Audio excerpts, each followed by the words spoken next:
shit.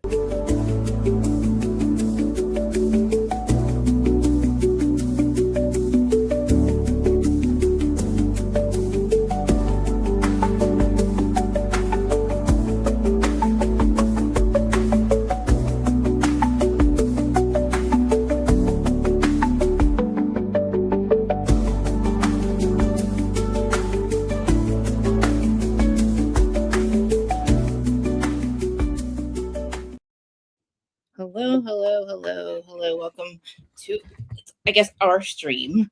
My new stream. None of my friends are here. All your friends are here.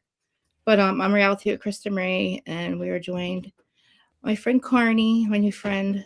My cats are trying to get in the door. They're crazy. Yeah, we're just doing a Friday night stream because I just did 3 hours. So I might just I might let him run this for like 5 minutes or something because none of my people are here. What up, people? Hours, How you guys doing today? We see all kinds of people in the chats. How's everybody?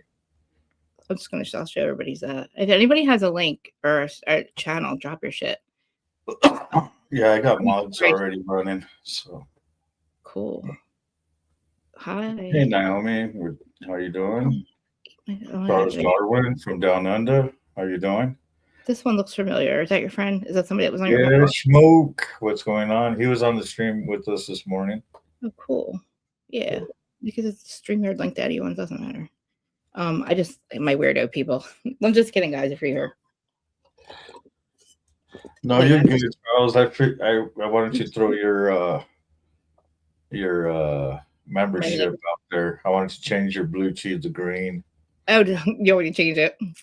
I know. I just figured out. I'm like, what is this now?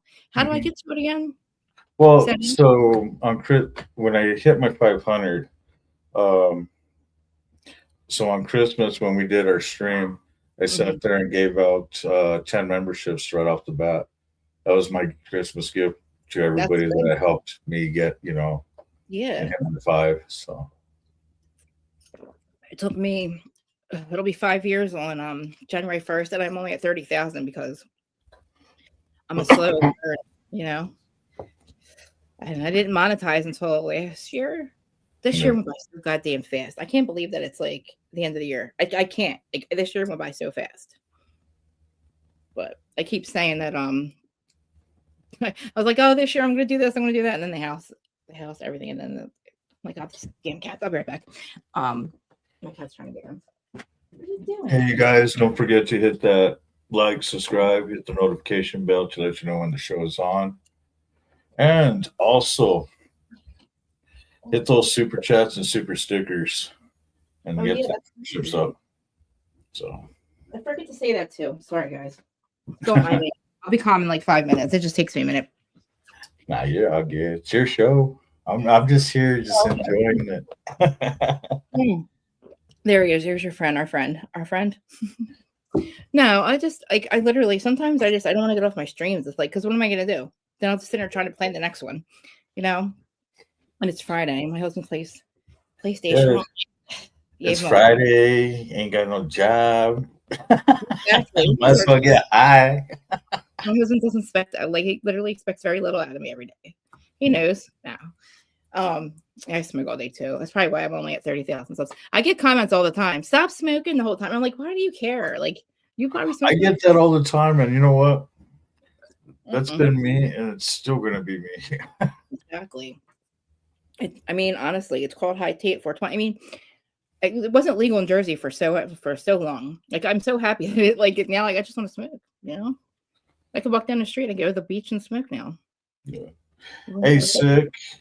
If you want to jump in, man, just let me know. I'll send you the link. I'm glad you got yours right away. I was like, oh God, I have to tell him to get to his email. I'm like, who checks his email? I'm like, where am I going to send this to? So these guys usually run emails when we do our show, but whenever I do my show and I send out, a lot of them are on my friends' personal friends list on my Facebook, so it's easy for me to just send it that way on Messenger. That's a good idea. Yeah, the people that usually join my stream, I just send it to their Instagrams too. Oh, did I turn Instagram on? My Instagram. That one's always lagging to me. Yeah, you can find me on X, Thread. I mean, I even got a Rumble, which I never use. Me neither. I don't even use. I put my Twitch up here, but I don't go to it because I don't. I I just think saw I it. might even have that. I know. You see, destination. What? Add it. Add it as destination. Why not? You know. It's like even what is it, Discord? God, I don't know how to use Discord. I have one. I made a Yeah. couple of Discords, but I don't know what I'm doing. I'm like, can you guys see me? And everybody's like, yes, we'll see you. I'm like, oh shit, this isn't private. Oh fuck. Because I'm like talking to my friend thing. That's just me and her, just talking shit. You know, not talking shit, but like, I didn't know anybody that was on Discord go in and say it. I thought it was like just us. I'm like, oh well. There you Happy go. holidays, Dixie boy. Keith Bob, how you doing? Yeah, I talk about stupid reality TV. Yeah. I do venture off into true crime, but it's very safe over where I'm at. It's not safe over there at all. Nuts. Do you guys talk about like any true crime stuff? Or pay attention to any of it? Specifically Idaho 4. I'm obsessed. Oh my god, I think you froze. Oh my god, did my stream freeze? Did we freeze? Or did I freeze? Oh no. Oh, there we go. There you go. I was like, maybe you got it. Sometimes it'll interrupt for a minute, but or something. Yeah, I think it. Yeah. So usually I've been like since last year I started like going over watching true crime stuff, and it's like now I'm obsessed with. You know, I knew that it was corrupt. I know our system's corrupt. I know the cops are corrupt. I know they're fucked up, but like I didn't know they're that fucked up. Like it's so fucking obvious and bad, and it's like and nobody believes you until you like go through this whole case. Oh yeah. Nomadic. Murder wasn't there. I'm saying the motherfucker didn't do it by himself. Okay. 3 floors, 4 bodies, on 1 man in 7 minutes. Math ain't mathing for me. Somebody else was there. They have any legal obligation to get all parties involved. The motherfucker didn't. It's not John goddamn Wick. He did just go in there and go gadget arms and just do it all that 4 times. Plus, there's no DNA. It was a goddamn slaughter. No, he didn't get hurt. He didn't leave any DNA. But the motherfucker pleads guilty, and I'm like, why? What are you doing? Like, what? I know to get the case out of there, but like, it's crazy. And now, like, he's not filing an appeal, so now I just got to go with everybody getting mad at me. But like, he had to have been there then. To me, he was there, but he just didn't do it by himself. So I want to know who else did it.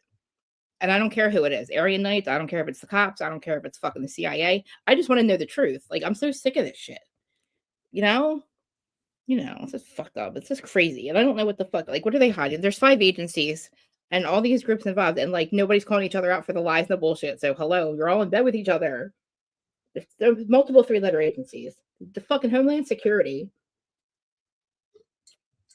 was there within 6 hours. Why? Why would they be there?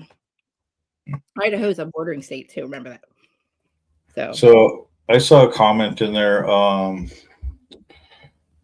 So if you look in the chats, I got Krista Marie's link in there. Check out her channel, give her a like, and send her some love over there, you guys.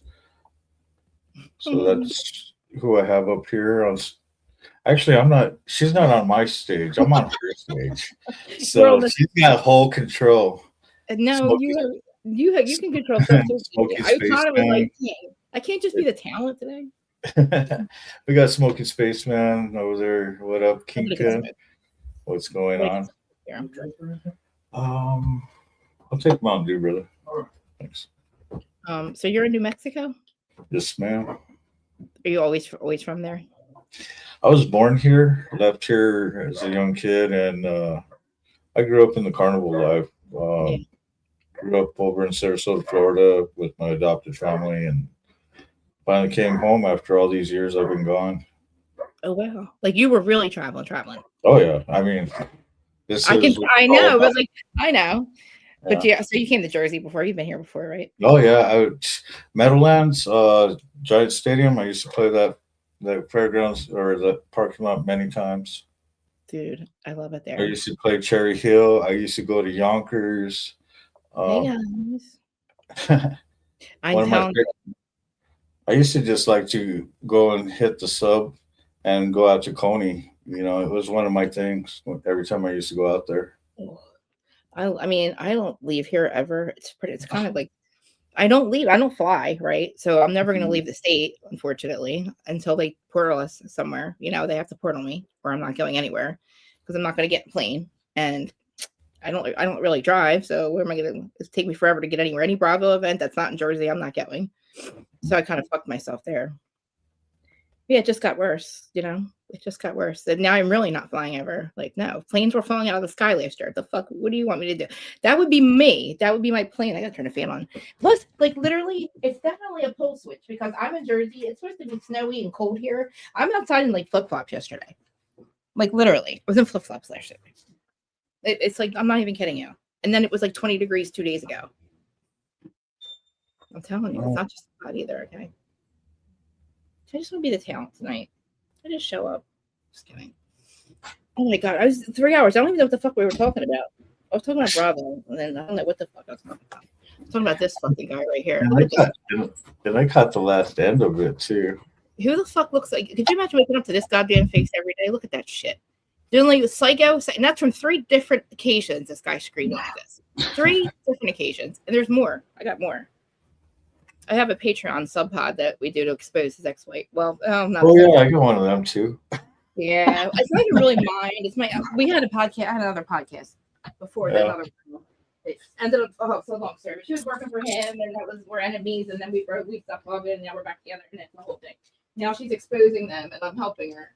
But then the things we're exposing, the kind of people, it was like a family, and they kind of made up. So now I feel like the asshole that's like, in Joe's ear going, "Don't do it! Don't do it! Remember when she did this? Remember when she did that?"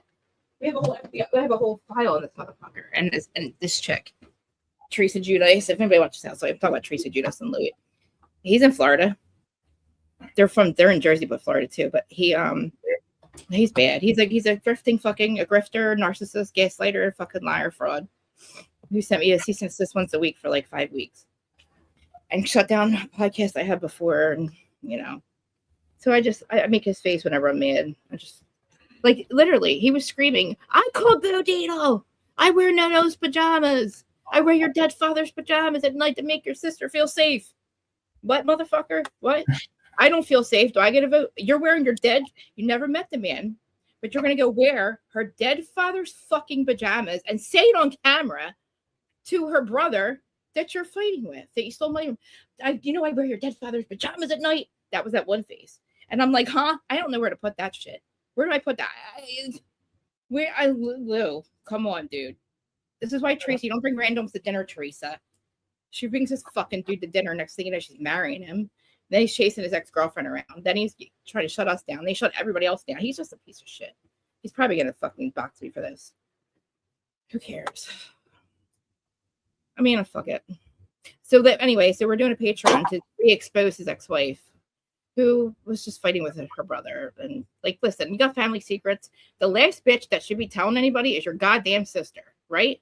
Your sister's on fucking Real Housewives, and all of a sudden she's got family secrets. She's exposing them. Just because you can doesn't mean you should, bitch. Are you kidding me?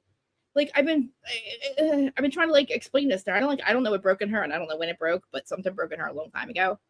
And she can make up with her brother, but I'm not that's the other guy. Like, I don't want him anywhere near us. Get the fuck off of the TV. Don't come back. Go away. I'm gonna go. Get the fuck out of here, dude. Before you end up fucking 6 feet under. Seriously. I called Bo Needle. He said he had to fucking call a detective to have like literally all of our names ran. Like, why are you telling people that shit? You snitch. You're telling people. Do you have any papers? What a weirdo, man. Such a weirdo. I don't know who gets that red except for my dad. I got one pipe still. I smoke vapes. I got yelled at today. My friend, who was it, Kath? Who yelled at me today, Kath? Was it you? Somebody on my stream yelled at me for this. Oh, it was Larja. She said, I'm going to have something on my lungs. I said, what do you mean? Like the resin that's going to be on your lungs from your weed? You know what I mean? I just don't want to. I don't smoke flower. I haven't smoked flower in a while. Oh, my brother's got his plan on him. I got my bag and my container. I'm jealous. Well, listen, like I believe that. Jelly? Sober. It keeps me sober. You got stuff there too. Oh yeah. I can walk down the street. It's fun. I can walk into the gas station if I want to get the other weed. but like we have a smoke shop down the street, smoke shop, a really cool looking one too. Dude bought the corner bar, right? A fucking prime real estate. It's all glowing. It's like it looks like a club in the middle of the desert. That's what it looks like here. It's like so dead here. And then you have this like brought up like everything. He's got weed, like pictures of weed all over it. It's funny. I was like, oh my God, he did it. Like he bought the bar and made it into a smoke shop. It's cool as fuck. I was looking at a kid in the candy store. He's like, show me all this stuff. I'm like, look at all this shit, dude. It's crazy. Because we had, it wasn't legal here until 17 years I'm on fucking parole and probation, not legal, right? How fucked up is that? The second I get off, it's legal. Like the only reason I stayed on that. That's even better. Now you can't get in trouble for it. Well, that's the fucked up thing. Like that was I wouldn't have stayed on that long if I didn't. And I didn't have any drug charges. Yeah. It's like fucked up, Right in front of you. We're all good now, though. Everybody's out of prison. My dad was my co-defendant. So we're all good now. Everybody's sober. Everybody's home. Everybody's out of prison. We're all good. We're all retired. We're good people now. I pay the government back $5 a year. I mean, to be honest with you. Folks in Australia tend to get burned down. What burned down? So Eat My Left Nut says smoke shops in Australia tend to get burned down. That's fucked up. Is it legal there? I have no idea. Well, there's smoke shops. It must be legal. In some shape or form, medical or something. Oh yeah, good point.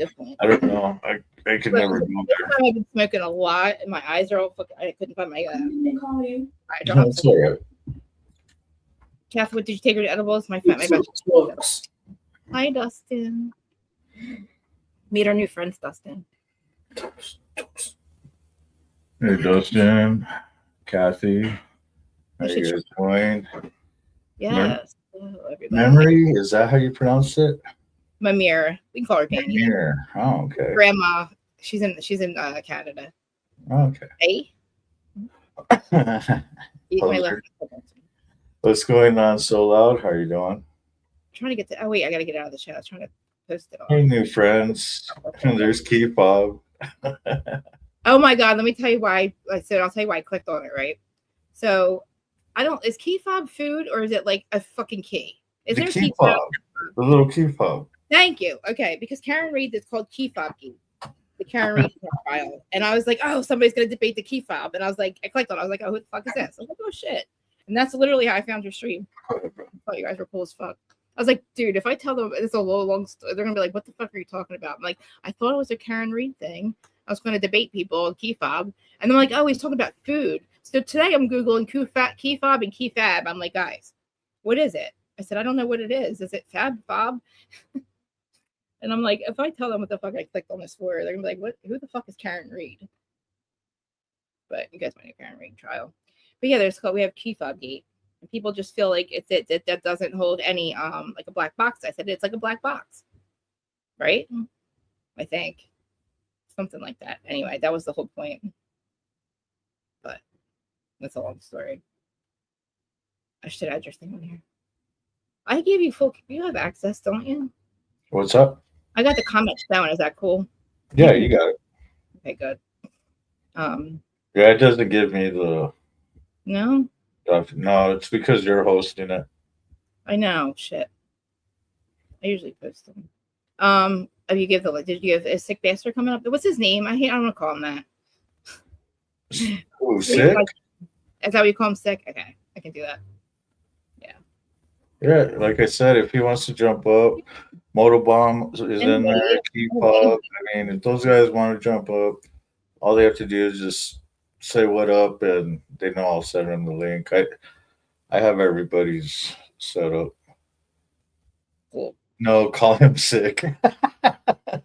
I mean, then I'm like, oh, he's got diabetes, so he's like eating well, PFAB. But I don't listen. I'm trying to figure it out. And I was like, oh wait, they're talking about keys, I think. And these guys are trying to explain to me, and I'm like, no, I'm Snow White. Yes, I am definitely Snow White. Snow White. I'm telling you, I'll prove it to you. It's cool. I can dig it. The animals eat out of my hand, all of them, and I communicate somewhat with them. Right. All my cats showed up, but yeah, You can call him Sugar. You know, and that means that you have very good energy and a good heart, because during the circus time, dealing with exotic animals, Oh yeah. big cats, and of course, elephants and horses and stuff. Oh, It was, you have to have a really good heart to deal and with some of their tempers. dude, I would be in the club. All I want is my house. I just Smear on the back of his neck. That's what it's that just whimper weird. was. Form look weird on me. I didn't mean to. I'm sorry. I'm such like they're my kids. Like I can't even. I like my stepson's 25, but he's just like my friend. He's like he's he's on his own basically. Yeah. But yeah, I have all my cats, and I told you. So where my dog died, he was 14. We buried him out back, and a fern grew over his body.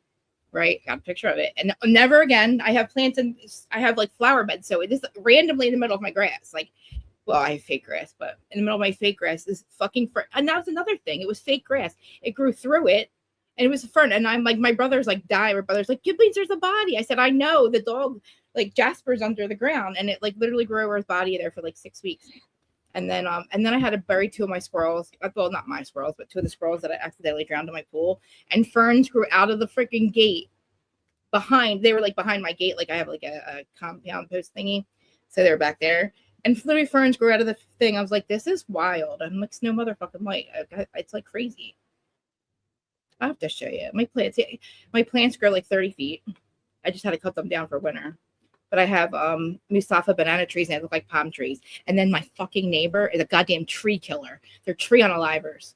I will never talk to these people. They literally hacked my shit. They literally hacked it. Who doesn't like a palm tree, right? Hanging over their fucking fence. Like, it looks like shit over there, okay? It looks nice. Even her friends are taking pictures because it looks so cool. This motherfucker comes out and hacks them.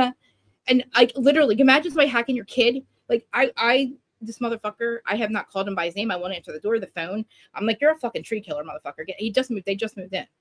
And he literally, I have pictures of it. Like, who does that? Like, are you kidding me? That's why I don't leave my house. I could fight with everybody. Because just like, seriously, are you kidding me? Now, every time something of his goes over my fence, I fucking break it, or I cut it, or I throw it back over. Then I'm afraid it's going to hurt one of my, it's the husband. He's such a dick. I hear him screaming and yelling all the time. Which I don't really care about that. Like, I'm a cool neighbor. Like, I don't give a fuck what you do.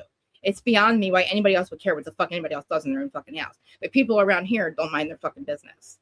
So it's like, I feel bad. I'm like, guys, shh, because they'll call the cops. These people are cop callers around here. You got to like really be careful. And I don't need the cops here, okay? I try to tell these people, stop it. What the fuck are you doing? Stop drawing attention to our street, you weirdos. Like, we don't need it. They got all the fucking riffraff out of here finally. But like, it's just, be responsible, you fuck. But like, he killed my trees. It's so not even cool. Like, I'm not cool. I'm a cool neighbor. I got fucking cameras everywhere. Like, my dad comes, you're cool. Like, he's lucky my dad didn't set him on fire. Mike dad, he was on here earlier. He's long hair. He has long hair too. But no, my mom made him cut it. That's right. He had long hair up until, oh my God, that's so fucked up. This is what my mom does. I love my mom to death, but she was with my stepdad for like 40 years, right? Long story short, last October, she decides to leave him. Leave him. Yeah. He took a little bit of break, came home, and she's like, I'm done. I can't do this anymore. And we're like, me and my sister are like, what the fuck? Because we went through this when we were 6. She left our other dad, right? And then she makes him cut his hair right before she leaves him. He had his long hair for like literally the whole time. She made him cut it. He didn't want to cut it, and then she left him. And then the guy that she may have been friends with has long hair, and he's part of the club too. He's in the club too, which is like fucked up. Like, she just can't like it. And then like they're friends, like they're all, they're all, And I just found, and then yesterday we're going through pictures. I find pictures of them. I'm like, it's Christmas. My dad's not there, obviously, but my mom's there, not her new boyfriend. And then we're looking through pictures, and all of a sudden I find a picture of dude. I was like, oh my God, Mom. I'm like, whatever, man. I found a picture of them before. She was like a guy between my 2 dads, this guy. So it's like, they're just all so stupid. It's just crazy. I'm not crazy. They're crazy. I didn't realize how crazy they actually were. Like, they are just absolutely nuts. I just can't even believe my life. And my poor dad. He's gonna get really angry soon if she doesn't give his shit back. Like, my dad, I know. He is. And this is the thing. Don't fuck my friends, and my mother wouldn't have left you. My father-in-law fucked my friends. My dad was fucking my friends. Like, let's be real here, Dad. Like, come on. Let's not act like we don't know what the fuck's going on. Like, but she just never left him. We accepted it. She never left him. 40 fucking years. She left and then he's like, you think she's perfect? I'm like, oh, fuck. I don't need to know. I thought my parents I didn't think they were perfect. Obviously, they're not perfect. My dad was my co-defendant. They're obviously not perfect. But she's like never hated him for it. She literally waits 10 years. Now she leaves him over it. Are you leaving me too? Like, yeah, I thought she was for a while. She hated me. She used to say to us, how do you two sleep at night? And we would get so upset. Me and my dad were like, we don't know. We're such pieces of shit. We don't know. And I'm like, now, bitch, how the fuck did you ever sleep at? How do you ever slept at night? You know what I mean? How do I sleep at night? Jesus Christ. I don't keep secrets. I don't keep secrets for my whole life. My kids. I can sleep good at night. I mean, I still have to pay the IRS. But, they get $5 a year out of me. To be honest with you, they're the fucking thieves. Hey, Lauren. They're the thieves, not me. Jealous. Lauren, how are you guys doing? Hey. We have new friends, Lauren. Look, we have friends now. I met them on Christmas of all time. I got a new friend. Huh? I'm all happy. I got a new friend. I like your crowd. I'm going backwards. Sorry, guys. Puff, puff, pass, everyone. Yeah, true that. So what's up? Like, what do you do all day usually? Just this? Or who do you live with? Are you married? Well, right now, yes, I am married, but right now I am over at my family's. I'm chilling with my brother right now. That's cool. Yeah. Are you there often? Yeah, I'm usually on the bike all over the place. That's what I'm saying. Like, you got to go home, though, sometimes. You know what I'm saying? It's not, just not, it is what it is. I get it. I became a live cool. streamer instead of a motor blogger like I used to be. Dude, you're cool. I'll run panels when I'm riding, so. The thing so remember when we were blogging, right? Bloggers became like podcasters at COVID. So this comes up thing. And I was like, I'm going to be a podcaster. And I'm blogging. My friend's like, nobody's going to fuck with you. You're the angry blogger. I'm like, I am. I didn't know that. Because Jersey, we don't transfer well, like in written word. Like, it just sounds like I'm yelling at you. Like, I'm not mad. Kath, anyway, I was not angry. I was just very passionate. Like, I talk about Louis. I would talk about, like, I'm tough love friend. I'm sorry about that, but I'm tough love friend. I don't just, like, if I didn't care about Teresa, I wouldn't hate Louis so much. And I know I talk a lot of shit on her. She's a piece of shit. But I care about her. I don't want, I'm just trying to tell her, like, he wears no-nose pajamas for fuck's sake. Your dead father's pajamas, dude.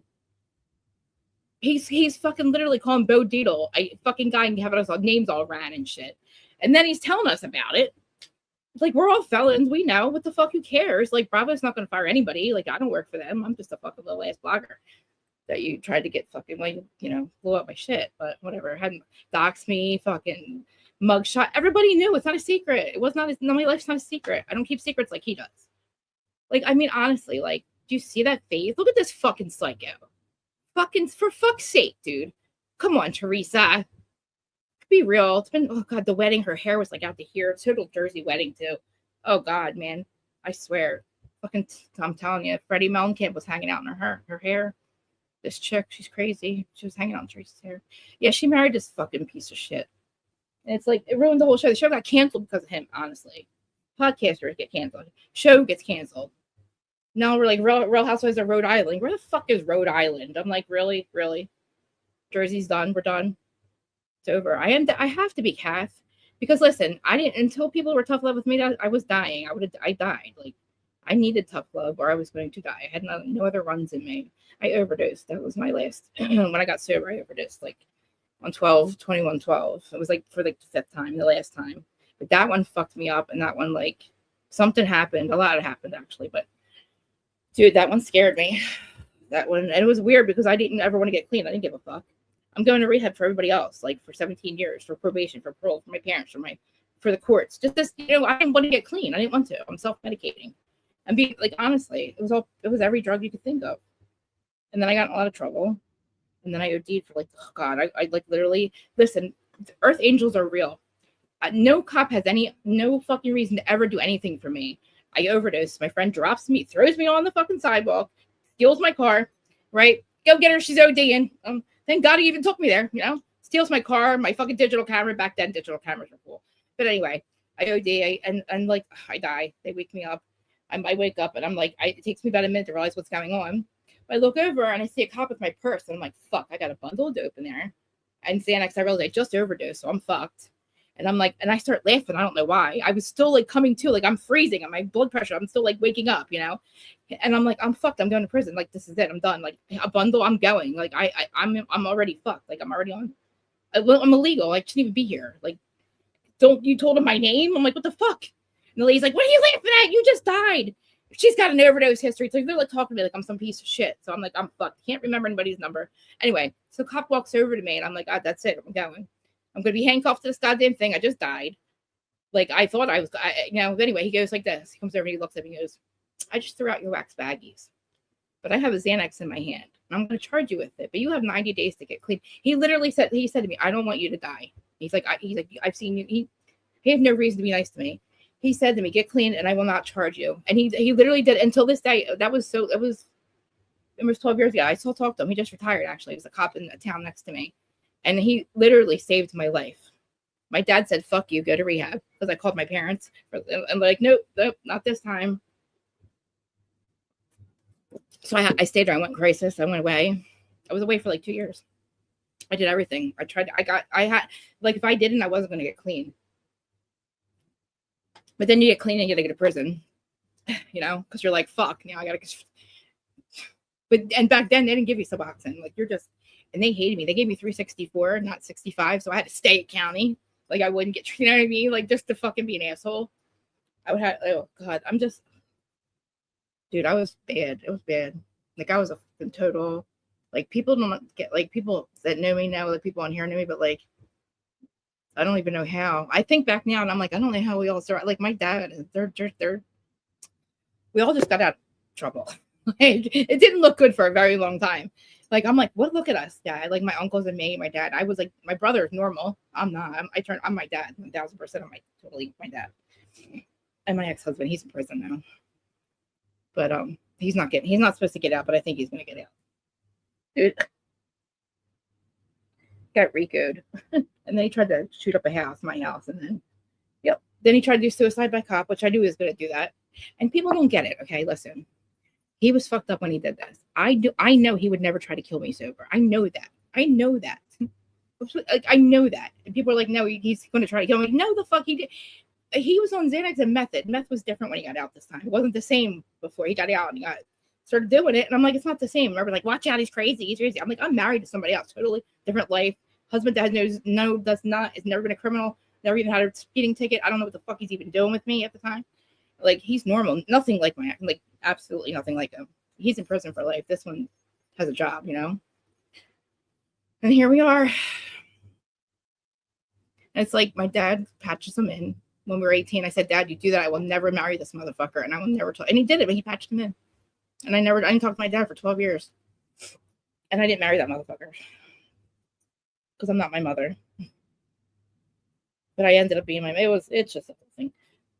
And then he comes back, gets out, tries to fuck up my life. Because I'm married now with somebody else. Like, completely different life. And then he shut up a house, and now he's back. And I thought he was getting life, but I just found out he's getting 9 years. So I'm like, oh, fuck. 9 years can go by pretty damn fast. Like, I worry about it now, and it's like 9 years away.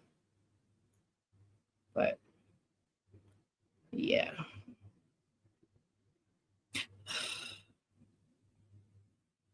But it took 7. Oh God, man, I went to rehab 17 times for other people. That's crazy. That's why people don't do interventions. I don't believe in that. You can't. I mean, you have to want it. That's the bottom line. It's nothing else. There's nothing else to say about it. You have to want it. The person has to want it. It's not. There's nothing, in my opinion. There's nothing you can do. No, I got off on the wrong side a long time ago, and I have a huge scar in the back of my leg and back of my thigh. So I'm a little traumatized. I haven't been on the back of a bike since 5 years. I accidentally got off the wrong side, and I had shorts on, and I got the tailpipe.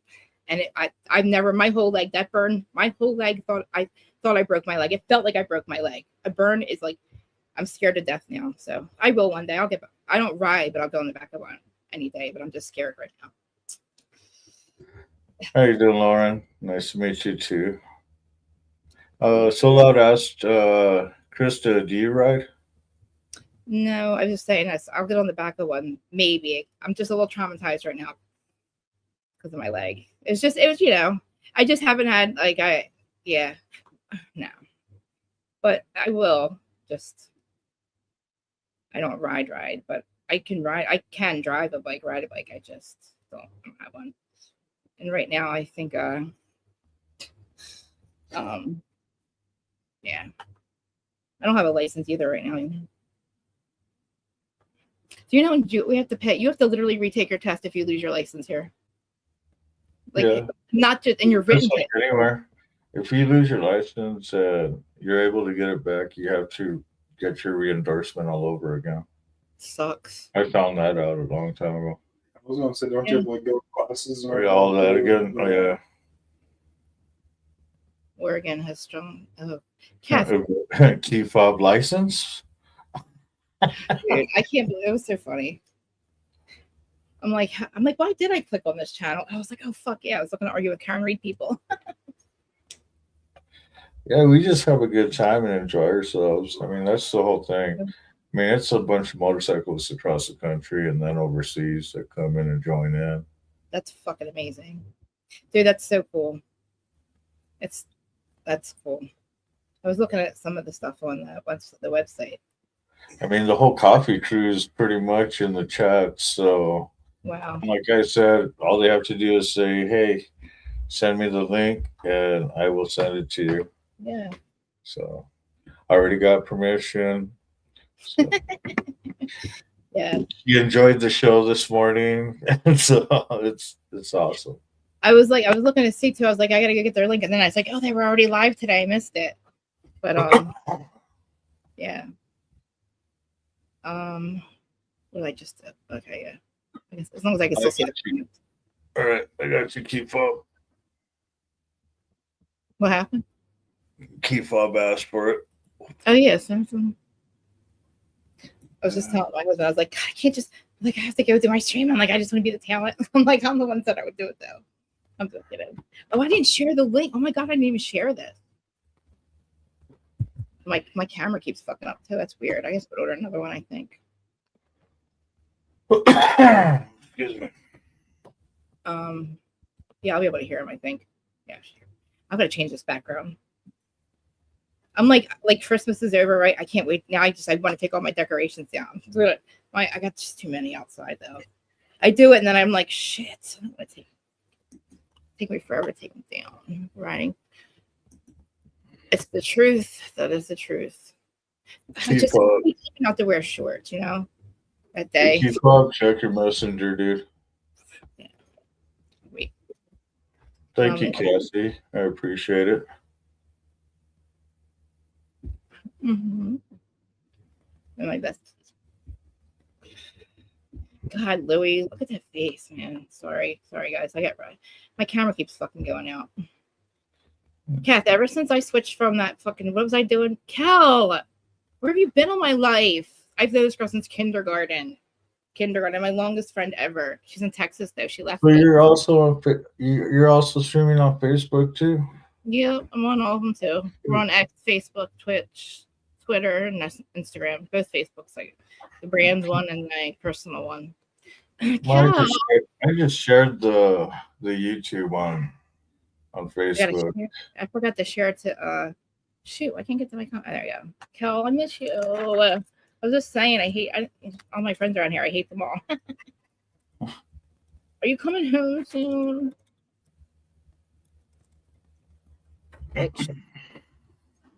No, dude, literally, it was so funny. One day I pulled out this freaking book that we met in kindergarten, right? So in first or second grade, I'm making this best friends book. And it was we love John DeSilvio. It was so funny. I'm like, hell, look at this shit. That literally we're 40. Oh, I don't want to say how old I am. Okay, I get younger every year, not older. So I was whatever age we are, Cal. You are coming when? Coming in years. I know, but when? Cal, it's legal here now too. She left, it wasn't legal. Weed. Oh God, I gotta get rid of Louie's face. What the hell's going on here? Where's my camera? This shit's crazy. This visual thing keeps going out. I think it's Louis. So she's not sending. She's not sharing your stream. No, just you. Where's my camera? I keep going out. I won't be fucking. Dude.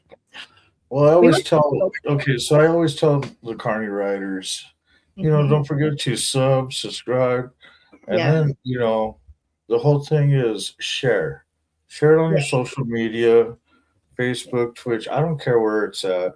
And then you tag everybody. You tag your friends, family, coworkers. I don't care if it's a priest. What up, Kifa? What up? What up? What up? What up? I'm trying. Now I know who it. Look, my camera. I'm trying to get my camera to work. God damn it! What's up? What's up? Howdy, howdy. I'm gonna hop back over onto your chat here, Carney, so I can stay modding there for you. Oh, yeah, for some reason I got. Oh, which one are you modding? What side are you modding? You want me in your vertical, or you tell me where you want me? Well, wherever you want to work, man. All right, 10-4. Because I saw everybody in the chat, so I think everybody's all over the place. All right. I have a lot of. I mean, everybody that's modding is. That's awesome. I mean, everybody on the coffee crew is a mod. Yeah, they're my ride or dies, I guess. They are. I mean, they're the ones that got me back into doing panels and all that. So I can't. And every morning, Tuesday to Thursday. I know, but you do every day. Well, you don't have to get up and put your hair in curlers and shit and do makeup and all that. So no. It's like a process for me. So it's like, yeah, there you see. I'll send you some of my extensions with some of my hair. I got too much of it. I'm good. I didn't even fucking see that. God damn it. I hate this. I can't do it without my camera. I feel like a weirdo. It's like, who are you talking to? I don't know. Some avatar. Dude, I gotta see that again. Hold on. I feel like it's not like I can't see you, but I feel like I can't see you. And if I take it down there's no more Louie for some reason. Louie's gone. But holy shit, I just noticed. Yeah.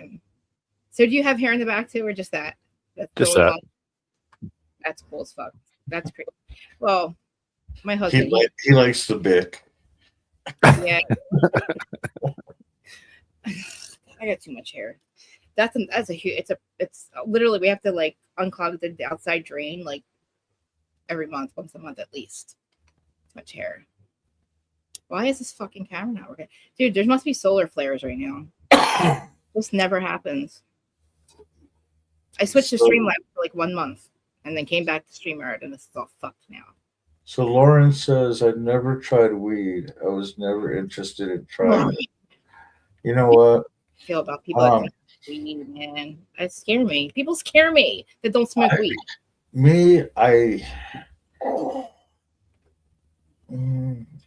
Keeps me clean. Honestly, I'm scared. I took opiates for so long, and what weed doesn't kill the pain. It just helps me relax, where I don't overexert myself anymore. I am too. I was killing my bones more and more. I should go back to do what you're doing. I should go back to flower, huh? No. I mean, everything is. I mean, it all depends. I mean, flour's gonna hit your lungs pretty bad unless you sit there and use what is it? Don't say it. The A or the C. The shit that's a fucking gas station selling me. I heard it's not good. It's weed. Oh, not that. No, it's actually the device. It's almost like a humidifier in a way. Oh shit. So you could use. I mean, it just takes out the goodness out of it that you inhale. So and it doesn't resin up. It's kind of weird. Everybody usually uses it for they reuse it for for their cooking and stuff like that. That's what I don't know how to make any edibles. Cassie, you buy? I don't know if she buys them or makes them, but I need to learn how to make them. You have to put get a just machine make that. some brownies, right? Oh, yeah, that's the add easy some way. green to it, blaze up. Forget about putting some green on it. So you put another layer of green because you forgot to measure it. And then by the time you know it, by the time the joint's gone, you already got a pound in the brownies. Don't I have to I know there's something you're leaving a lot out. I think I feel like you're not telling me some things. I feel like that's not going to work if I just do that. You know what I mean? I feel like maybe there's. But if you really want to go deep into it, start off with butter. That's what I was going to say. Butter, right? And when you do the butter, you have to have it already concentrated with your THC product. Mhm. So You have to have an extractor for that.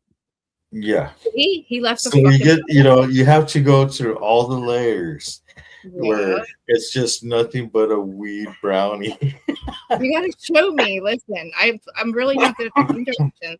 You might have to do it. I might have to do it step by step, like a cooking class or something. You know, let's have a cooking class. I'm trying to find us a background. You know. Before there for a while, when I kind of started playing around on this again, I would do like a segment where it was cooking with Carney. So yeah. Well, that's cool. See, you're cool. Like you guys are cool as fuck. Because I just do I was just sporality TV. I'm huffing and puffing like it's a bad thing, right? But it's it's a safe zone, right? But I want to do sobriety. I do a couple episodes about sobriety and then spirituality, and then crime tea. But it's I wear who's got the time, you know? I just do. I like my THC and my soda pops and lots of munchies. Yeah, me too. And riding motorcycles. I mean, that's my life. Mhm. Yeah, I eat granola, a lot of granola. I don't eat meat. I think I told you guys that. I eat a lot of granola. I haven't eaten anything yet today, though. But it's hard. It's just weird. I know it's my plants now. It's wintertime, so my plants aren't really out there dead. So I don't really have much to do. And my animals, just my squirrels are left. They took all the they took all the stuffing out of my cushions. They literally made holes in them. Right. I'm and I got pictures of this motherfucker. He stops with the fluff in his mouth. I took a picture. I said, or I did a video. I said, "What'd you do?" Because he's the one that eats out of my hand and shit. And he stops. He's with the fluff in his mouth, and I'm like, "Go ahead, motherfucker, go ahead."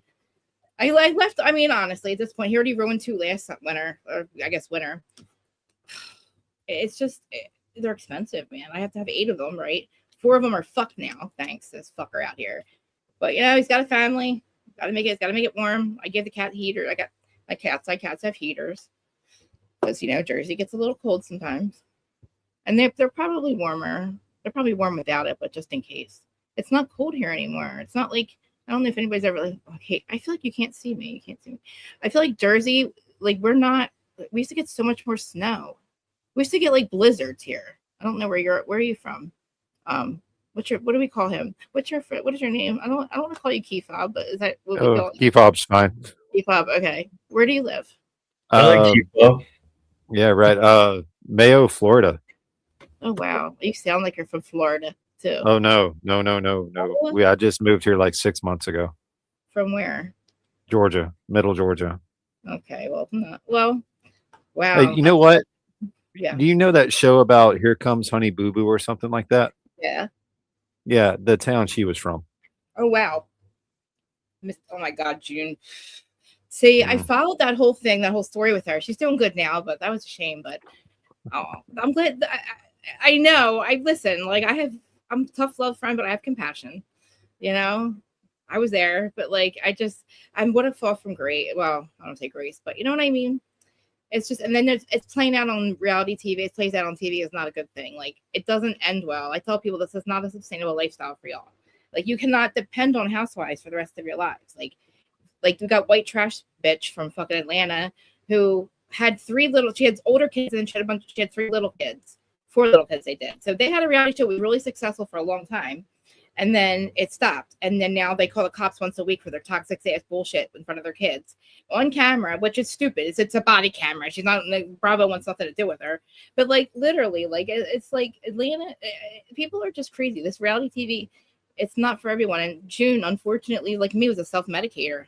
And when you have like insecurity issues like that, and whatever was making, she would talk about herself, self-worth and stuff. Like it's not, it's such a bad recipe, like to be on TV, that money, it's coming in and then it's not, and then you're addicted, and then, or you're not addicted or something, you know what I mean? Like it's like, but you're expecting it, like that money is a lot. It's like going from, it's new money, and it just unfortunately it's a bad recipe. But she looks like she's, Kim Zolciak, she looks like she's doing good now. But oh man, I couldn't imagine going through what I went through, like as an addict on fucking reality TV. Like I'm at the Jersey Shore. Thank God there was no cameras in our houses, and it's just reality TV. Their family was something else. I mean, I'm not going to sugarcoat it. Right. It's this one. I mean, when I met Crazy Tony, who was in their show, 15 years before their show, he was already missing most of his teeth from all the, yeah. I mean, listen, like, I feel like, I mean, listen, like the one daughter, I don't know, I think she's getting a divorce now, the older one, but I mean, she seemed like the most normal one out of all of them. But last I saw Honey Boo Boo, she was asking for money for a new apartment, and listen, I probably would have sent it to her. Like, because I do think her mom stole her money, whatever money she had. And she should probably have a college education that's paid for, with that kind of, with the life that they had for a little bit, But you would think so, yeah. What town was that? McIntyre. Still have family there? Oh, I do, yes. Yeah. I just rode up there last week. It was about a four and a half hour ride to get up there. What made you move? What'd you move for? Honestly, we moved to Florida to get closer to the Forgotten Angels compound. Oh, that's awesome. Really?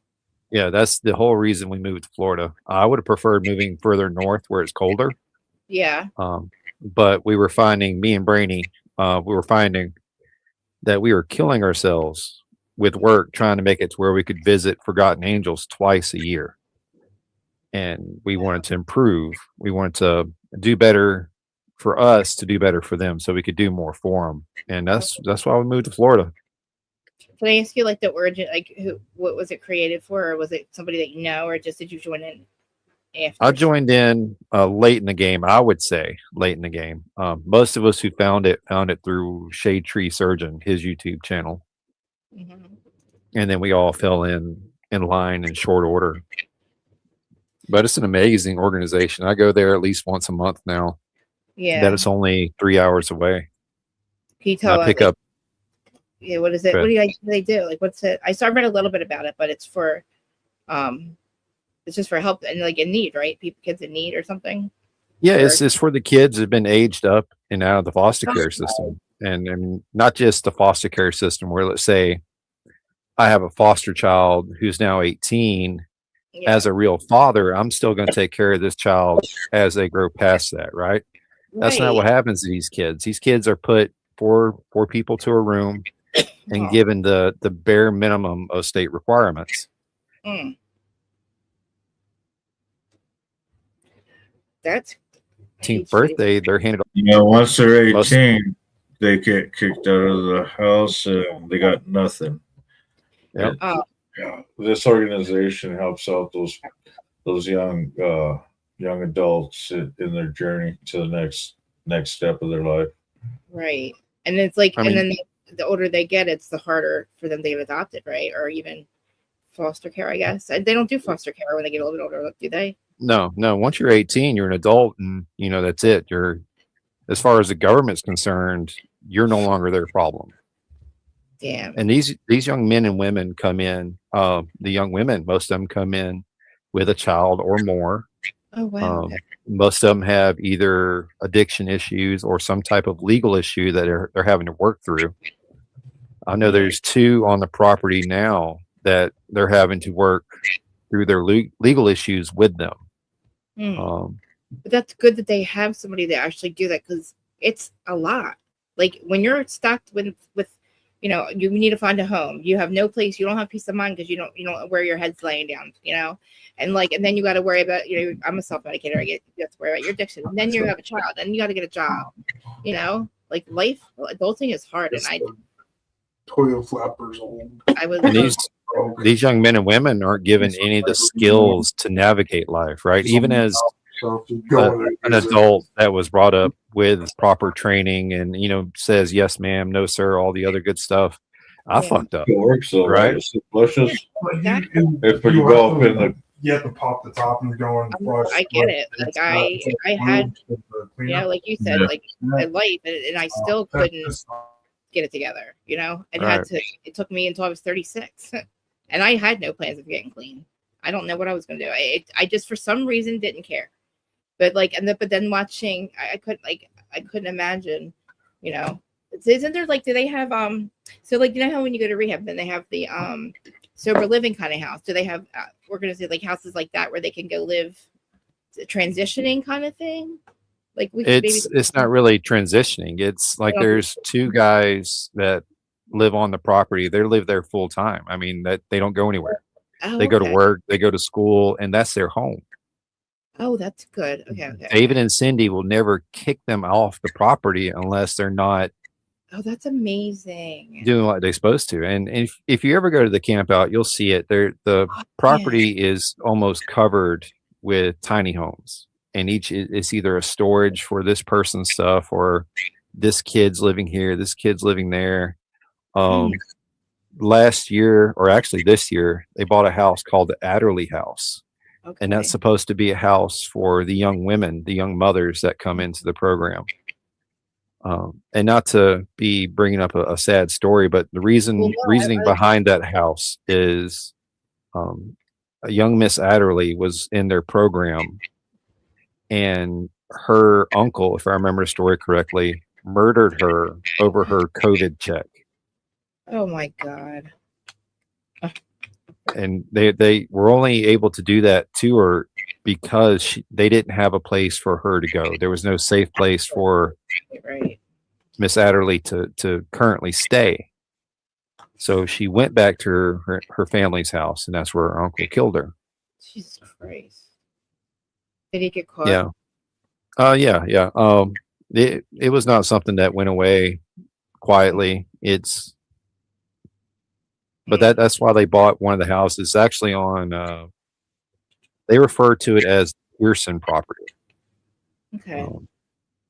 So how many states are they in right now? Right now, they're mainly in Florida, but they have up in Oregon. Oh, wow. They're starting up some up there with I'm gonna fuck it up. Sugar Tree J. Okay. It's a cannabis-based company. It's helping them get their footing up in Oregon, and there's another young gentleman or company, I'm not sure which, in Ohio, who is helping them set up there too. Now, see, my friend, the one who did the podcast with me, she's in Ohio, and she works with the women, because she was, she went through the system, and she works with women that are in drug court, and she's like a peer account, like a counselor type person.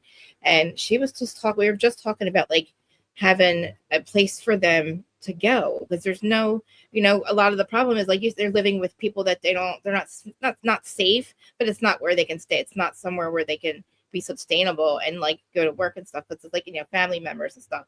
And she was just talking about, like, a house or something like that. We're like, we would never know how to even, like, we don't have money for stuff like that. I know it probably takes money, but, like, we're both saying how, like, we're lucky to even be here right now and to be alive, and giving back is the only thing, like, that I can think of I would do with my time, but I just haven't. I had to get myself right first. Like, I've been clean for a long time, but I had to get, where I could actually counsel somebody and be honest about it, or just be there for people. But, like, I would be involved.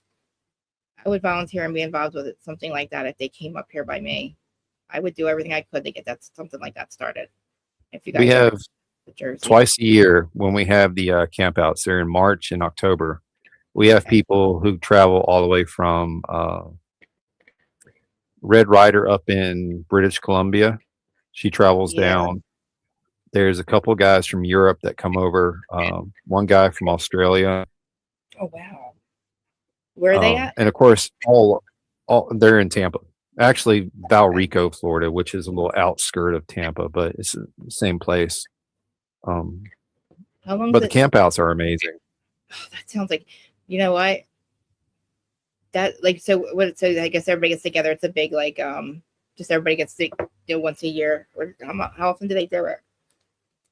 Twice a year in Twice. Tampa. Then they have one that just started in Ohio that they do a camp out in Ohio now. We should do in Jersey. They have campouts on the beach here, and they do like the Boy Scouts will come, and like the whole beach is covered with tents, and they have like bonfires, and there's like and people are riding, and they have like everything. It's just like a whole thing, and it's like basically like for the whole weekend at the shore is like Boy Scout weekend or something like that, and like campouts like they let you do that on the Wildwood Beach because Wildwood Beach is huge. It's a mile long from street to the water, so you have the room to do that.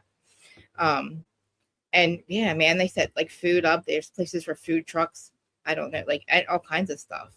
Jersey be a good place because it's a lot of people around here. You know, we're very crowded, so it's that we could use an organization like that. We're also talking about like crisis response teams, like because there's a lot of things right now, like places that we're looking at. Just a couple of things like Massachusetts where there's a crisis, somebody's on drugs, and the cops are trying to get him on the street, and he's flipping out.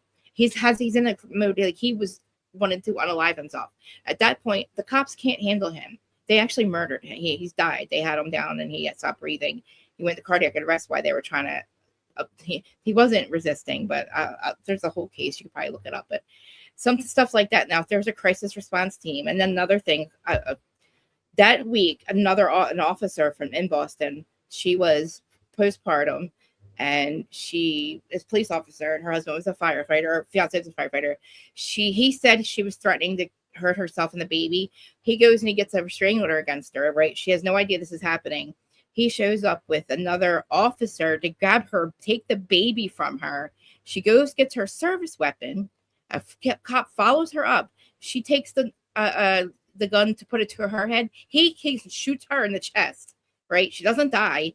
But now she was in the hospital 53 days. It was her partner that shot her. She's arrested for murder or attempted murder. And she said, I was putting the gun to my head. And he said, no, you were pointing the gun at me. It's his word against her. Her name's Kelsey Fitzsimmons. And if there was a crisis response team, they would know how to handle that situation. This wouldn't have happened. Or, Giglio wouldn't be dead. Like it's like, and like anything that requires some kind of crisis or some kind of like, mostly it has to do with somebody on drugs or they're having like, a breakdown and the cops come. Like the cops are coming to restrain you. That's not going to help, and it's like young people too. It's just, there's a lot of need for things that need to change. A lot of things need to change. Like, I know you guys see it too. Like there's so much wrong with our system and it's like we the people, we have no say in it. It's like we don't have a say and we need to. Like we need voices. Like the organization that you guys are like you guys are dedicating your life to that. That is so inspiring. Like you moved for that. And that's like, shoot, I got that tattooed on my back. That is fucking We the awesome. people. And How the long bond. did you guys all meet through that? Through the Yeah, pretty much. Said pretty much. Oh my gosh. Yeah. I mean, all right. So the first camp out, I met Sick Bastard. Okay. We've been talking back and forth on YouTube but didn't have a face to the name. Right. Right. And we were there. We showed up early. And we were volunteering to do stuff for the camp out that was in the next day or so. And me and him worked beside each other. Wow. Oh shit. Hang on. Uh-huh. I feel weird not having my face on. Mm-hmm. Nothing. They're telling me about the organization. I love hearing about this. Like you guys are awesome, man. See, it's good. That's a good thing. So yeah, that right there is Key Fob's logo. I like this that. right here is my. Is it on your bike? This is going to be my 600 subs. Once I hit 600, this T-shirt goes out on sale. Plus, out of those 600 subs, somebody's gonna win the first shirt. So Oh, was it random? You could do, it's like a random draw. I don't know how to do it, but I know it's something you can do, like a random draw on oh yeah, YouTube or something. it's all internal. Yeah, we I already know have it set you're up. you're good yesterday. I was like, oh, because I didn't know how to explain what somebody. I don't know who it was. I think it was Sick Bastard. Somebody. Remember, like, how do I do this? How did I couldn't explain it because I don't really. I just know how to get into my StreamYard and get out sometimes. So like right now I'm a little like I'm trying to figure out how to make the Don't comments. feel bad. Sid gets in trouble all the time with us for pushing buttons. I know. I wish I didn't have to do it. I should have let you do the stream because I'm like I just want to like hand over the rail. Like I just hand it over. Tonight I'm like, so this is where I go and hang out and see who's out, and I'll sit there and jump on their stream and hang out. I mean, you never know what you're getting on Carney's ride. I mean, yeah. I mean, I'm here for it. Listen, I'm like a manic mess. My husband calls me the Geico commercial. Did you ever see the one with the animal from Muppets? When the sitting upstairs, and that's him because we got up at 3:45. He goes to work by 4:45. He gets up like that, but I'm like this. The way I'm right now, I'm like this all day long. This is nothing. So I'm like, blah, blah, blah, blah, and I'm like telling him about all the shit I watched overnight, like true crime, and he's like, babe, please. I'm like, I know, but I'm sorry, babe. He gets he's such a good guy. I don't know what the fuck he's doing with me. I've been saying that for 12 years, but like he's so normal. But like I don't know how he deals with me. Like, but this is how I am 24/7. So yeah, sorry about that. But no, like that's why I was like listening to you guys talk. I'm like, because usually it's either it's a true crime, like I'm in the true crime community, like, and they're all like just a group of people. They all know each other. But like I have one group over there, they're really fucking cool. So I've met them, and then like you guys are like really the coolest people I've met really in a long time. Because you meet people here and there, and like you either vibe or you don't. It's like I'm reality TV, so who the fuck even cares? Like most people, unless you care about reality TV, you're not gonna come watch my stream. But I'll go support people. Like, I like having streams like this where we can talk about whatever. I wish I could just shut myself up though. But no, I want to hear more about the organization. And like, so you met Sick Bastard first. Yeah, well, you ride too, right? Oh yes. Oh yes. We have literally me and Brainy Chameleon. You'll see her in the chats from time to time. That's my wife. She's also in recovery. She's been to rehab twice. She's currently does AA almost daily. But adulting's not easy. No, we have one car, and it's mainly because of her, and we have 4 motorcycles. Oh, wow. And I've taught her how to ride. My son, who's now up at Camp Lejeune. Oh wow. Before I taught him how to drive, I taught him how to ride. Right.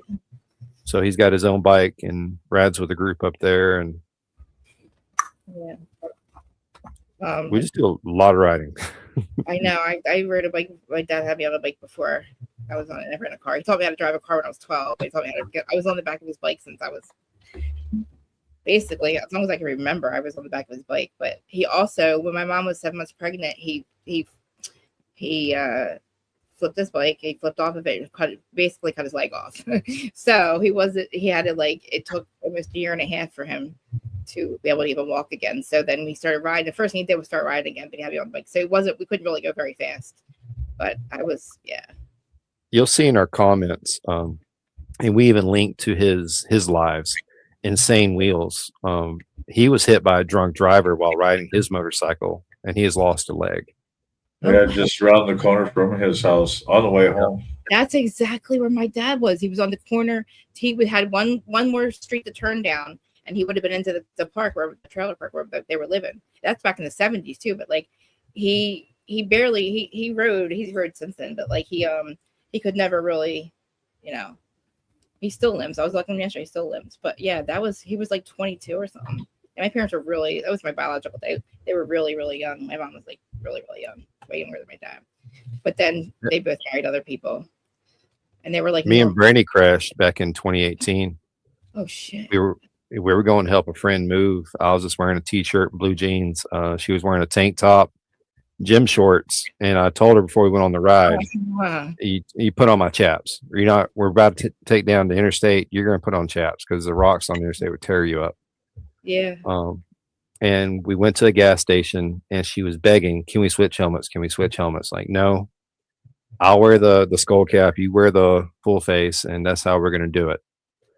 Mhm. Maybe 5 miles down the road, the front brake blocked up and sent us to the pavement at 65 miles an hour. And we slid on pavement all the way till we stopped. So you There's just you guys. there's pictures and even videos on my channel somewhere where you can see where I'm torn up from my fingertips all the way up my arms. I still got a scar on my left thigh where my pocket knife that got destroyed in the wreck saved my leg because it took all the force. Damn. But that knife is in a box over here. I have a scar on my right thigh. No. Down below my knee, whatever that is. I'm so high right now. Anyway, I got off on the wrong side basically. He told me don't wear shorts. And we were going to this Club Maui back in the day. It was like in the early 2000s, I think. And yeah, I got off on the wrong side. Twice I did it, but like that time I was young and I had shorts on and it was really hot out though. And I had to ride back with that burn because we had to get. I wanted to go to the hospital in Jersey because we were over the bridge, and I had to ride back on the highway with that burn. And I looked down and I saw my skin. It looked like stockings because I had tan skin and like it looked like stocking just melted off and just. You ever burn yourself on your tailpipe? Or get a burnt the tailpipe. It literally felt like my leg was broken for like a month. That's the burn. It was like as big as my hand. I have a huge scar, but like that, I don't know why I got off on the wrong side. I knew better, but I did, and I just I fucked myself. It was bad, and thank God he worked at the ER because, like God, yeah, it was bad. But and then I did it again, but I didn't burn myself the second time. But I'm a little traumatized from the second time because. We almost crashed, but It took Brainy, it took me a year to get back on a bike. That's just because financially we had to pay off the bike that we totaled. right. And it took us a year to do that. Then we got another one in 2019, little Sportster 48. Yeah. What do you have? What do you have?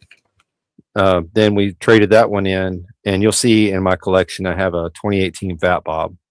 And to run through the story quickly for you, we bought the Fat Bob, and then in 23, Harley released the Lowrider ST in white. So we traded in the Fat Bob to get it. And at that point, my son had already started riding. He rode an 06 Kawasaki Z750S. And then we donated that to Forgotten Angels when he got a Honda Shadow 1100. And then he traded that in. He got that bike from my dad. He traded that bike in to get my Harley Fat Bob back for him to ride. Nice. And then he rode that until he realized he couldn't afford it anymore because he was trying to play house. So ended up going up this year, went up to North Carolina and picked it up from him. And then he bought another bike from Motobomb, Virginia. You've seen him in the chats and on the live streams. Yeah. He had an orange R1. He bought that bike from him. Wow. But so how long? How long it took her to get? Like, say, I don't. She rides it by herself now. After we got the Fat Bob was big enough to carry two people comfortably, right? Because she's a big girl, and I'm not exactly small myself, so little Sportster was not going to do us any good. Right. That's what I was thinking. But she rode on it maybe 3 times, and she had a panic attack each time to the point where I had to drop her off, turn around, go home, get her car, and come back and pick her up in the car. But I guess it was in 21 or 22, we decided we were just going to buy her own bike. She can't be a passenger, or couldn't at the time. So we went and bought her a Honda CTX 700 that's got an automatic transmission. Ooh. So you crank it up, click the button and drive, and you just go. I mean, I feel more comfortable on that than I would on like Kawasaki or something. You know what I mean? Like I'd rather be on a Sportster right now because it's just I feel more. It's more. I feel like I would not have a panic attack getting on the back of one of them.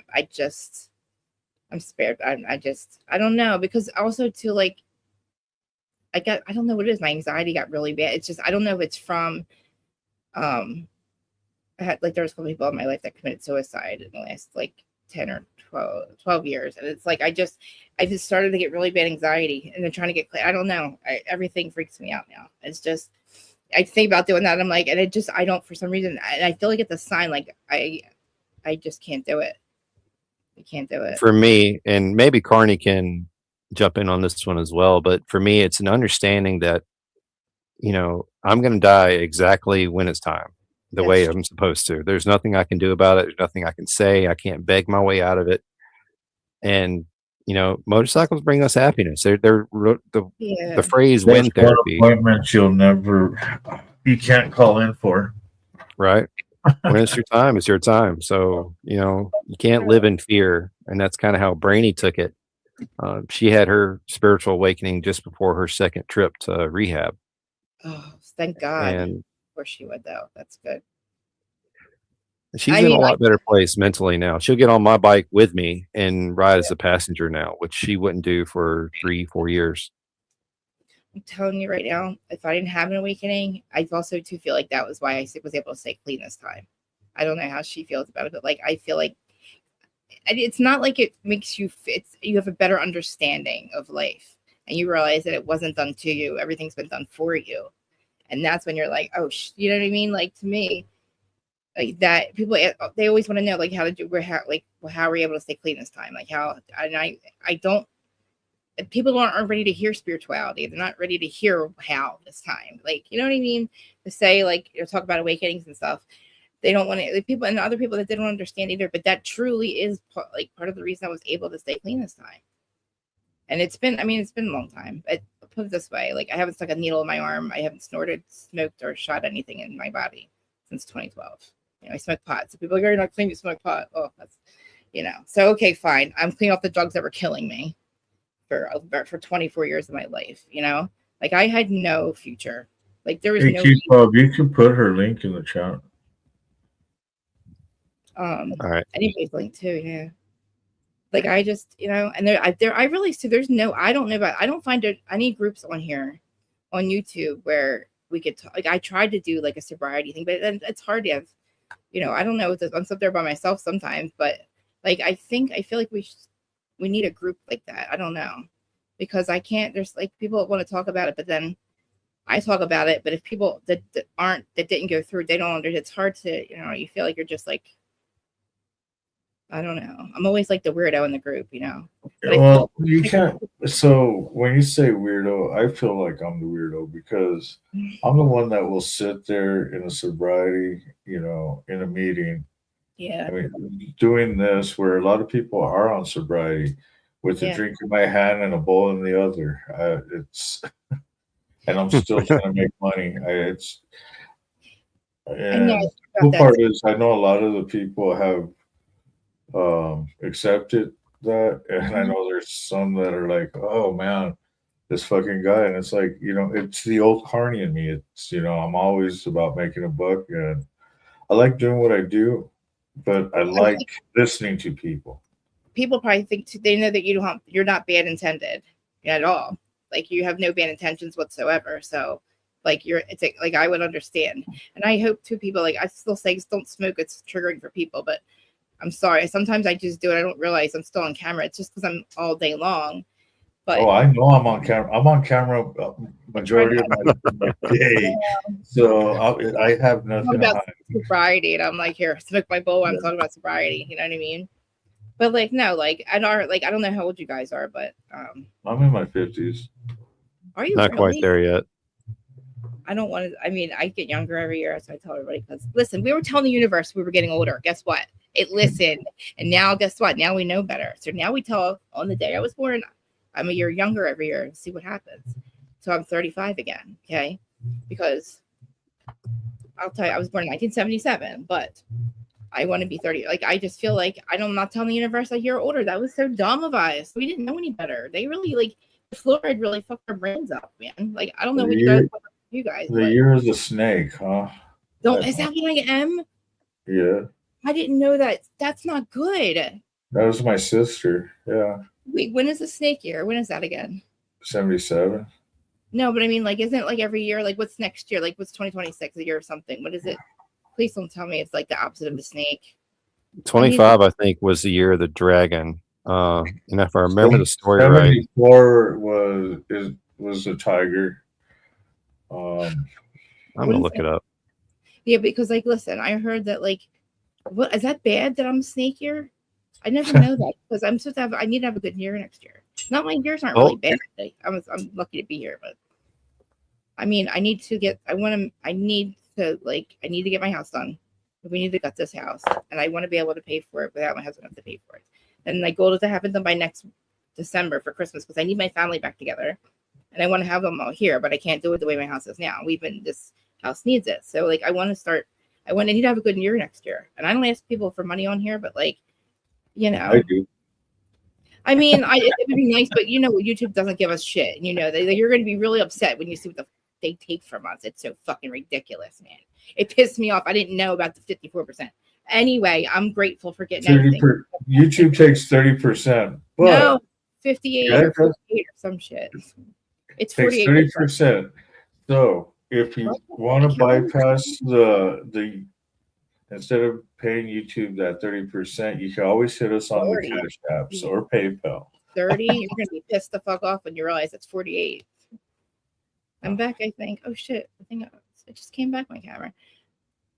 It just came back on, and now it won't show back up. You're going to be pissed. I've read my stuff. If it's above that, guess what? They're paying me back.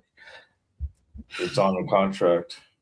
I have to learn, like, I have a lot of things I need to fix in this freaking podcast because I started that whole situation with that weirdo guy in my avatar. Like, it really threw me off my game for a while, and I gotta like fix some things because if I want to get paid anything, I gotta like, first of all, yeah, like I tell people, this isn't my first rodeo here. Yeah, I love it. Look, we're lucky to even get paid anything, to be honest, to sit here and do what, you know what I mean? Like, but like, I feel like we can make a difference. We're here for a reason. And even if people, you know, I can tell, I think we're all great people. You guys are amazing people.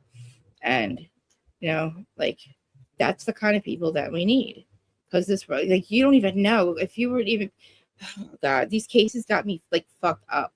I can't believe what people do to each other. Like, I just cannot fucking believe. I guess I do believe it, but like, to murder 4 students, oh God. Listen, so you know why I grift mostly. Don't call it grift. Not just because I'm a carny, but that's not grifting. I do it. So my club does a lot of charity work. Yeah. So whatever I bring in, guess where it goes? To the club. No, it goes to the community. Right. We said, so we do a big run that we ride from here all the way to Tennessee. Jackson, Tennessee, for St. Jude's Children's Hospital to do a benefit run, and we do this every year. So everything I pull in, I get to put right into these good causes. Plus, you know, I do charity for Colorado over in Denver's Children's Hospital there. So, and then what we do in the community with the homeless and everything else. So.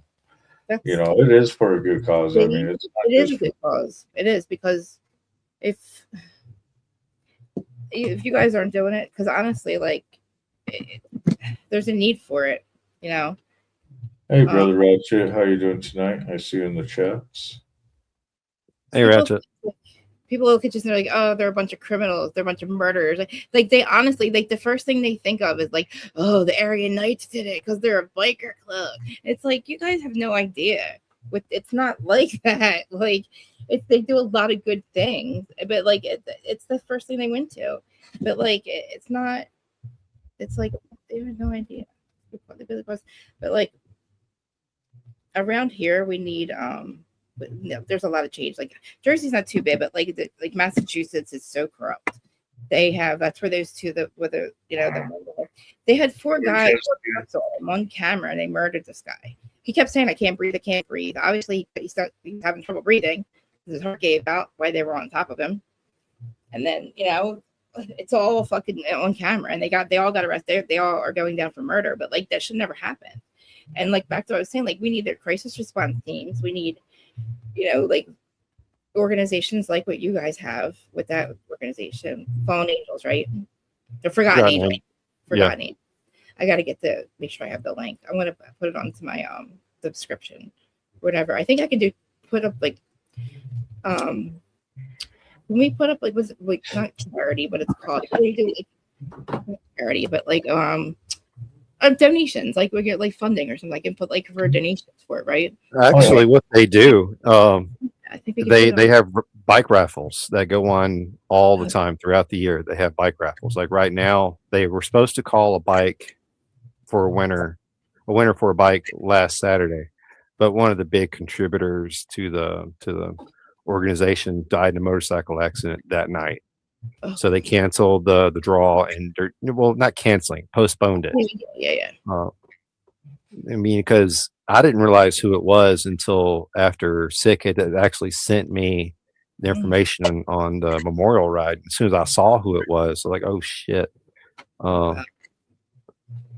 This guy who died, he was the owner of Gator Ford in Tampa and a major contributor. I'm talking about donated nice bikes after nice bikes after nice bikes.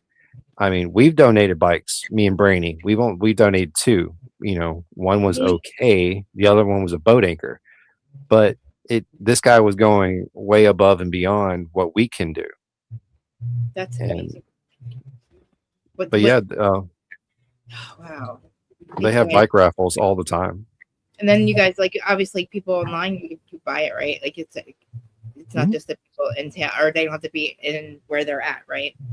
Nope, you can be anywhere in the world, and they will literally call you the night of the drawing, because usually I like being at the camp outs for the drawings they do there, because they'll get on stage and they'll call the person on stage and announce the winner. Sounds like fun. Like that just sounds like a good time to everybody that knows each other gets together too. You get to see each other and hang out and like, hey Kim. It's like a family reunion. Yeah, is a good way to put it. Yeah, I mean, I know it's not the same, but like we all, like I met a lot of people, creators on here, and like this one guy, the first guy I was on his channel he put me on his channel for 1.5 years so I could build my following, because I was the angry blogger, apparently, allegedly, that's what they say. But anyway, but when we all actually met, we all met at like a BravoCon, it's called. Instead of crying on a BravoCon. But like it's like magical. Like it's just when you meet people that like that you vibe with, that like care about the same things you care about. And then, it's just like once a year. And that's another thing. Like I need to either I'm not gonna fly. So you guys are gonna have to do one at the beach in Jersey. No, I'll try. I would like to go to one. I think I could get there. I told my daddy has to buy. I don't want to go on a bike. I would rather him get a House on Wheels or something like that. Some like a trailer thing or something. Or not a trailer. Like, I don't know. He did have this one thing. It was like a pop-up trailer. Him and my mom were supposed to like ride across the country on it. But like something like that, I would like in the camp out. Like I would do that. But somebody would have to drive me, and I'd have to get my dad to do it. So I'd have to get there somehow. Well, one way how it works for the camp out, to give you a basic idea, there's folks who drive down and get campers, or they rent B&Bs that are in the area, or they do like we do and just bring down a tent. That's what I would and camp in a tent. I mean, because they started charging last year because they had a huge number of folks come in for the wrong reasons. They didn't know why they were there. They were just there because the food's free, the alcohol's free, the partying's free, everything was free. Right. But then they started charging, we'll call it a door fee, right? Which is just a donation to the organization. Mm-hmm. And then once you do that, everything is still free. You all the beer you want to drink. I usually take down for a big camp out. That's good. Yeah, that's amazing actually. Like, but I could see how some people would want to come hang out, and then not really contribute anything at all, not even money wise, just as a human being there. You know what I mean? Like kind of just taking out space for people that could really be there for the right reason. Because I'm sure, give out free food and beer. Like that's not free. That's not easy. That's a lot of money people are spending to do that for people, So you want people there that, I got Academy Sports and Outdoors. I don't know if that's big in your area, but it's a big sporting's good company. Yeah. I got them last year to donate an entire pallet back in March of all sorts of stuff. And they get all sorts of donations throughout the year to help build the houses or to remodel the houses or whatever for the young men and women. But it's one of those things, and I'll say it in my videos. I can sit here and talk about it all night long, but you'll never really know what it is and get until the feel you get for it there. until you get there. That's how I tell everybody. So when we do our benefit run for St. Jude's, when we go to Jackson, because we ride from here, from Albuquerque, New Mexico, all the way out there, and then we do the whole run. And that experience, that time where you get to see everybody and be around, it's just so amazing. And then knowing where all this, what it's for. I mean, that's what builds us together. So the tiny homes, is that what you said? They were tiny homes they build? Yeah. You see how the Amish, so when that flood happened in North Carolina or South Carolina, I think it was, or it was North or South, and that flood happened, all those people were stuck and they lost all their homes. The Amish guys from a group of Amish guys from Pennsylvania, they donated their time, their lumber, their everything, came down, and they built like 16 tiny houses for those people, and they all, just for just do it. They just did it because they wanted to, But like I if they would something, I would spend all day helping. I would spend all day building houses with people, or helping, or something, like just donating my time, because I don't do anything all day with this, right? And technically I don't have to have any money coming in. I would love. That's what I'm saying. Like, it took me a while. I wasn't able to go help at a rehab or something. It was just too much for me, And plus I wasn't, I had to fix myself, do the work, right? Yeah.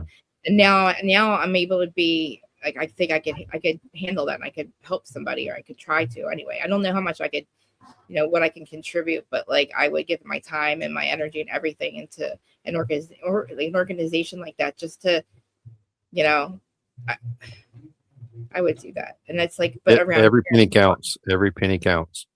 Yeah, that too. I like, there's a couple of houses like on my block that were for sale, and like they're not really expensive around here. Like, they're less than 200,000, but they're huge. They're 3 floors. Like, they're kind of like duplexes. And so like a couple of them were bought, but it's for men that just get out of prison. It's like in between, I guess halfway. It's not a halfway house, but it's for the men's houses. But like houses like that, is that what they have for these?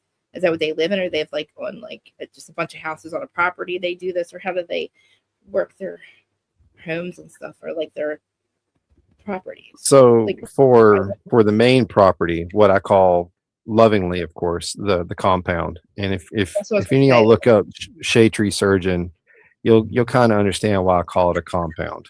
Right. But all that's on that property, even David and Cindy themselves, Cindy is the founder, one of the founders, and David is a co-founder.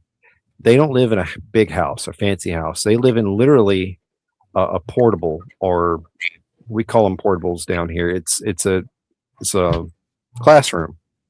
It's a portable classroom. They had them for the jail, actually. They had it for jails because they were redoing the jail, so they had to put them. Yeah. Well, that's what they live in on the property, is a portable classroom.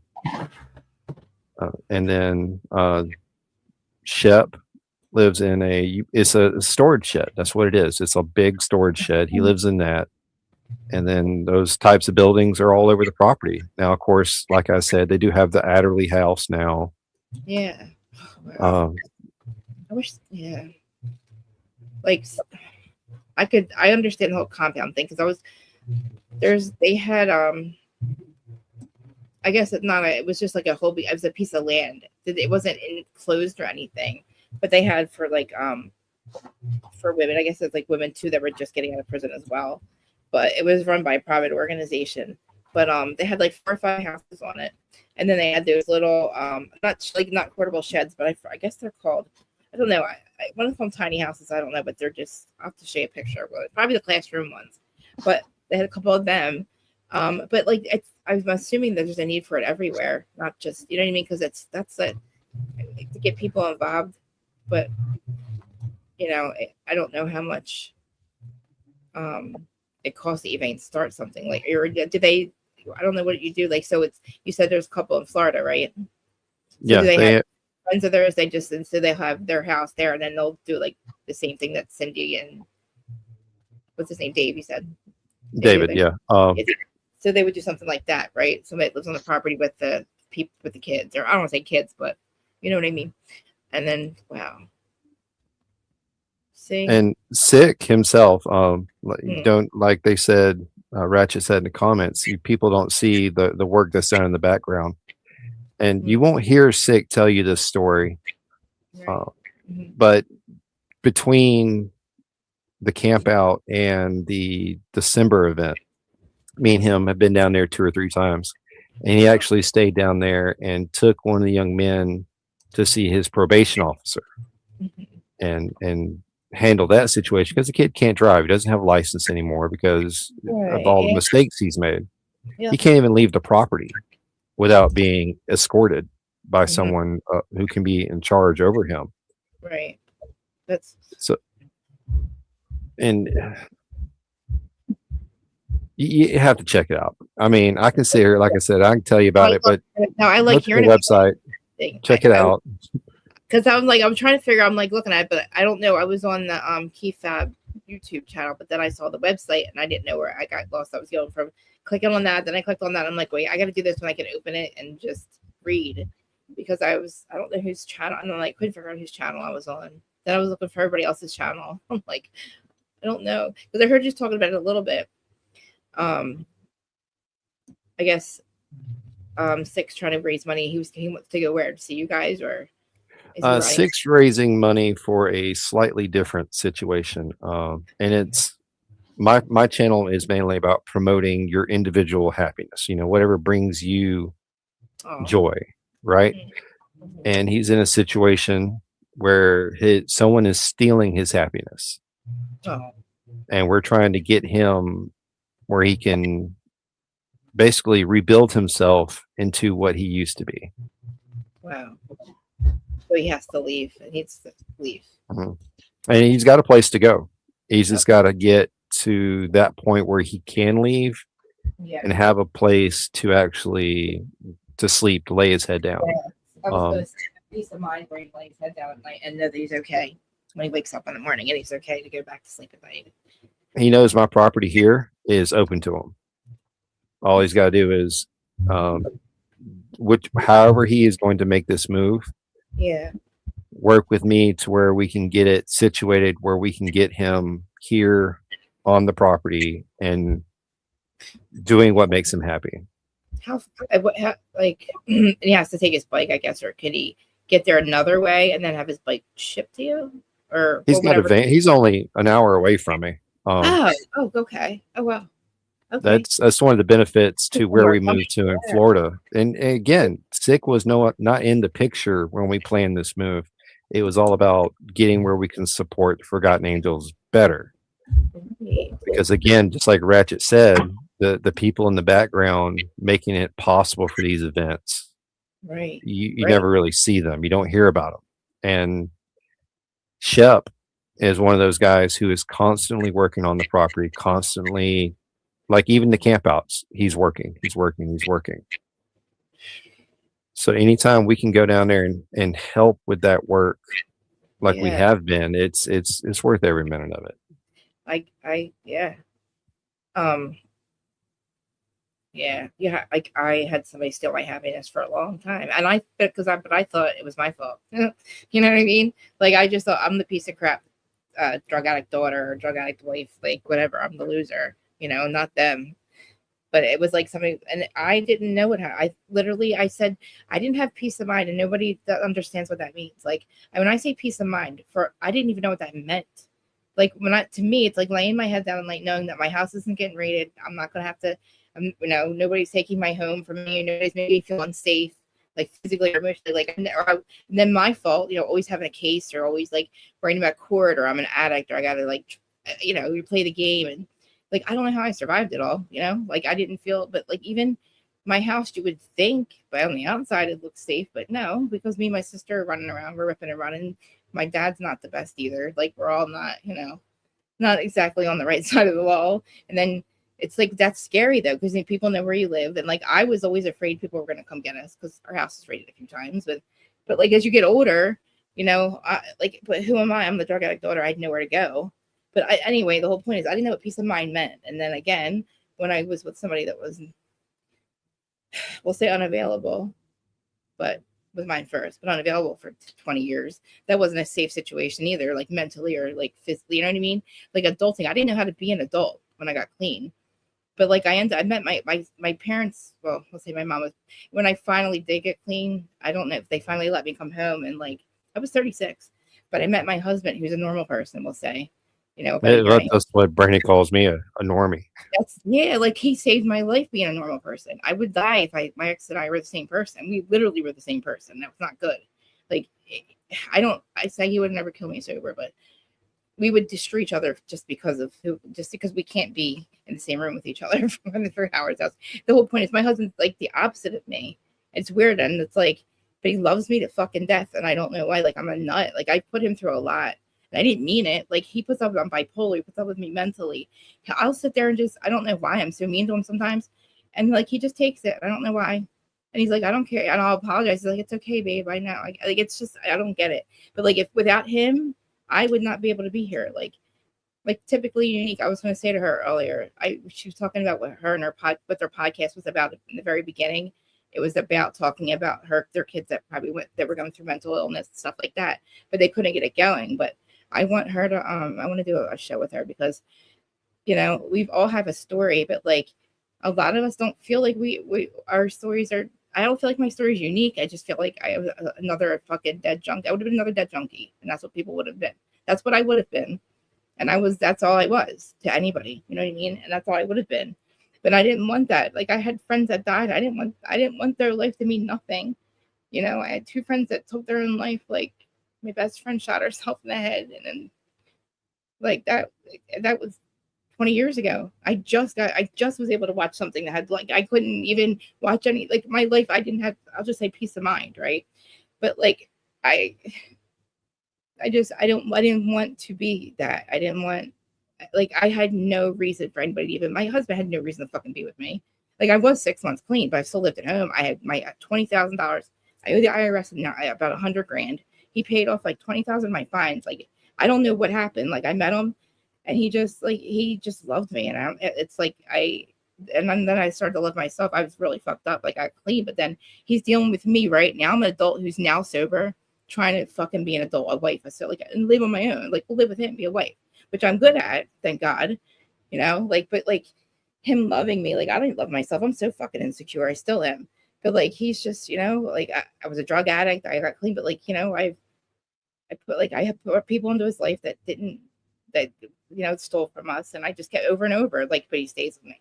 He goes the same job for 27 years. This dude, like, he's just like, I don't know where he came from. I just know that I tell him all the time, like, this is my timeline, I think. I joke around. I'm like, you're here for me to have peace of mind, because if not, I was going to either die. I was going to die. Like, I didn't have another run in me, and I don't think I would have been able to stay clean this long. I don't think. Like, something happened that the last time that I OD'd, and like, it changed everything. And then he came into my life, and then that was it. And it's like, I don't even think about, like, the person that I was when I had that OD. There's no fucking way I'd still be here. Like, I didn't care. I had no license, no registration, nothing. Driving to Camden every day, buying fucking dope. So, you know what I mean? Like, who the fuck do I think I am? You know what I mean? Like, everybody around me was dying. I don't know why the fuck I didn't want to get clean. I just didn't. I didn't know. I didn't want to be myself. I didn't want to be me at all, ever. I said all the time, I didn't want to be me anymore. I just didn't. And that's why I got high for 20 fucking years. And I don't blame my parents. Like, I thought I was the ones who fucked up. Here comes to find out they are they're kind of sociopaths now. And now that I look back on it, things happen. Like a lot of shit happened last year, but like I'm like, man, you guys, like, seriously, like, I love them to death, really. Like, we're all fucked up, but I love them to death. But now I'm like, I was blaming myself for a lot of shit, but now, like, we've all kind of, like, we're all like, we can breathe, it feels like. But anyway, I met my husband, and he's like, he gave me peace of mind. And then somebody, you have to get rid of anything no longer serves you anymore. We have to be fucking selfish. Like, he needs to be selfish. And like, we're too old to fuck around, like, a sustainable lifestyle is what we need. Like, that's not what I had for a long time. Like, I really didn't. And peace of mind is so fucking important. It's like, you don't want to have to worry about somebody taking your fucking, I don't know what it is with me. I have a fear of, like, somebody taking my house. I don't know. I think it's like, I know nobody's going to come take our house. Like, I know that. Like, we own it. We don't pay on it or anything. My husband would never let that happen. Like, poor guy. Like, he wouldn't check the bank account ever for like years. 10 years I ran this bank account. And he trusted me. Look, and I never, ever fucking spent money on drugs. I never, like, I was so proud of myself, but I did addiction transfers. And like, people don't get that. Like, I can go to detox all I want, but I have to stay sober. You know what I mean? That's the hard part. Getting sober is easy. Staying sober is fucking hard. And like, it's really fucking hard. And things happen. Like, I've lost things that happen. It's weird. I'll deal with things like, when anybody that has to deal with death, like, I can deal with that better, but like, things that are completely fucking out of my control, it freaks me out. And that's the only time I've never thought about relapsing on those drugs, but a couple of times I took a Xanax and I almost died. And so it's like, I know that I can't take anything. I know I should have known better. Like, in 2018, this poor guy, I took 2 Xanax and I ended up fucking at the airport. I don't know who I am. It's like a fucked up thing. And I don't know who I thought I was taking one. I knew better, but I'm like, oh, well, I never had a problem with them. I could take them. But it's like, I knew then that I wasn't ready to, be completely, like, I had a lot of work to do. I didn't realize too, like, 12/21 is the date, it's my sober date, and I just passed it and forgot all about it. It's weird. I kept saying it was coming up, and then it happened, and then it was because I used to think about it every year, you know what I mean? But then, think, like, it's been a long time. Like, me and my dad actually got sober at the same time, which is kind of cool. But we both stayed clean this time too. He relapsed on gambling last year, but he's okay now. It was a little bit. And like, that was the weirdest thing. I never thought of him as a gambler. He was an alcoholic. I never thought of him like, I was like, kind of, I almost like, I was like, wait, what? Like, I had no idea. And I was like, Dad, that's crazy. Cause like, I thought he was mad at me. Cause like, my mom, something happened with my mom. She left my stepdad. She was cheating on him. And then my mom, my biological dad gets mad at me for yelling at her. But they've been divorced my whole life. But like, I was the disrespectful one. You know what I mean? So like, I thought he was mad at me, but here this guy is all, some things were going on. But like, I can deal with stuff like that because I feel like that's like chaos, or I don't know. It's weird. Like, you grow up with chaos, and I feel like that was my normal because I know here I'm safe. I can watch them in their chaos, my family in their chaos now, and I don't have to be a part of it. You know what I mean? But like, they're still my family. But like, you have to be away from anything that no longer serves you, and he needs to get away from anything that no longer serves him. And it's good that he has a friend like you, somewhere to go. And they're only an hour away, so he's not really going far. I don't know where his family is. Does he have family anywhere near? No. He's from Jersey. I know that. Oh, that's right. I knew that, but I didn't know why he left Jersey. Or how long did he leave? How long ago did he leave Jersey? He's been down in Florida. Because it's too damn cold up there. No. Right? That's what he'll tell you. Now. Warmer now than it used to be. It doesn't snow anymore, really. Like, for real. I wish my camera would work. I hate. Oh, he gets cold anything below 60. No, he is real Jersey. I'm down here. I'm like near Philly. He is, guys. He's Dolores. He's Frank. Dolores. Like, I can hear him going, Dolores. He's that Jersey. Like, he's like where Dolores and Frank are. Like, he's definitely from up there. Like, further. But there's old Jersey. There's no mid Jersey. It's either north or south. I'm from up there, but now my husband's from like a little bit more south. But I don't think I sound like him at all. I talk fast, but I don't sound like he's real Jersey. He's like water. Yeah, I got a club brother that is he gonna come up here? He's a Jersey boy too. Really? See, we're not bad. Listen, we get a bad rap because of reality TV people, but that's just we are toxic communicators. We're not mad. It's just the way we communicate. And I'm tough love friend. I'm sorry. I'm not going to let you fuck your life up, friend. Because I didn't, like, people really didn't give me tough love, but when my parents finally gave me tough love, when that was a part of me having to get clean too. Because I really had nowhere to go. Like, they really weren't going to let me come home. And I'm like almost 40, right? Like, I had to. Plus, I was going to die. Like, I did die. Like, that's a whole other story. That's a whole other episode, actually. We'll have to talk about that one day. I didn't know that I didn't know something happened, but I didn't remember it for a long, long time. But like a lot happened, and like, yeah, I have to tell you guys all about it. I think I told you about my angel, my birth angel that's here. She's a 7-year-old little girl named Minerva. She's my birth angel. She's like my guardian angel.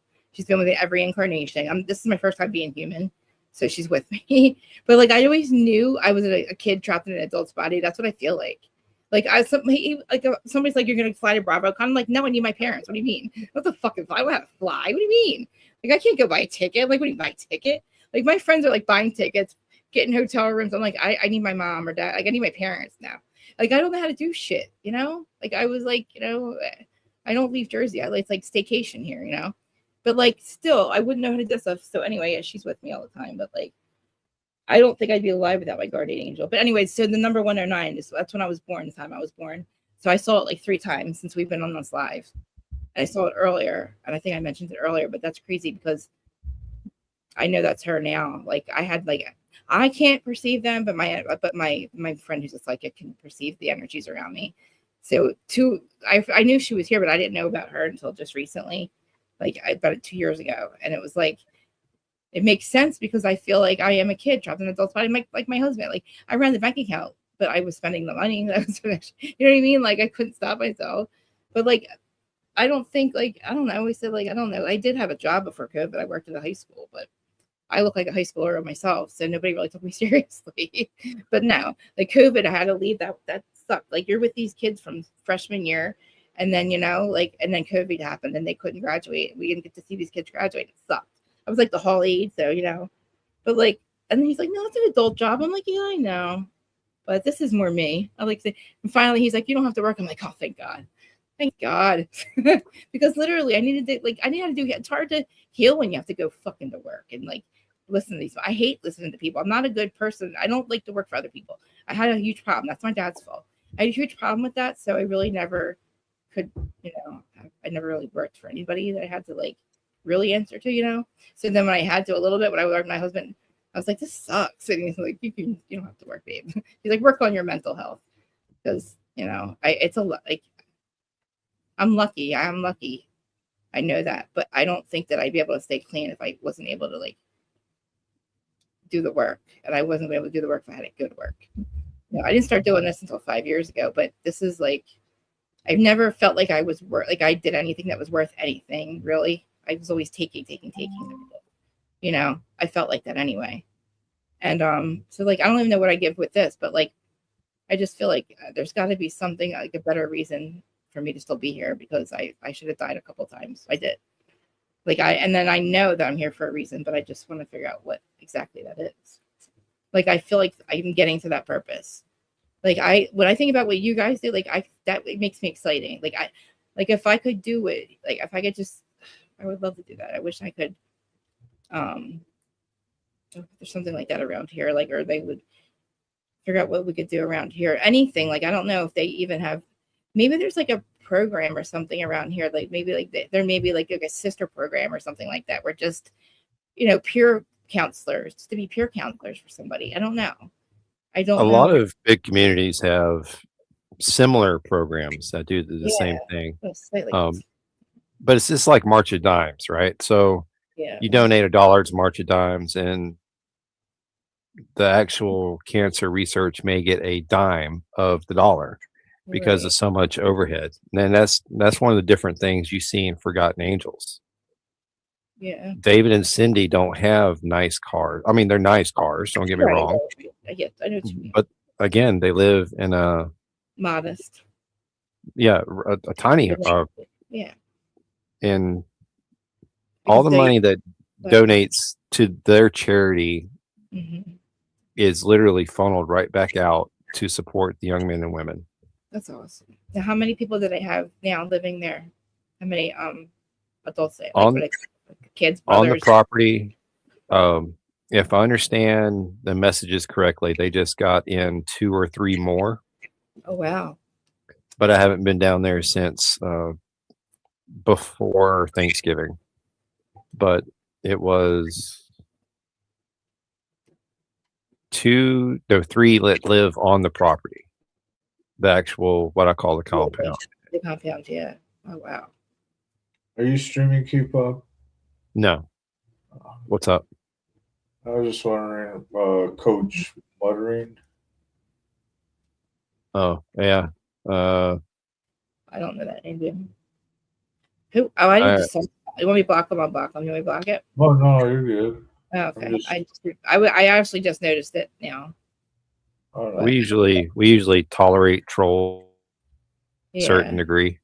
Yeah. I mean, I could deal with it for a little bit, but it's like unproductive. And this morning we were having a blast. Yeah. We're like, Well, who told somebody like we blocked my? There's I'm times like, that I don't who even blocked pay people? attention to chat. That's the thing. That's my Like right now, I'm enjoying, the conversation. Plus, listening to your story and all that. It's, that's the thing. So I'm not even really paying a chat, and then when I do, it's like, oh, let's see. I got to call some of this out. So, but That's usually how it goes with the us. Mark the Dime thing, dude. What is the deal? You can hate or whatever, or you could love it, but we like to do our charity stuff, and and if we should, if we like to share it too. So, Well, I'm glad that you're sharing it with me. I'm glad that like I could, I want to do something, but I know it's like not much from where I'm at. But One thing to keep in mind with all charities, right, is do what you feel like you're led to do. Like, we're talking about March of Dimes.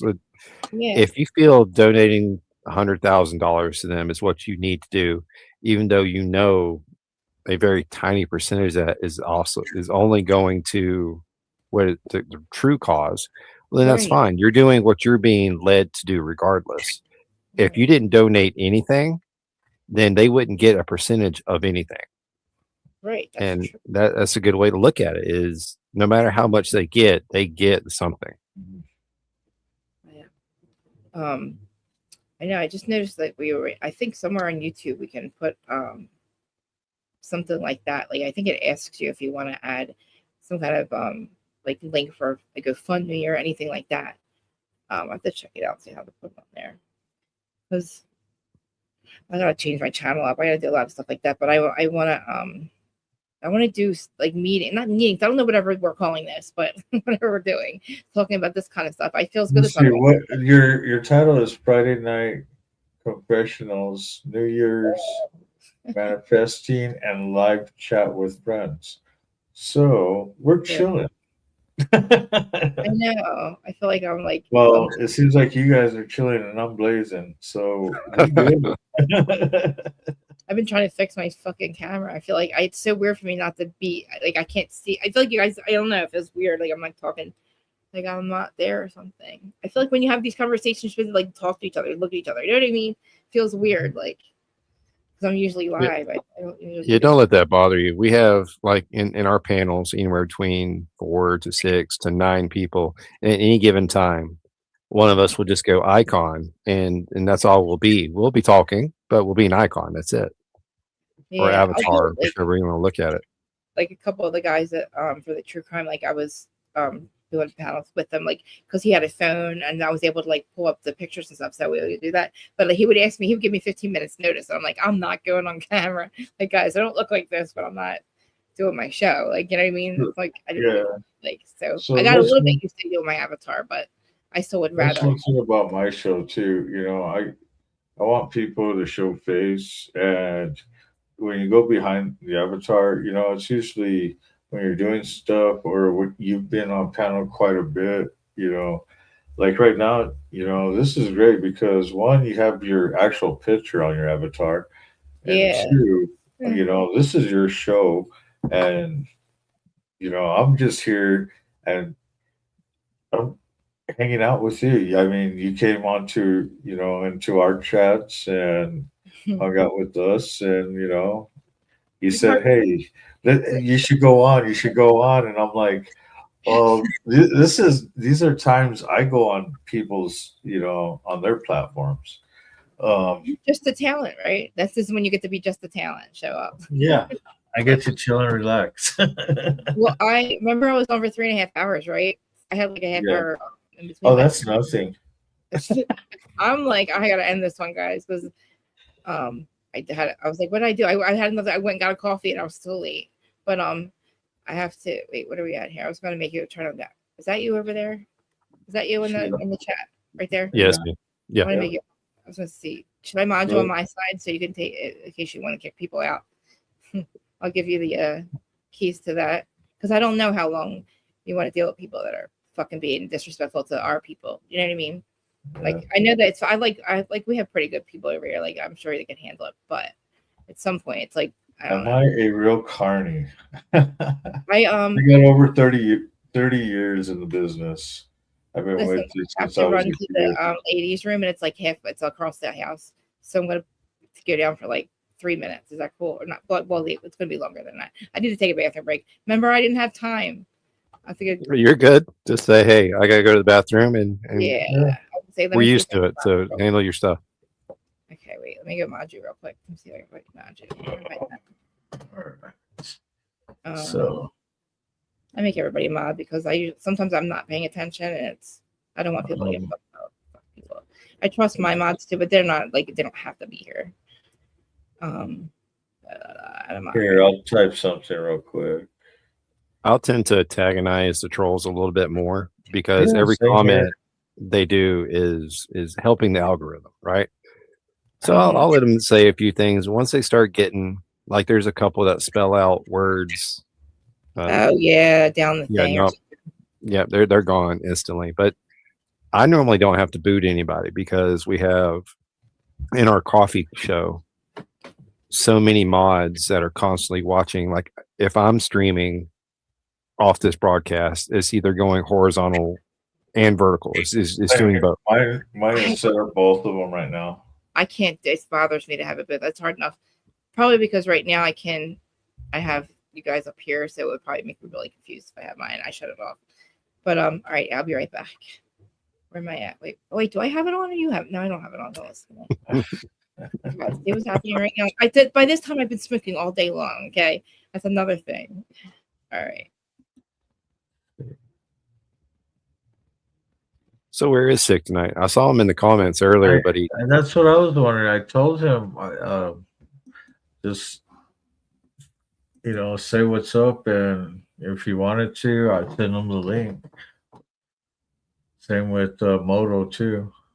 well, I know Moto doesn't usually stay up too late on Fridays. Because Saturday night is when he stays up the latest.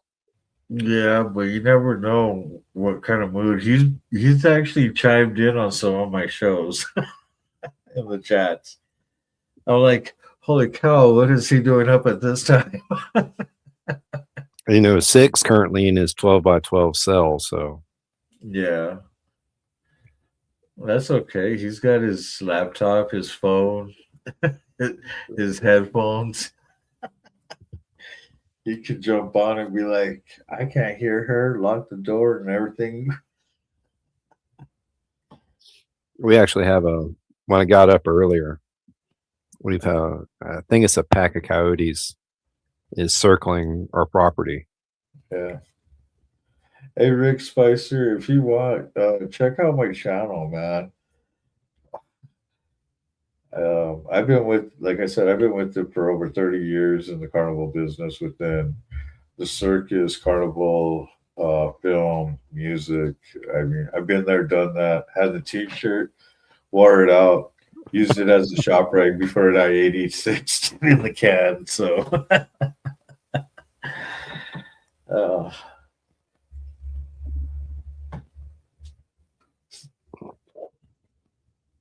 So we still have 6 left tomorrow, right?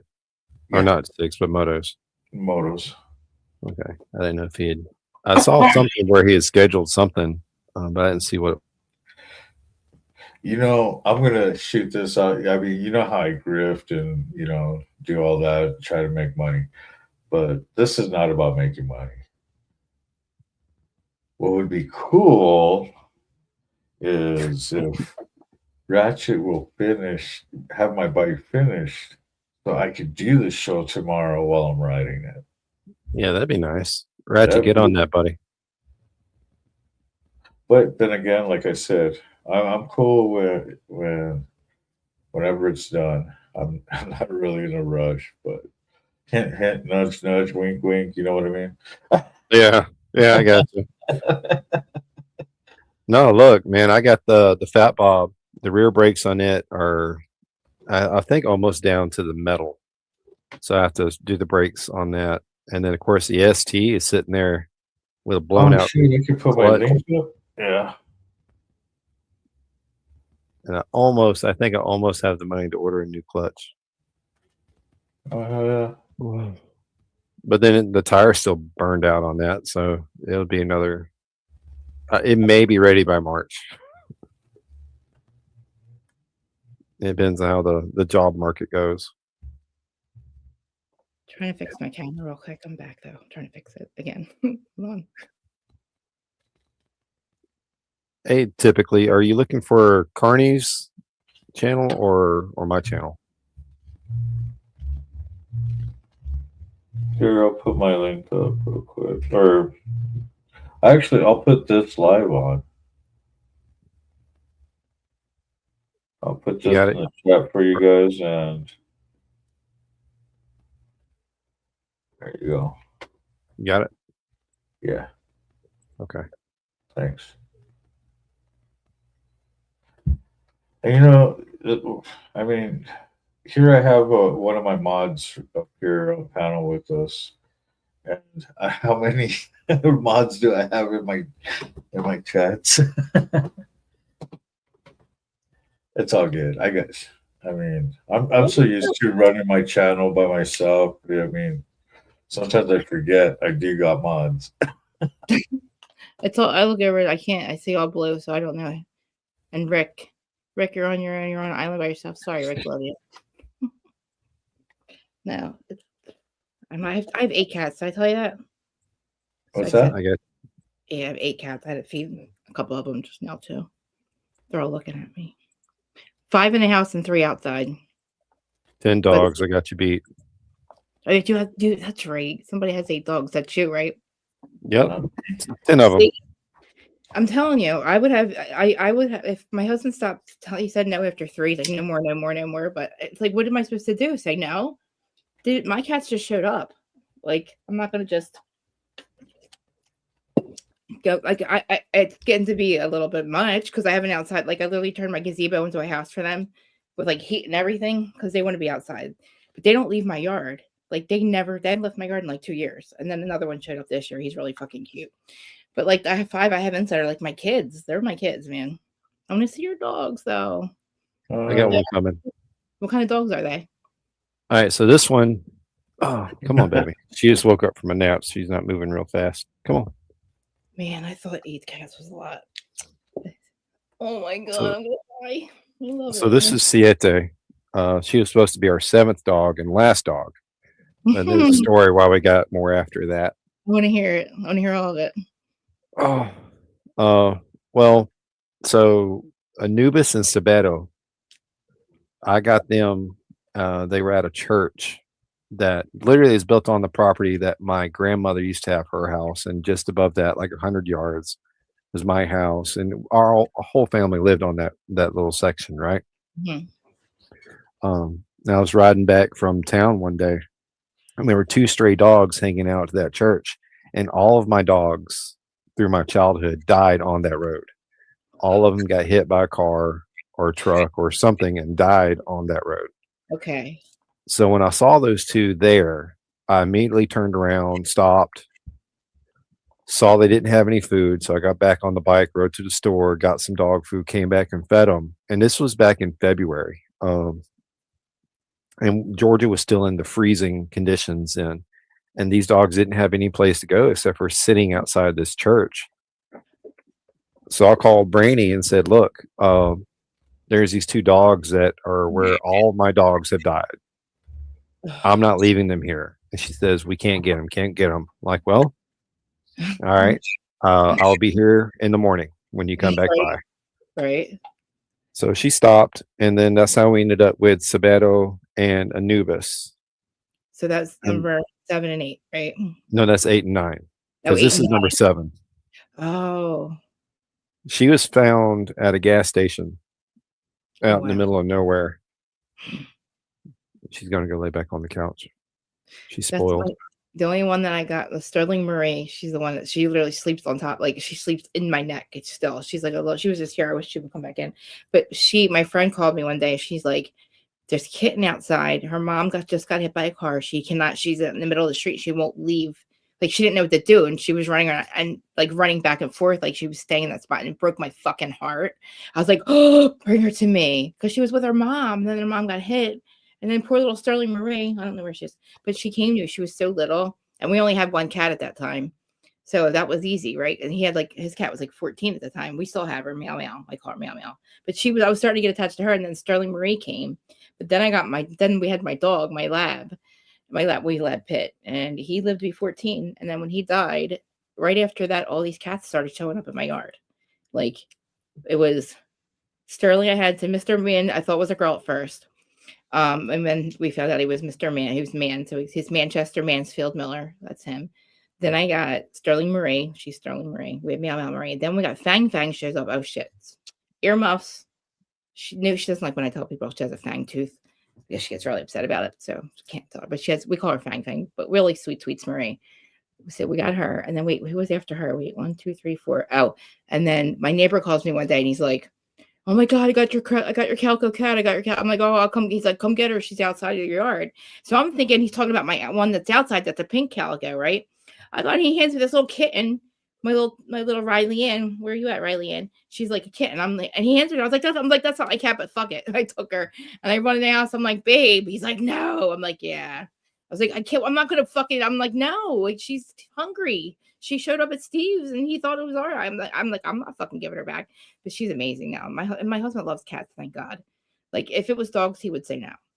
I mean, probably, I don't know. He would probably let me do it, but I can barely afford it. It's like expensive to have 8 cats. And you have 8 dogs. It's like, or 9 dogs, it's like 10, I buy litter every day. I buy food all the time, but I feel like that's all we buy. But I would listen, my house is getting gutted and rebuilt back up, and I'm building it just for more, like literally for my cats.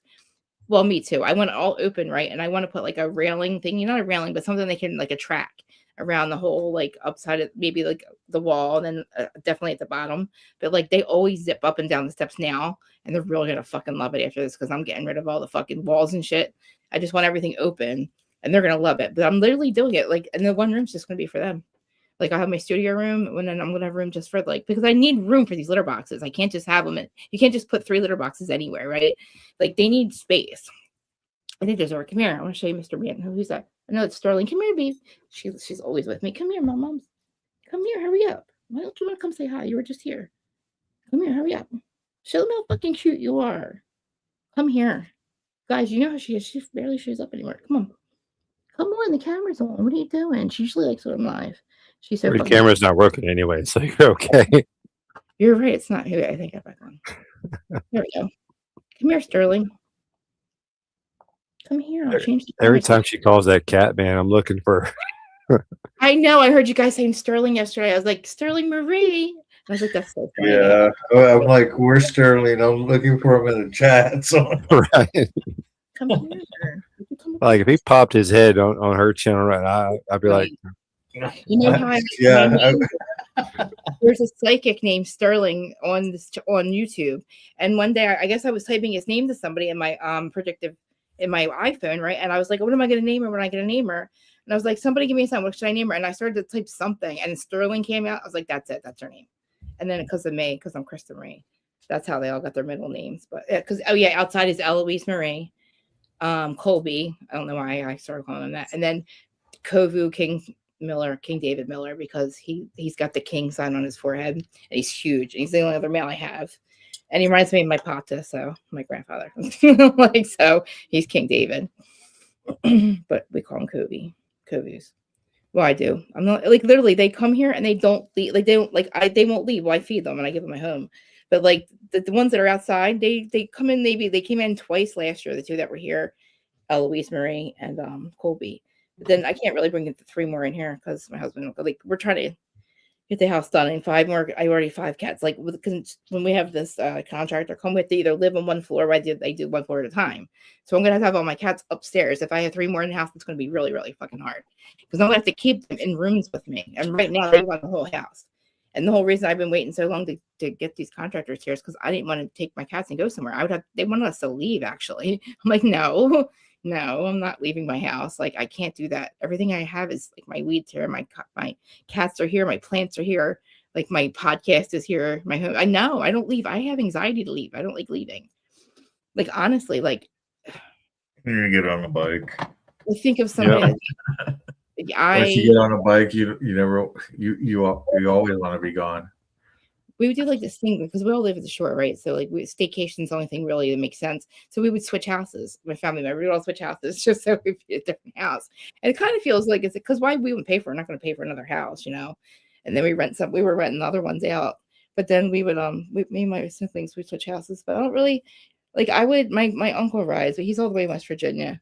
He had to leave the state, so he's in West Virginia, and he'll come. He's here. He's comes here. He sneaks in the state like once every 2 months. But he would he can't ride, but he can't get a regular driver's license, but he can ride a bike. He gets a bike license.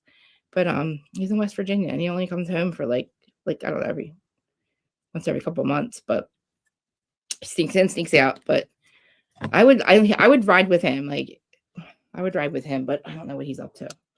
But he would do something because he did something. I don't know what they're doing right now, but he would want to do something like that. I don't know what he's doing out there. Probably really, you know, he's got the time. But I would ride with him. But and my mom, I think I don't know what she's doing, but I think her new boyfriend, obviously he rides a bike, but like I would like they're doing all kinds of stuff. They've been get like I know well, she apparently is doing it by herself, but I don't think she is. But she's been going to like a lot of places. She's been like traveling and stuff. And Yeah, good evening, Mount Woman. Thank you for tuning in, hanging out. We need When things Road like King sneak in? huh? What did you say? I'm sorry. I was asking when Road King snuck in. I He's just been noticed in he's for a here. while. Yeah. Well, that name earlier, yeah. Hello to everybody too, by the way. Yeah, he's been in the chats for a minute. I think he's My bad, Road King. a lot of people are on the vertical side. Oh yeah. So you can do that on your side. That's good. Yeah. Yeah, I have it on both. Like sometimes I was doing these, like I was doing like mental health check-ins Friday night, but then it's like hard because like people don't know to come to my lives for that. So even if I had my thumbnail and shared it, people are kind of just like, and then it's always like me just like trauma dumping. That's what I feel like. So I end up doing it for like an hour and that's it. But I do because I want. Like, if I tell anybody, just comment. I don't care if you don't even have to be on camera. If you want to just talk, I'll just sit here and listen. I'll just be. Because I had this problem where I thought I could just like I didn't know how to just listen like to people. I always would try to fix the problem, and then I know that's not what people want all the time. So like I learned to just like listen, but I used to not be like that. But now it's like I want to do because I know I can't. I don't know where to go anywhere. Like I don't want to go to meetings because I don't want to leave my house. And this is what I do. Like I can sit here in front of 1,000 people and I don't think about that, but there's no fucking way I'm going to a meeting. And like, I'm like talking in front of people again, like sharing. I can't do that, And it's like, but I've been saying the same thing for 12 years. There's not really much I have that I haven't said. I don't know what else I could help, I know that people need meetings, but I know you also are not going to get clean or stay clean unless you really fucking want to. And you have to really be fucking tired of it. And you got to do the work, and it's hard. It's fucking hard. But there's times like now, like where, like this is something I need right now. Like there's like I was saying, like I'm like guys, I'm not getting off. I was all just 3.5 hours. I didn't want to have to edit the goddamn thing out for the podcast. So I'm like, I got to start over because they end up going like by the end of it, I'm like, well, I'm just like talking and I'm just like rambling and I'm high. I'm like, guys, because it's some 3 hours I've been talking shit on other people. And then I'm just like, all right, well, here I am. I'm tough love friend. Sorry, Teresa. I'm like, Well, guys, I'll put I'm not Braining fucking- Chameleon's channel in the chat as well. That's my wife. I was gonna say, it's not Um, your yeah. Yeah, she does tarot card readings or tarot card readings throughout the Oh, week. She'll get on and she'll do a live for like 4 or 5 hours where she's no just as they're shit. coming in. Oh, Um, see, and I then she know. talks about her journey through being That's what sober because she was a daily heavy drinker, where okay. it was her drug of choice in the morning, Mm-hmm. and then on the way home, cracking tall boys on the way home, and then when she got home, she already had an 8-pack or whatever, and they'd be gone by the night's end, so she would have to get more the next day and the next day and the next day. And That's she talks a how lot about that in her journey yeah. How old she is is she? now. I think I'm like she. I don't know what's her name, but Brandy, right? Brainy is what we call her. Brandy. Okay. I don't want to say she. I mean, I Yeah, guess I'll I see a love couple. going on there and watching her show whenever I can. That's I want to watch. That's what I was gonna say. I want to make sure I get her information link because I mean, like I said, people. It's hard. I mean, like you said, I don't like you weren't an addict, like you said. So I don't think No, it's I'm a like, I could never. normie. Yeah, it would be. I said to my ex, like one of us has to get clean because I can't, and you got to get clean. You have to, like, you know what I mean. And that would never work. And then my husband, I don't like I said, it's like he's here, but like I need other people that I have that understand how like I've been adulting sober and how fucking hard that is for some people. Like they're like if people are like, oh, how is your life so hard? Like this is not always been my life. Like it's not just because my husband's normal doesn't mean I'm still dealing with myself. Like I'm still dealing with shit that I don't even know who the fuck I was back then. I don't know like I'm a completely different person, I feel like, but I still struggle with mental health. Like I still have like I'm a self-medicator, addiction transfers. And I didn't realize honestly till last year that how I could not control my spending. And I'm like fucking addict again. I said, babe, this is fucked up. I said, holy shit, like I really can't stop. Like it's not even like I was paying the bills, but then I'm like, I don't know what the fuck I was buying. Like I would just buy shit. And it wasn't like, and then I would sit there and like I would be so always afraid he was gonna find out. I was always hiding it from him. I'm like, I'm a fucking addict again. Like then I realized like I was an addict growing up. Like addiction transferred when I was younger. Before I didn't know what drugs were. I was like spending money. Then it was sex and money. And then you're like, holy fuck. I had it, and then it was drugs. Then that was like my first Percocet. I was like, oh, fuck's the answer to life.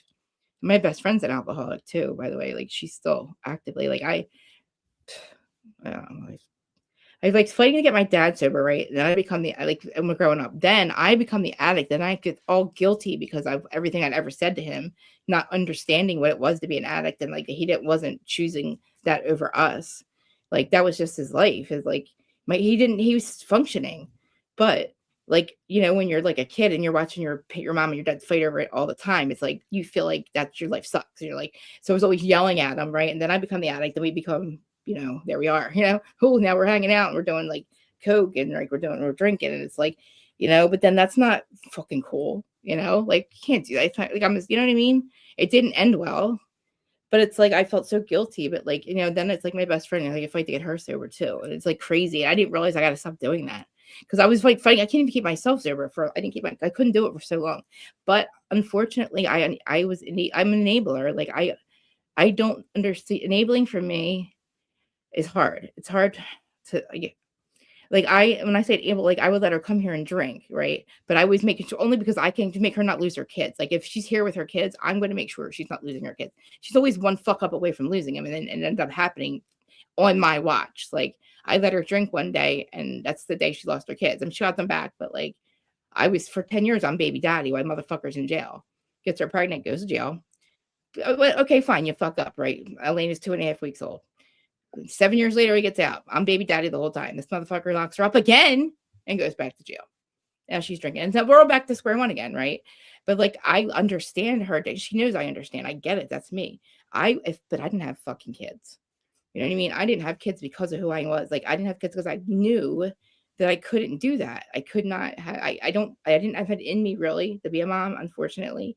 But then again, I'd fuck my kid up. Like, and I didn't want to do what I did, like what I did to my parents and what I didn't want to be abusive to my kid because I'm bipolar, like I have BPD, like I can't control my anger sometimes. And I'm mean to my husband. He doesn't fucking deserve it. Like I know my kids would have to suffer.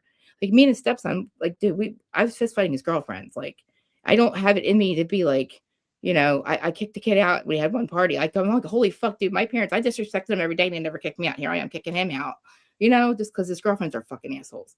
Like, it's just crazy. Like, I knew that I couldn't do that. And like, she has 3 kids and they're like my kids, but like, I would enable her and let her drink. It was just like, I found 17 fucking hidden, what are they called? Those little, the sleeve, what are they called? The fucking cinnamon shots, whatever. Oh, Fireball. God, yeah, I find them all over my yard. I'm still finding them sometimes. She started, I was letting her drink, and then she started hiding it from me because it got to the point where like I couldn't let her do it anymore. But like I did it because I didn't want her to lose her kids. And then, it's like she would drink, she couldn't stop, and then she ends up in like 3 a.m. Her dude's calling he's got putting her in jail because what else is he gonna do? She's screaming with a knife in her hand, and she loses her kids. And like, then I did that, and I'm like, holy fuck! Like I was trying. There was always one thing. I was always trying to clean up everything for her so the kids wouldn't. And everybody asked me, "Why do you keep doing this?" I'm like, "Because of the kids, because I love them. They don't deserve it. Like they don't. They only have her. Her mom was murdered. I'm not mad at her. I'm mad at her mom's fucking murder. Her mom was murdered when she was 10, dude. But that broke us in half, right? So that's what I'm mad at. That's why she's an alcoholic. And every fucking aunt and uncle she had died from drugs or murder. Like she's like every tragedy in my fucking life. And then her last overdose in her house her aunt was only 2 years ago. The kids found their aunt, her last aunt, dead in her house, overdosed. You know what I mean? It's like, and then she's an alcoholic. I get it. I know you're an alcoholic. You know what I mean? But like, I need her to stop. But I can't. What am I going to do? Like, I feel like it sucks because I can't stop her. I know it's not going to end well. One day I'm going to get a call and the kids are going to find her, and I know she can't help it. And it's like she has everything now, but it's like I don't know how long that's gonna last because I have to stop talking to her sometimes. Like this is the first Christmas I haven't been with her kids. It sucks. But like, I always said I wish I was an alcoholic. I thought it would be easier. But then it's because I'm like, because my shit's illegal. You know what I mean? Like I was, shooting dope in my arm. And I thought like, if I was an alcoholic, it would be so much easier. But when it's easier to get, it's easier to get, but easier to tailspin on it. I mean, that's the thing. Because when she got her apartment, it was across the street from a liquor store. I was like, what the fuck? And she was sober at the time because she had got through HUD. Finally, it was like I was paying for a fucking motel because she had nowhere and nobody, and I couldn't have here because I couldn't have the kids here. It's not a good, just things. I couldn't have them here, and I didn't want things to get like. I don't need cops here. She's always got cops are always coming for something, which is fine, but not in my house. And like, I don't know. It's not kid friendly. And I didn't, so I was paying for a hotel, but finally, I'm telling you, one day I said to the nurse, I said, please fucking fix this. I have no more money left. I can't help her. She has nowhere to go. She's got HUD's like, it was literally, we were down to like nothing. I wouldn't, it was it. She was going to have nowhere to go. I don't know what the fuck was going to happen. But like literally the next fucking day, HUD calls her. They do this lottery thing once a year, and they like literally do a lottery, and they pick some, and like literally randomly you get picked. Dude, they picked her, and she got an apartment. It's like within a month she got in this apartment with the kids. I'm not like big enough for her, and she got the kids back. And then I don't know when she started drinking, but she got pregnant again when the fucking dude gets out. I was so pissed. For 7 years he's telling me, and I believed him when he said he wouldn't fuck up again, because God forbid he went to prison. You know what I mean? Away from his goddamn kids. And like they're growing up and they know their dad from prison. That's it. That's all they know him as. And I thought he was a good dude. Like, he was basically like a brother. He comes home and he fucks up within 3 months. He's back fucking in the halfway house. I said, what the fuck is he doing? Because don't tell me shit, right? Don't fucking tell me. So long story short, knocks her up again. Then he goes back. I said, for what? She goes, this bitch has the nerve to say to me, he was trying to provide for his family, stealing. I said, motherfucker, what? Don't tell me you're providing for your family, motherfucker. Now you're in jail, asshole. Like, what are you doing? I provide for your fucking family. Like, you're stealing, putting your life in jeopardy again, and you fucked up. And now your kids you knocked her up again. So another kid that's not going to know his fucking dad. And she's got another kid to take care of. Now she got 3. Thank God 3 they're all with him. But like, still, he left his kids again. And I'm like, I don't know who I'm mad at. Like, you know what I mean? Who the fuck am I mad at? I'm just mad in general. Because like, it's like, dude, don't say that shit to me. fucking get it. You know what I mean? Don't tell me you're doing shit illegal to provide for your family. I've been providing for a fucking family, not doing shit that's illegal. Like fucking, I don't have shit. Like my husband, he gives me a budget, and here I'm spending, giving it to her. You know what I mean? Like I'm providing for your family. Now it's your turn, asshole. And then it's like, no wonder I'm not mad at her for drinking because fuck, man. Like, what does she have to fucking? Like, she has 3 kids. That's the thing. Like, I wish she wouldn't right now. I was mad. There would have been more. She would have had a lot more. She would have had a lot more. And it's like, 2 was hard. 2 was hard because I'm not a kid. I'm really not a kid. I'm not a kid person, but my personality, look at me. I don't shut the fuck up.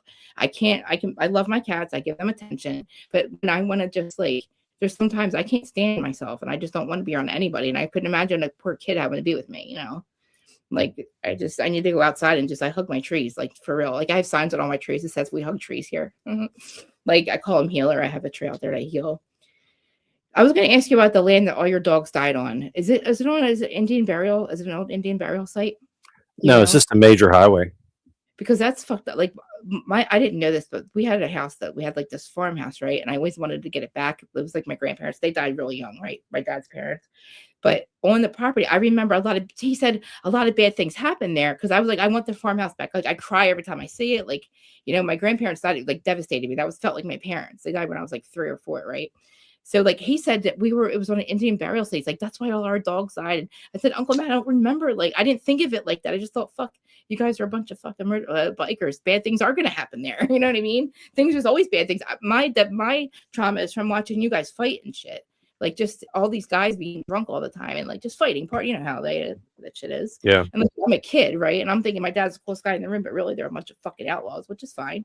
But like, my trauma is watching them getting fights and shit. So like, I'm thinking bad things like that. But like, to me, I'm like, when you said that, I was like, oh man, like why though? But like a major highway, like, were you like living on one or did you live on it or? Yeah. I mean, the house was literally 30 yards from the highway. And that's then the dogs would walk down there crossing the street or whatever and get knocked out. And that was it.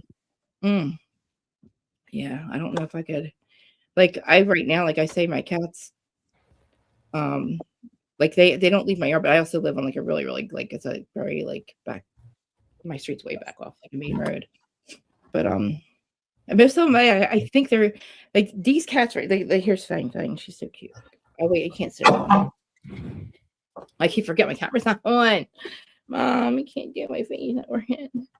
Wait, where? You guys can hear me though, right? You can hear me. Yeah, we can hear you. You're good. Oh yeah.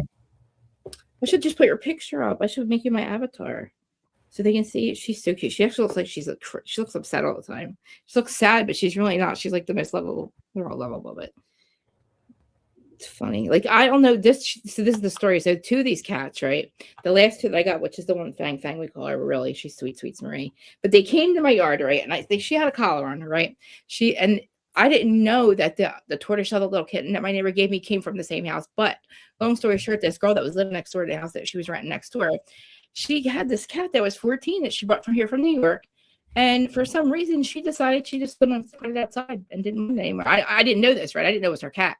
One day, she just comes to my yard and I seen her and she came up next to me. I was like, oh, here's another one, right? I'll just give her food like the rest of them. And I thought maybe because they'll come and then they'll leave and then I won't see them. You know what I mean? And then sometimes they come and they stay. Well, one night she came over and it took 3 years for Eloise to even come near me. The other cat, she came near me within like 2 weeks, but she was watching me. So she comes over. I'm like, I knew she was somebody's cat. So then one day her collar's gone. So I was like, oh shit, I don't know where she was coming from, but I figured she was one of my neighbor's cats. And she comes over and she laid in my lap, literally. And she hasn't left my side really. It was like she came right up to me like she's doing right now. She falls over on her back and just lays there. And my husband's like, that's it. He's like, bring her in. So she came in. But anyway, so the cat after that, the kitten. So then my neighbor, she's moving out one day and she's coming. She's like, yeah, she's moving out. And I'm like, yeah, I was like, don't you have a cat or something? She goes, oh yeah, my cat. She's like, yeah, I don't have her anymore. I said, wait. I was like, tell me that the cat in my window. I said, is that your goddamn cat? I said, is that your cat? Because me and my husband, we didn't know. I didn't want her to see her. I was like, I'm not giving her back. I'm like, I might be her cat. We didn't know. I didn't want to tell her, right? So she's moving. She goes, yeah, that's my Shakana Monique. She's like, that's Japana and Shakana Monique. That's what she named her. So 14 years, her name was Shakana Monique. And then the other one was Stardisha, the kitten. They named her Stardisha. I'm like, what? I'm like, oh, now she's Riley in, and she's like, they're Irish now. Sorry. Like, she came up with this, and she's like, I said, do you want them back? She's like, no. She's like, and she literally, she would not even go. She gave her 14 years, and she said to fucking put her outside. She was from New York. She didn't live here. She said, she goes, I thought maybe like it was my time to. I said, my husband said because she was pregnant. I was like, babe, don't know that's her cat though. He's like, no, a lot of people do it. I'm like, no, you don't just give your cat away when you get pregnant. She was telling me that the cat that she had with her was like sleeping with her like on next to her belly. So like she's like, I brought her from New York. I'm like, babe, it's not her cat. There's no fucking way. She loves that cat. He's like, babe, that's her fucking cat. I mean, don't let her in the window. Cause like, well, like, and yeah, because we'd always shout, I'm like, get out of the window, right? Because we're like, we're not giving her back. She fucking. I was like, babe, there's no way. But then when she's moving out, she goes, yeah, that's my cat. I was like, so wait. I was like, have you seen her in the window? She's like, yeah, you had her. She's like, I said, did you do that because you knew I was a cat lady? She's like, no. She's like, but no, you love her more than we do. I'm like, dude, you had her for 14 years. Then I'm like, do you want her back? And my husband's like, what? He's like, are you fucking nuts? And he fucking took them. Literally, she went back outside. He took them. He fucking hit them upstairs. He's like, they're not. He's like, I'm not giving their fucking cats back. I was like, oh, good, thanks, babe. I'm like, I don't know why I fucking said that. Because like, fuck no, I'm not giving them back. Like now, I want you to see her. I wish I could. She's so cute though. But she's literally, I thought she was a kitten. She's almost 16. She's older. She's older than all the others. She looks like a kitten. She's a small swan. I have to figure out how to get you on the cameras. Actually, I can put a picture up. But yeah. So how did you get your other dogs? How old are your other dogs? What are they? Like, where do you have room for all these dogs? Oh yeah. In fact, that's one of the first things we did here on the property was spent like $1,200 in fencing just for the dogs to have a space to play in. Awesome. 3 of them are rescues from China. Really? What kind of where are they? Burlog is a Japanese Spitz.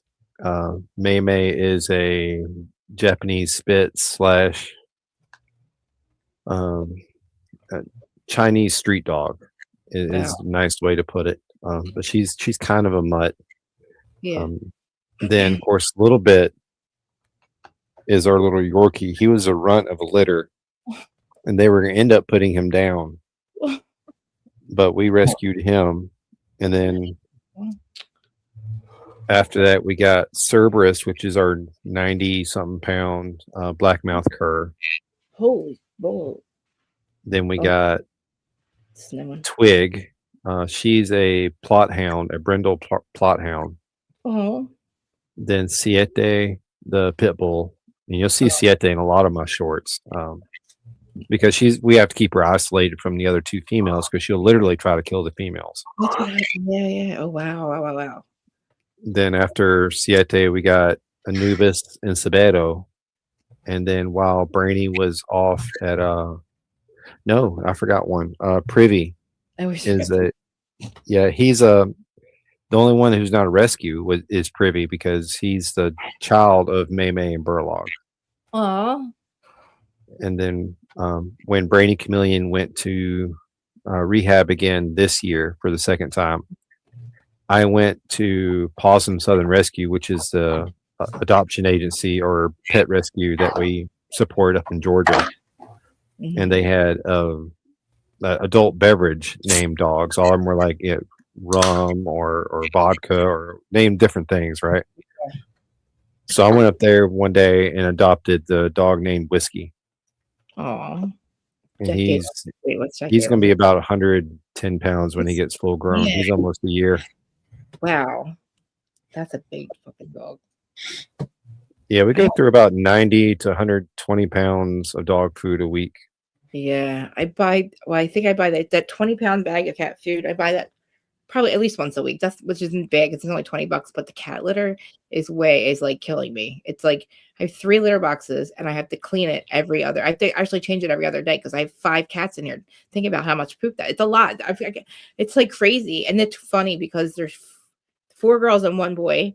And the girls use one and he uses the other. It's so fucking cute that they know they use it. It's like crazy. And these cats did not grow up with each other. I brought them in here and they love each other so much. Like they're always like, they're just, it's crazy. I don't know how I got lucky That's why I know, like when I have my energy read, I can't wait. I need to meet your wife. But when I have my energy read with the cats, they're like, obviously they incarnated here to be with me, allegedly. I said, I know they're my 7 dwarves.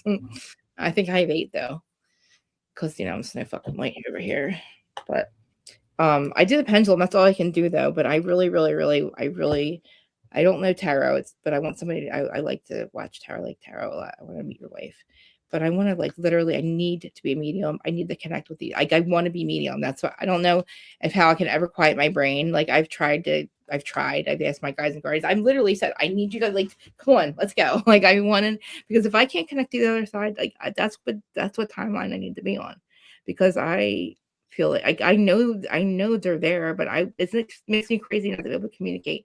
Like I want to hear and see. I don't want to just know they're there. I don't like pendulum to tell me the answers. Like I want to hear and see spirit. Does your wife, can she communicate with the other side at all, or is she just learning No, tarot? she doesn't. Well, she Tarot is will- very young in her spiritual journey. I mean, all right, we're in December now, and she started around February, March, just before she went into treatment again. Mhm. So she's still very young in it, and she's learning more every day, and she does her readings in a very specific way, and she'll tell the people in the reads, look, I'm not going to do a reading asking how your husband feels about this, because that's reading your husband's energy, and Right. not having his permission to read his energy is negative. Yep. So she won't do anything that is negative. It's all positive based, That's awesome. Too. which Like, is and also helping her. yeah, it's something's drawing her to that, honestly. And I didn't know that like you could like I always thought that you had to be like a psychic or somebody or psychic to do that stuff. I didn't realize that like it's just energy's doing it for you. And like if she's open, there obviously she can spirit is drawn to her if she's reading that, you know what I mean? But like to me, like knowing that they're there, it's just it makes me I want to like because I know like oh your grandmother's there. I know that. I know I know she's here, obviously, my Busha. She died when I was 7, but I feel like she was my mom. It's not that I didn't have my mom, but like it's all I remember is being with her. Like we lived with my grandparents, and like she died, she was 47, and then like my grandfather died a year later. And it devastated my dad was 27. So he's got 3 brothers, right? 27, 25, 26, all married with 2 really young kids. And like their parents are gone, And it's like, okay, they're already alcoholics, right? So like it was like for all hell broke loose for like the last literally 20 years. Like I really didn't think that like my uncle was ever getting out of prison. I didn't think my dad. I just wasn't looking good. And all of a sudden, like something happened like 15 years ago. I feel like I don't know.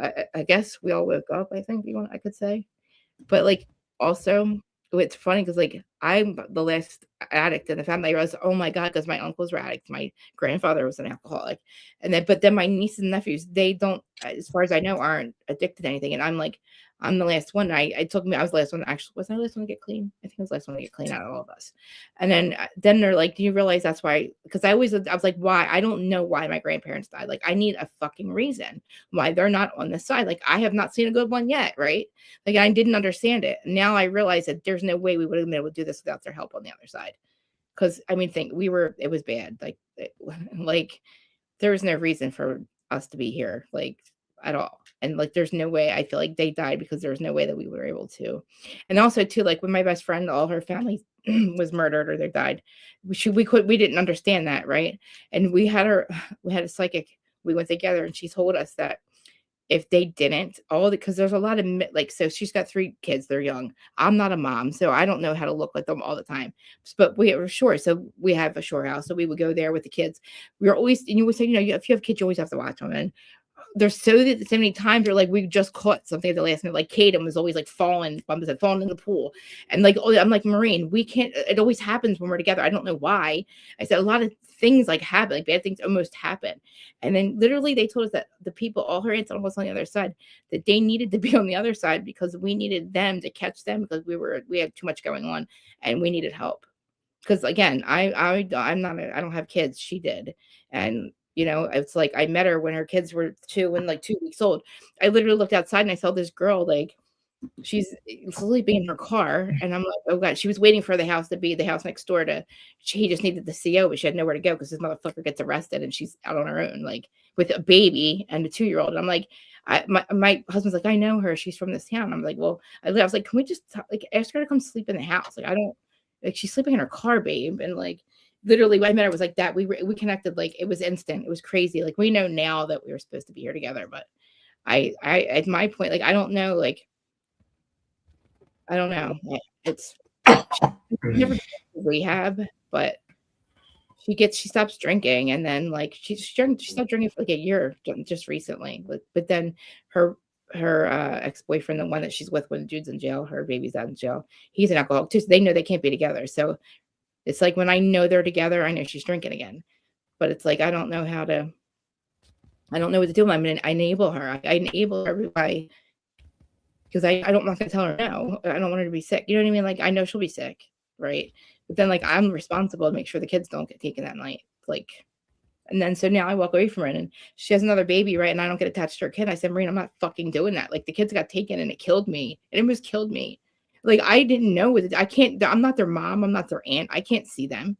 I lose them too. You know what I mean? Like, and I can't. I can't be attached to another. Like my friends are losing their fucking kids, and I'm like, what am I gonna do? Like, they're gone. I don't have any rights to them. I'm nobody to them, and I'm attached to their kids. And I'm not doing that again.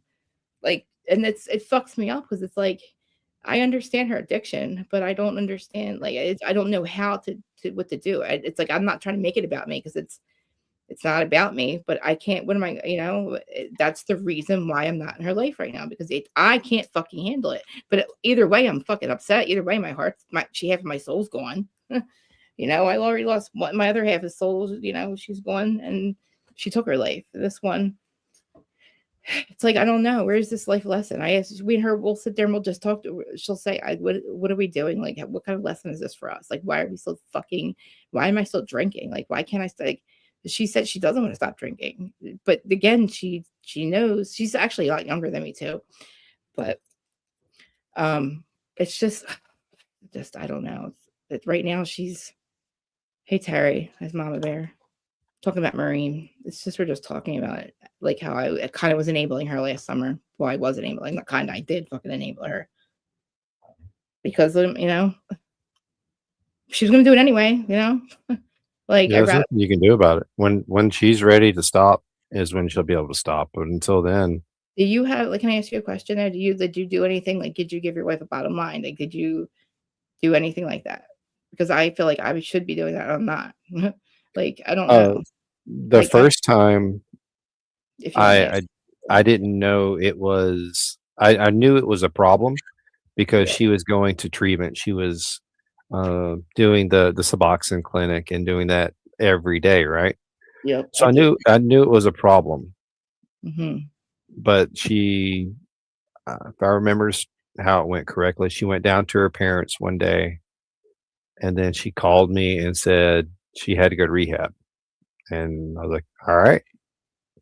And that's pretty much how it happened the second time. What did you think first? Did you think alcohol first, or did you think she messed up not taking Suboxone? What did you think, or did you know it had to do with alcohol? I knew it was for the pain pills. I knew that's what the problem was. I knew what her source was.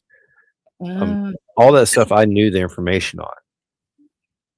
But she went and they were trying to tell her the first time that it's not just this. You also have alcohol. Yeah, alcohol is also a big thing for you. And as soon as she got out of treatment, she very quickly, and she'll tell you this story in herself, is she quickly picked up her drug of choice and kept drinking on a daily basis. And then one day she was like, with the changes I had already told her we wanted to make. Yeah. She's like, okay. And she said, I'm going to rehab. I'm like, okay. So I got us another dog while she was gone. Was she functioning though? Like, did you I mean, because like with Marine, like her life doesn't get negatively affected until it's like, I don't know, like she'll hide it. I can tell, but like she can hide it for like months and months from everybody in her life. And then all of a sudden it's like oh, Marina's drinking again. And then I don't know. It's like, I feel like, I don't know. Like, then I'm like, if she's functioning, then it's okay. Cause it's not negative. You know what I mean? I don't know. I justified somehow, but like you said, like, it's not her, like her health is not well either. You know, she's 30, it's not even 40. Marine's like, she's 15 years younger than me. So she's like, yeah, she's like young. And like I said, everybody in her life is gone. Every aunt and uncle she's had was either murdered or deed. And her dad had died from, he was smoking crack and stuff, and he had a couple strokes, and he just died. Like, it was like tragic tragedy. It's like literally, she's like, my life, it's been one big tragedy. Aunt, uncle, aunt. It's so fucked up. And we're like, how the fuck are we still here right now? Like, her life and my life, but like, we don't get it. Like, I'm like, Marine, and then she'll say, like, I know we're here for a fucking reason. I gotta stop drinking, but I don't want to. And I'm like, I get it, dude. I don't, but then I didn't have kids, so that's where I stopped getting it, kind of, because I knew better. And I don't know if she knew better, because I didn't know she got pregnant the first time, but she definitely knew the third time. So it's like, Marine, well, now what? Like, I can't do this. I'm not doing this again. Like, when she moved, it was the best thing for our friendship, because she lived basically in the same house. Like, it was like across like our driveway, right? So like, it was like basically we're always. But then it's so easy for her to just ask me to watch the kids. Like, and I'm not that person really. Like, and it's at a point where sometimes she was irresponsible. My house is not. You don't leave my fucking doors unlocked. Like, I know to lock my doors. I know that I trust myself. Like, she'd be so fucked up. Like, leave my doors open, and there goes my cats. And something happens to my cat, I'm going to fucking kill you. No offense, but I will fucking kill you. Like, but they don't get that. So like, a couple times she'd be here, and like, that's irresponsible. So it's like, when she moved, it's the best thing for our friendship, but it was in a really bad spot. It's like where her sister is, or neighbor is. It's like, okay, it would run amok. Kids are run amok over there, because it's like the houses, all the families all around, but then she's fist fighting all of them every night. And I'm like, fuck that straight. I ain't going over there, So I like grab the kids, and like, I'm not that person. I had to stop being that person. But like, it sucks. I don't know how to fight. I'm fucked, babe. Cause it's like, I'm hurting no matter what. Like, I'm hurting watching her kill herself. I'm hurting when I'm not with her. Cause like, we quickly, like, it's been a long time. Like, it was crazy. I said, Marine, I just sent her like 2,000 pictures just from Christmases, just because, like, we're like, she's that mom too. Like, she literally is a great. I'd always tell people, like, I'm like, she's an alcoholic, but she's a great mom. But there's things I didn't realize. There's things I didn't see. There's things I didn't know. Things that I didn't realize that she was, not paying. But like, I would give her money, and I realized I didn't know she wasn't paying the bills. I thought she was paying them. Like, I had no reason not to believe her. Things were still, you know what I mean? Like, I paid for the hotel. I did it for the kids. Like, I wasn't enabling. They're like, you're enabling her. I'm like, if I don't pay for it, she'll figure it out. Maybe should have figured it out. I said, but like, why would I not do that? I don't know how not to do that. Like, I could have did it. I did it because I could at the time. And like, but we got to the point where, like, I don't know what the fuck we're going to do now, Marine. Like, this we got to figure this out. Like, I prayed. I was saying, I prayed the day before. I'm like, I don't know who can fix this, but somebody please fucking fix this. Like, she can't die. Like, I need this to be fixed. Like help her somehow. And I don't know. Literally the next day she got that apartment. It was like crazy. I was like, Marine, you realize that we literally run our wits out? Like, we asked for help and it came. I said, please this time. Like, I said, if you have to fucking drink, please just make sure those kids don't get taken. Or like, don't kill yourself. I don't know what to tell you, but like I don't know. Like, I can't. I'm not going to be able to like house you. I'm not in her life now for a reason. I don't say I'm not in her life, but I mean, I'm not. Like, Christmas would have been hard for me not to yeah, it was hard actually. It's weird that my date went by and I didn't realize it. I did not think about it for 3 days. I knew it was coming up. I would say, like, cause something it was coming up recently. I'm like, yeah, it's 12/21/12, and I can't literally. I just realized it today. I was like, oh shit. I was like, that was 12. Wait, how many years? 12 years, 12, 13 years, right? Yeah. It's weird. Because I stopped thinking about it after about 3 years. I stopped thinking really about it all the time. It just got easier and easier every year. But like, oh God, dude, like, it's hard not to smoke pot. Like, I don't know. Like I said, I don't think I'd be here. I don't know if I would be able to survive if I didn't. Hey, babe, what's up?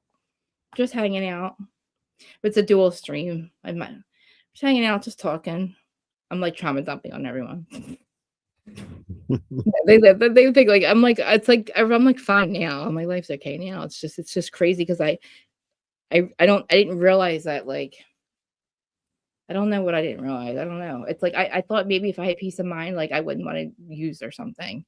And then I was like, oh, and then it fucked me up because then I did. And I was like, oh my God, I'm fucking broken. That's it. I'm fucked.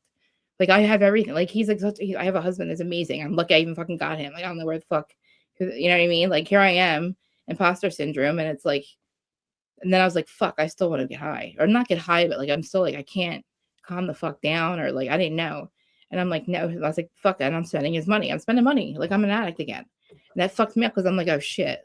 Like that sucks. Like, peace of mind, I don't have to worry about my house because I always had a reason to get high. Like, oh, I'm afraid of my house getting raided. Oh, I'm afraid, my ex, he's not, he would go home to somebody else every night. And it's like, I thought that was like, I would sit there and just smoke crack because I couldn't deal with it because I knew he wasn't in my house. Like, it just fucked me up. I don't know how the fuck I survived it, but like, I think about that. I'm like, how the fuck? There was nights where I literally thought that like, I don't know. I didn't want to wake up. I shouldn't have woken up. And I don't know how the fuck I did that. Like, I don't know. Like, I don't know. Like, I'm so lucky right now to even be alive. Like, I need to do something with this. Like, because I don't get it. I don't understand like why I'm here. Like, because there's so many friends that aren't here. Like, I watch people die. Like, well, I would have been another dead junkie. That sucks because that's what people like. I look at my friends, I'm like, I need to make like I hate the fact that they're dead, they're gone, and like that's what happened. Like that was the end of their life. That was their whole life.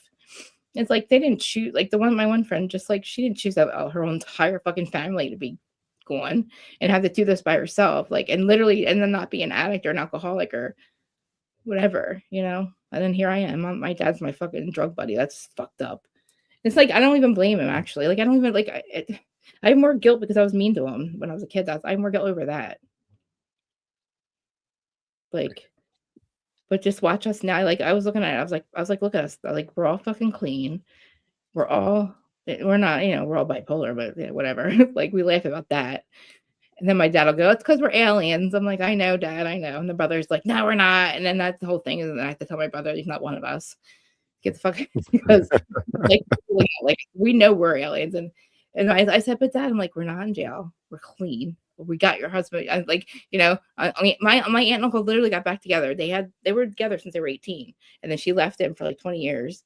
He was in prison and shit. Then they got back together. And like now they're old and having kids. Like their kids are married. It's like crazy. I like look at us. I'm like, oh my God. I'm like, we're alive. I'm like, none of us are in jail.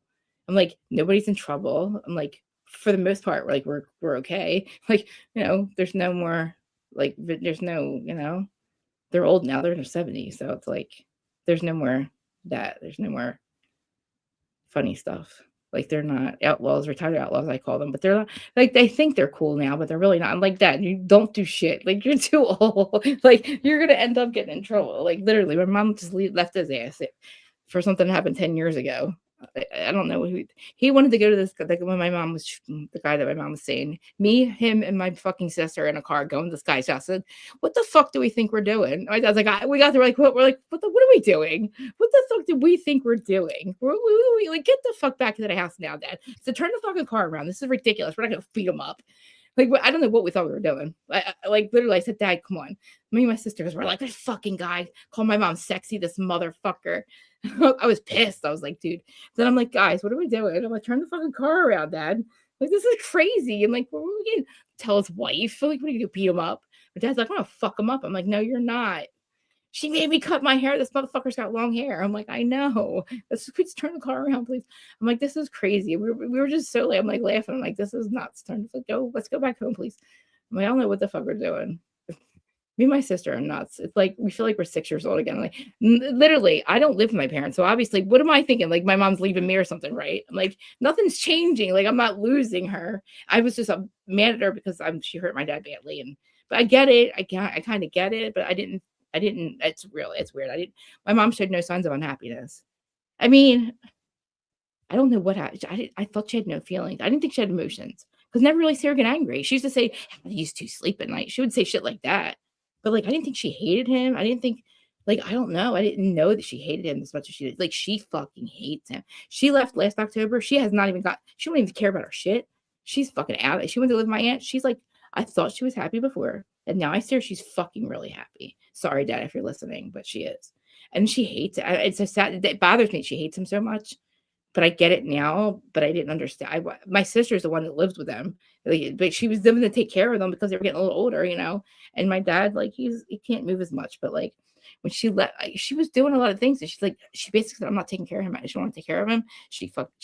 I struggle with not knowing I'm shocked still. It's weird. Like, I love my mom to death to me, but then I'm looking back now and I'm like, whoa, she didn't have, like, my parents were Italians, and she wasn't allowed to talk about her feelings. Like, she only married my dad because to get the fuck out of the house, because, you know, she's living a Catholic house, like Italian Catholic, like she wasn't allowed to do anything. And I realized my grandmother didn't have feelings. I don't think they didn't have feelings, but we just didn't talk. They don't talk about their feelings. And like my mom couldn't, so she doesn't express herself. But she was so fucking unhappy. And like that's really all she can say to me, because I'm like, Mom, Mom, how could you cheat on, like, how are you having an affair? Like, how does this happen? Like, you're having an affair? We laughed about it. Literally, my dad gets a prank call, we thought, 2 days before she leaves.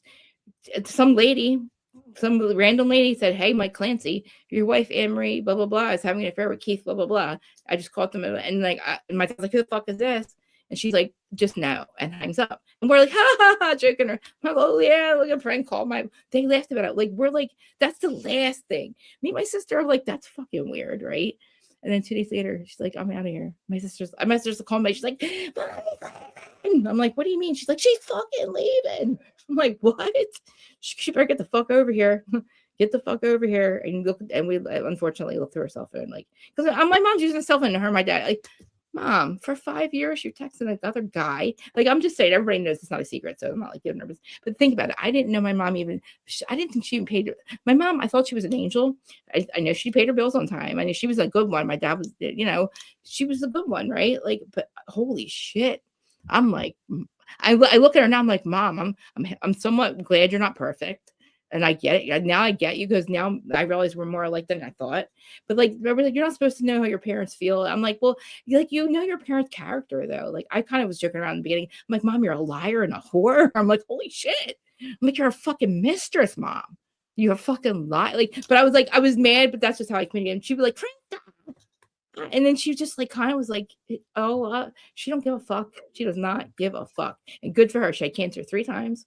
I like, Mom, is this because you had cancer and you got better? And like, fuck this, you want to be happy, right? Like, I would, like, I feel more bad that she was unhappy and I didn't know. And I can't imagine holding that in and like living in chaos, because I guess my sister is chaos living there. I didn't realize I thought my mom didn't care. I thought that was her house. I don't know.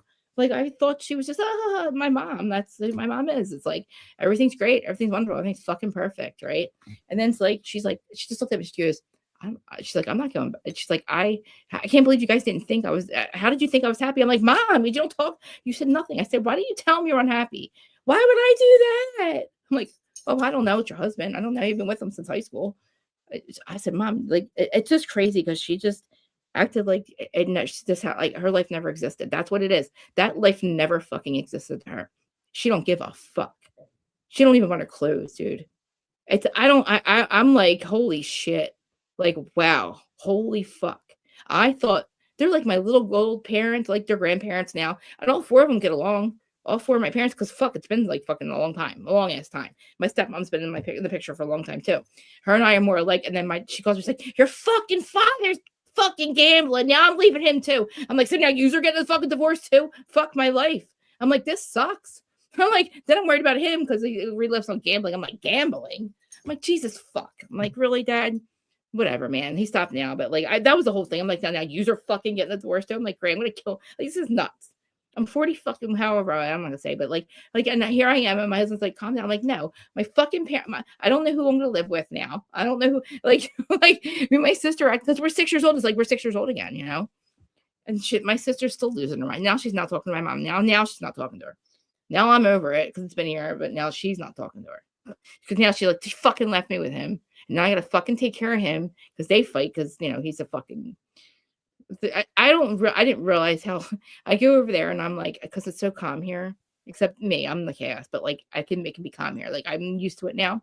I was living in fucking toxic communication. Like all we did was scream at each other all the time, but they still do it. I'm like, you are fucking nuts. I'm like, you're like, I told my dad I was gonna slice his fucking throat last time I was there. I said, I fucking hate both of you. Like, because we're just really bad when we fight, and it's over dumb shit.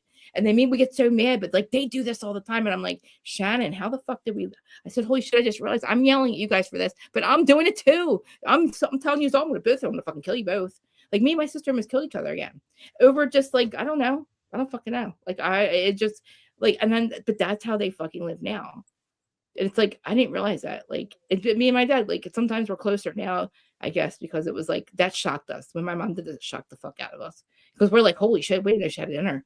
And then I'm like, oh shit, we didn't underestimated my poor mother. Like, she's like, what, you didn't think I would leave? I said, Mom, why the fuck would you leave? I thought he was gonna, I thought you were gonna find out one day he cheated on yours. I knew a couple of things that made me pissed off at him. It had to do with my friends. And I'm like, you're fucked up, dude. Like it was a lot, it was a thing. But it did, I don't know. He's like, I cheated on her 25 fucking years ago. I'm like, I didn't even care about that. He's like, I got a fucking blowjob. She didn't give a fuck. And my mom's like, no, I didn't care. He got a blowjob. I'm like, I said, Mom, but you just had an affair. You like are with another. You're like the dude you were with between Dad, the guy that I didn't like. This guy, I didn't like that. I don't like this guy. I didn't like him. I don't know why. I was 6 years old. I didn't fucking like him. But then she gets back to my stepdad, and this here. Oh, I'm like, who? Keith? Who? I'm like, that dude. And like, and then we're looking at pictures last night, and here's a picture of them back in the day. I was like, oh my god, Aunt Barb, look. Because we were like, oh, look, pop, there's Boosh. Oh, we're looking at old Panda, and then here's fucking Keith. I'm like, this motherfucker. I'm like, Mom, look. She's like, ah. And I'm like, oh my God. Because my sister's like, I don't think she's with him. And I'm like, yeah, right. I said she was with him when she was with Daddy. You think now she's on her own, she's not going to, why would she stop now? Now she's free. Now she's allowed, but he's married. But guess what? Listen, I don't give a fuck about this guy. His wife's dying of cancer. It's not fucked up. Fucked up. And he's calling my mother sexy. I text myself, don't ever call my mother fucking, she's 70, motherfucker. Don't call her sexy. I was like, don't call my mother sexy again. That's fucking weird. It's another man's wife. I said, I didn't fucking like you then. I don't like you now. Like, you're lucky your wife's dying, or I'd fucking tell her. Seriously, why should my dad be doing like literally? Fuck that. Like, I get so I need therapy because it pisses me to fuck off. I don't know why I'm more mad at this guy. I don't know what I'm mad about. I just like I get it. I totally get why. I didn't say it. I just get it now. But I think he's I don't know. It's just something about another man. I don't know, man. And my mom, she ain't any better because this woman's dying of cancer, you know? But it's like, I don't know, like, were they in love the whole time? She won't tell me. I asked her yesterday. I said, Mom, were you in love with him? Like, you were married to Daddy for 40 fucking years, my stepdad, who's my dad, basically, you know? My other dad was, you know, it is. She's like, Chris, you know, yeah, like he just, I didn't want to take care of him anymore. I'm like, Mom, that's so fucked up to say. She's like, look, he's fucked. She's like, but he's an asshole. I'm like, I know, but I hated him. I didn't know you hated him. I realized that he was mean to me. Like, me and my sister and him, we would always, like, I don't know. I get why. And I said, I get why he's hated. I would hate us too. We were bad kids. Like, we were really bad. Like, me and my sister were not, like, we're barely, you know, we were not good. Like, we made my mom go through hell because we were all the same, all three of us. Like, and then it was chaos. And then I'm like, oh shit. Now I'm like, my poor little old mom, she's living in that fucking house. I thought she was okay. They lived at the shore house and she wanted to come back to up here. And it's like, I didn't know why I was like, why'd you want to leave the shore, Mom? But like, she did have cancer 3 times. That would make me, I'd want to be happy. If I beat cancer 3 fucking times and I'm 70, I'd want to go and be happy. Like I said, go find your happiness. I just wish you would have waited. Or I don't know. I said, Mom, what was the end game? Like, were you just do this for how long? What were you like? What were you guys gonna do? Because you got some lady calling your fucking husband, telling on you, which is so fucking weird to me. I feel like I'm in an alternate universe. Like that to me sounds so fucking like fucked up. I'm like, so Mom, this lady knew you were having an affair. She saw you in a parking lot. You weren't just talking. What the fuck were you doing? Like, you know what I mean? Like, who are you, lady? Mom, I love you if you're listening. No, I love you. I'm just saying, like, it's just more like honestly, like, I can't. I have no room to talk. But like, dude, I was 15. I met this guy when I was 15, and I didn't tell him to marry somebody else. That's not, you know, whatever, man. I wasn't going to marry. I'm not marrying my dad. I'm not. I knew one day my husband would get locked up and go to jail. That's just not a sustainable lifestyle. What they did. It wasn't, because look what happened. Like, it's none of. He's in prison, and my dad was always in and out, and like now my mom's like, fuck you, out. She's out. So that's not, to me, a sustainable lifestyle. I know my husband's not ever going to go to prison. I hope not. I know he's not fucking spending our money. Like, he's not on drugs. Like, our bills are paid. You know what I mean? Like, I didn't, growing up, I don't know why. Like, I didn't think that we would ever lose our house. But then again, I'm like, my mom's got the credit, my dad's got the money. How's this always going to work? If one of them's gone, we're fucked. You know what I mean? Like, I guess she stayed with it. Like, it was a fucked up thing. Like, not, you can't. It was weird. Now I don't know what the fuck they're doing. Now they have to like try to split. They're 70. They're trying to split their assets at 70. I said, why don't you just keep it the same? Who said you guys marrying somebody else? Like, what are we doing here? Like, honestly, she's still gonna get his pension no matter what, or whatever the fuck it is. Not pension. What do you get when you're Social Security? Is it when you're soon 65 or something? She's entitled to that. And like he on paper, he just has. I think the houses are all in her name. I don't know. She's gonna in Jersey. I think. Well, they're selling the one house, so they don't have to sell. Like they would have to literally sell both houses, and then just it would be stupid. He's living in the house that they live in up here, and they have to sell one in the shore house so she could have her half. And I'm like, but you guys are like, I'm like, why are you selling that? Like, it's just like I don't know. It's just weird. But she's like, but I need to buy a house. I need money somehow. I was like, well, why don't you just move to the shore house, Mom? But like, but that's stupid. It's just weird to me. I don't know. It's just weird. Yes, my poor fucking chat people. They have to listen to me. I'm sorry, guys. Like literally, I'm so manic. I could talk probably for another hour about fucking shit. Oh, we're good. I'm good. Weird because I think about like I'm good. Like I only like people are like, oh, you're not over. I'm like, I kind of am, but I have to get it out sometimes. And I repeat myself. Believe me, this whole thing you heard, you'll hear. I repeat myself, and my husband knows better. Like when I'm processing something, I'll just keep because it's like, what else am I going to say? It's a truth. Like I can't sugarcoat anything, and it's like, and then my husband's like, look, it's not about you. My dad will say it's not about you. I'm like, well, then don't fucking ask me then. Like, cause don't ask me how I feel about it. Like I'll have my feelings, but dude, I'll go talk to my fucking plants. I'll talk, you know what I mean? But like, thank God I have my fucking chat people or my friends that like literally know that I need, if not, they know better. Like they know that I'm not good when I'm not good. And I'm not good. Like, I don't know why. But it's like, it's not about me. So whatever. That's like, I hate that though. It's not about me, but like her recovery, like my best friend, it's not about me, but like, I'm still going to hurt if something happens. I'm going to fucking die. Like, I don't know. It would kill me if something happens to her and I'm just waiting for it. Like it's, like it sucks. I just, like, I know how hard it is to stay clean and I'm on Suboxone, dude. I'm still on Suboxone. Like I started doing it right in 2012. It took me, I was on it since 2007. I'm still fucking on it.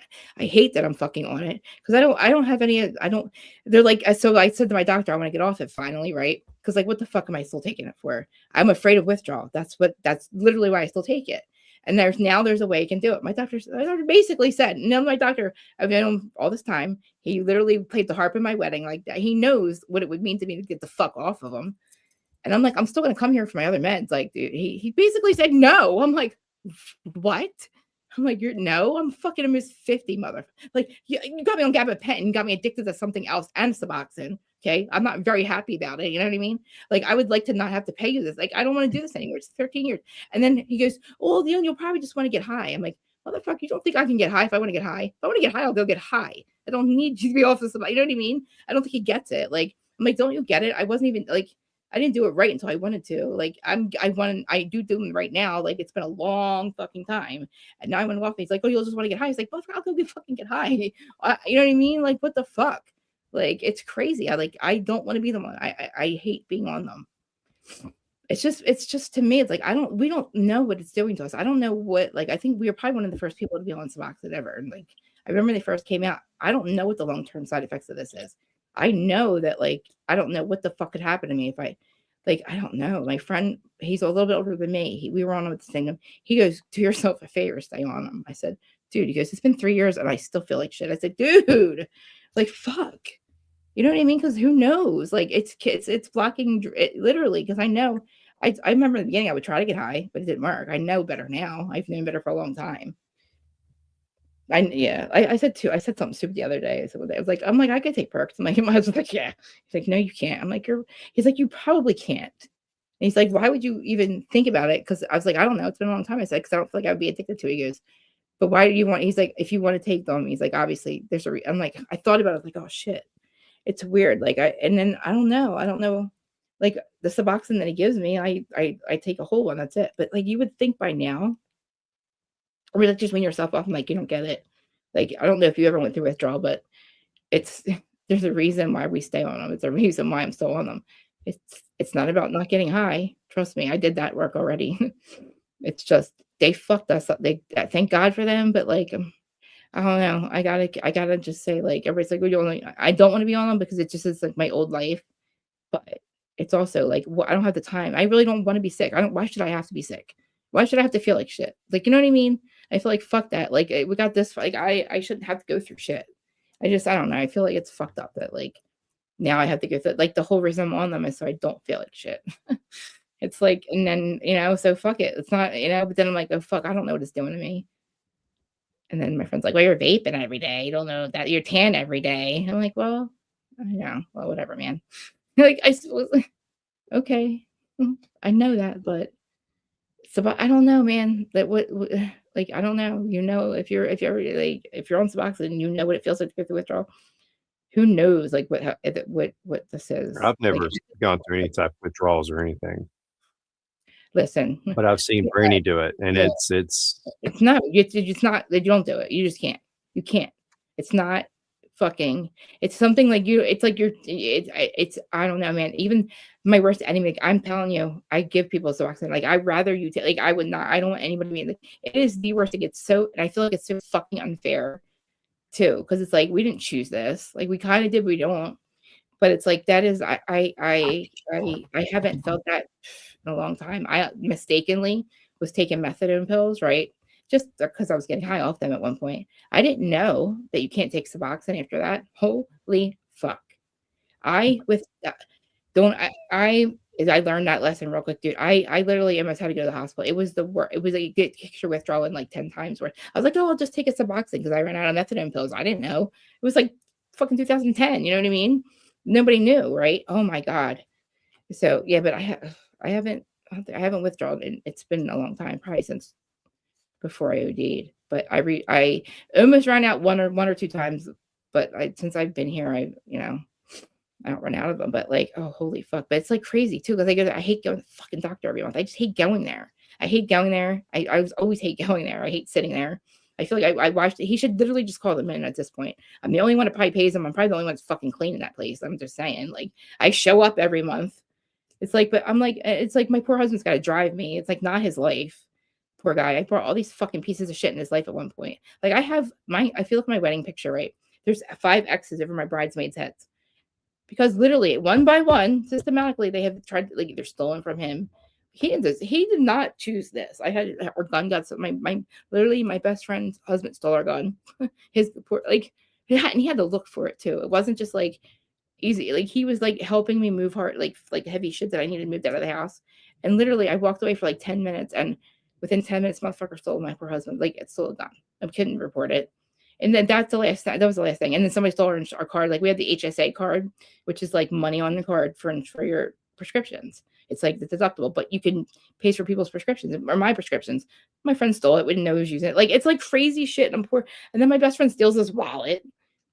Why she's fucking his brother who just left his wife. Like I need a fucking camera in my house. My sister comes here and my brother-in-law gets kicked out next door. The houses are attached to each other, so his wife is there. He comes over here, little dope fiends, and I'm like, all right, they party for one. I said, my sister's fucking here, your brother's here. Of course they're fucking. Well, because they're in the room. Well, that's the window where the window is literally where you can walk out on the roof. Well, guess what? You walk out of their other fucking master bedroom. My sister-in-law walks out of the fucking bedroom, out of the fucking window, walks over to our window, walks in, bucks. We're all fighting upstairs. This is like more of my poor husband because I'm like, you can't kick your brother out. We can't kick my sister out. Well, we did after like 3 days of us all fighting, and I'm like, Shawan, this, and they take my husband's wallet. I'm like, so then I haven't talked to her since. Like, she was literally like, she had the key to my house for like 20 fucking years. And this bitch stole fucking $800 out of him and his wallet while my poor husband was sleeping on the couch because he was afraid to fucking like, he was afraid they were going to leave the door unlocked. Like, he's like, they got to stop. They got to go to work. It's Monday. Like, they got to stop. Like, coke. And it's like the whole thing. Like, I'm fighting my sister-in-law. I got a scar in my head because like she went after my sister. My husband and my brother-in-law are trying to hold me down. I slipped out and went out the back door and ran around to fight my sister-in-law because my sister's fighting her and they're not letting me out the door because I'm on probation. I didn't give up. But like my sister's fighting my sister-in-law. I'm not going to just, thank God the cops, thank God they shouldn't press charges though. Because I'm telling you, like since I got clean, that fucking cop let me fucking get clean. Like I could not believe this cop did this for me. I said, I have to do this. Like, I do not deserve that. Like, I was going to go to prison. Like, even if I never had a charge ever in my life, a bundle full of dope would put me away for a long time. right? Like, and what reason do I have to live? Like, you know what I mean? Like, I was, oh, man, like, yeah, wow. Dude, and that's funny because I stayed in touch with him. He just retired actually. He's like, he's like literally, I said, look, I said, I'm still fuck. I said, you literally saved my life. He goes, stop saying that. I'm like, you did. I said, you don't even fucking know me. I asked him, I said, why'd you do that? He goes, he's like, I didn't know who you were. He's like, and I knew you weren't really a piece of shit. He's like, but I knew you didn't have another run in you. He's like, you're gonna die. He's like, he's like, what, charge you so you go to fucking jail? He's like, what the fuck is that gonna? He's like, I said, but why? He's like, I don't know. He's like, I said, you threw away all that dope. And he goes, shut up. I said, I had one Xanax. I said, what if I didn't? He was going to charge me with it. I would have, like, I don't know how much trouble I would have gotten, but like, that was enough for me. Like, and then I didn't trust Sodat because I was like, oh, they're going to fuck me over. I had, like, every time I would get drug tested, I would go right across to the hospital and get the blood taken because I was fucking clean. And I was proving I was clean because I was afraid that they were going to like fuck me over or something. For some reason, I wanted to make him proud. And I just felt like, wow, like I didn't deserve that. Like maybe I did, you know what I mean? And there's got to be a reason because that was it for me. Like I OD'd, I died, and now I'm gonna go to prison over it because then my friend throws me on the fucking sidewalk. Thank God. His girlfriend said they weren't even gonna take me to the hospital. I said, what? He goes, he didn't want to even take you to the hospital. He goes, he's like, I had a fucking. All I remember, I was sitting in the Acme parking lot, and I said, shoot me up again, and he's like, no fucking way. He's like, you can't. I remember him saying you can't do anymore, and I said, yeah, the fuck I can. I'm like, and he was right. And then like I don't remember. I went out, and it was like 8 minutes till we got to the hospital. My friend and the nurse, like, they took your car, I think. I said, what do you mean? I'm like, who? And he's like, they're your friends, whoever they were. We got you on. They won't put you on the sidewalk. And they said she's not breathing. She did dope. She's ODing, and they left. And they thought she was parking the car. They went to Camden. They sold my digital camera when they used to be cool back then, which I was pissed about, and my cell phone. And they took my car and I had to go fuck it. I didn't get back for like 2 days. Like, listen, that's like next cop. Like I literally, I was like, I didn't even really leave the hospital. I said, I'm going to go right to crisis because my parents said to fuck off. Like that was it. Like they did not, I was at, my dad said, walk your ass to the detox. I said, well, I'm already here. So I said, no, you motherfucker. I said, you get fucking clean. He goes, all right. And he actually did. It was weird. We had the same clean date, but I said, I don't know, Dad. I said, I'm Jersey sober and you just gambled. So are we still clean? He's like, yeah. He was running the Kiss Club. It's called the Kiss Club here. It's the NA meetings. He's been running them literally for the last, I don't know how many years since we got clean. I said, how's that work? And he's like, well, they know. I'm just fucking around. I'm not like yelling at him. It's funny because my dad, like, when I communicate, I am yelling. And they're like, stop yelling at me. I'm like, I'm not. This is just how I'm just yelling in general. It's just like, you hear me. Like, I hate Louis. I do hate him. I do hate that face, but that's a different story. But like, when I'm talking about the housewives, I'm just tough love friend. I'm not, I'm the asshole. So there's this guy, his name's Jax Taylor, right? He's been on this show called Vanderpump Rules for the entire time, 12 years, 12 seasons. I was him, right? So he's just this fucking narcissist. He's just a fucking narcissist who was doing coke this whole time, being really like kind of abusive to his girlfriend. I've been literally fucking with him the whole time. I'm telling him to get his shit together. Like, shut the fuck. I just couldn't stand him. So I battled with him this whole time. So finally, like, literally, this is like, it's going on for years. Like, and we were like podcasting where he was like, give me 1 star. And I would give him 1 star and he'd be 1 star. And we didn't realize you could see who was doing it. Like, I thought nobody could see who, when you're rating them. And I was like, really pissed. Like, motherfucker, I was like, he doesn't deserve a podcast. Like, Scandal happens and he gets a podcast, a reality show in a fucking bar. Why? Because he's Tom's friend? Like, no, he doesn't deserve it. He got lost it within a year because he literally was doing coke this whole time. He's like, he switched to meth. But long story short, he comes to Philly to do a live show. I was like, oh, that's it. I'm going. I'm going. Well, dummy me doesn't realize I'm in a room full of people that love him. I'm like, oh, fuck. I was like, shit. So I'm like, I'm going to just have to keep my fucking mouth. I'm like, I'm not here to be we're having a therapy session in this motherfucker because we've been battling. And I need to hear they can't do this anymore. They need to get clean. And this, Rage, Tex, and Brittany's not going to work anymore. We're not doing that because you're losing everything. You're about to lose the show. You just got out of rehab. You're lying about it. You showed up an hour late. No merch. You lost your luggage. You're fucking late again. You're a mess. You don't have any of your drugs on you. You look like shit. And you tried the whole time. It was not a show. No merch. No VIP. They paid for it. All these girls, Jax, oh, we love you. Oh, Jax. Oh. It's like, dude, give us relationship advice. He's fucking leaving his wife because he's fucking a fucking meth head and he just lost everything. And you want, and I'm like, forget it. No, and my friend's like, calm down. These people love him. I'm like, they paid a lot of money to, and Jax is like he kept looking over it. I don't think it took him. He's like, I realized it was you because I always say to him, I'm not probably the only one that's ever said, how the fuck can you, Brittany could not stand a chance because of what you did to your fucking mother. How's your wife ever gonna like, his mom, he stopped talking to his mom when his dad died, right? He hasn't fucking looked back once. He's had a kid. His mom lost her husband. Then this motherfucker, I get mad at her for a year, maybe. He has never talked to her since. I always said, how the fuck can you? I said, you need to talk to your mom. Like, what is wrong with you? Your dad would never be okay with you not talking to her. His wishes for you not to find out how sick he was on him. Like, and then she loses her husband, and then you fucking get out of her life, and then you get married and have a kid. You still don't fucking let her in life. I said, Jax, how the fuck did you do? You have no soul. I would tell, like, I wouldn't even talk about the show. I'd be like, this motherfucker, how mean he is. Then he comes to Philly, and he's like, oh my God. He's like, as soon as you said about mom, I knew who you were. I said, Jack, seriously. I said, I can't be the only one that's ever said it. He's like, nobody's ever called me, and nobody's ever said that to me. I said, I doubt that. That's fucked up. I said, no friends ever said you talked to your goddamn mother. Like your poor fucking mom, who literally, when you were like, he was like a mama's boy. Like, he's bad. He was like stealing on cat. He's not a good dude. He's a poor guy. He just never got married, but he just lost everything again. It's a shame. I said, Jax, what happened? I said, you did coke. I know this whole time, right? You kept the show.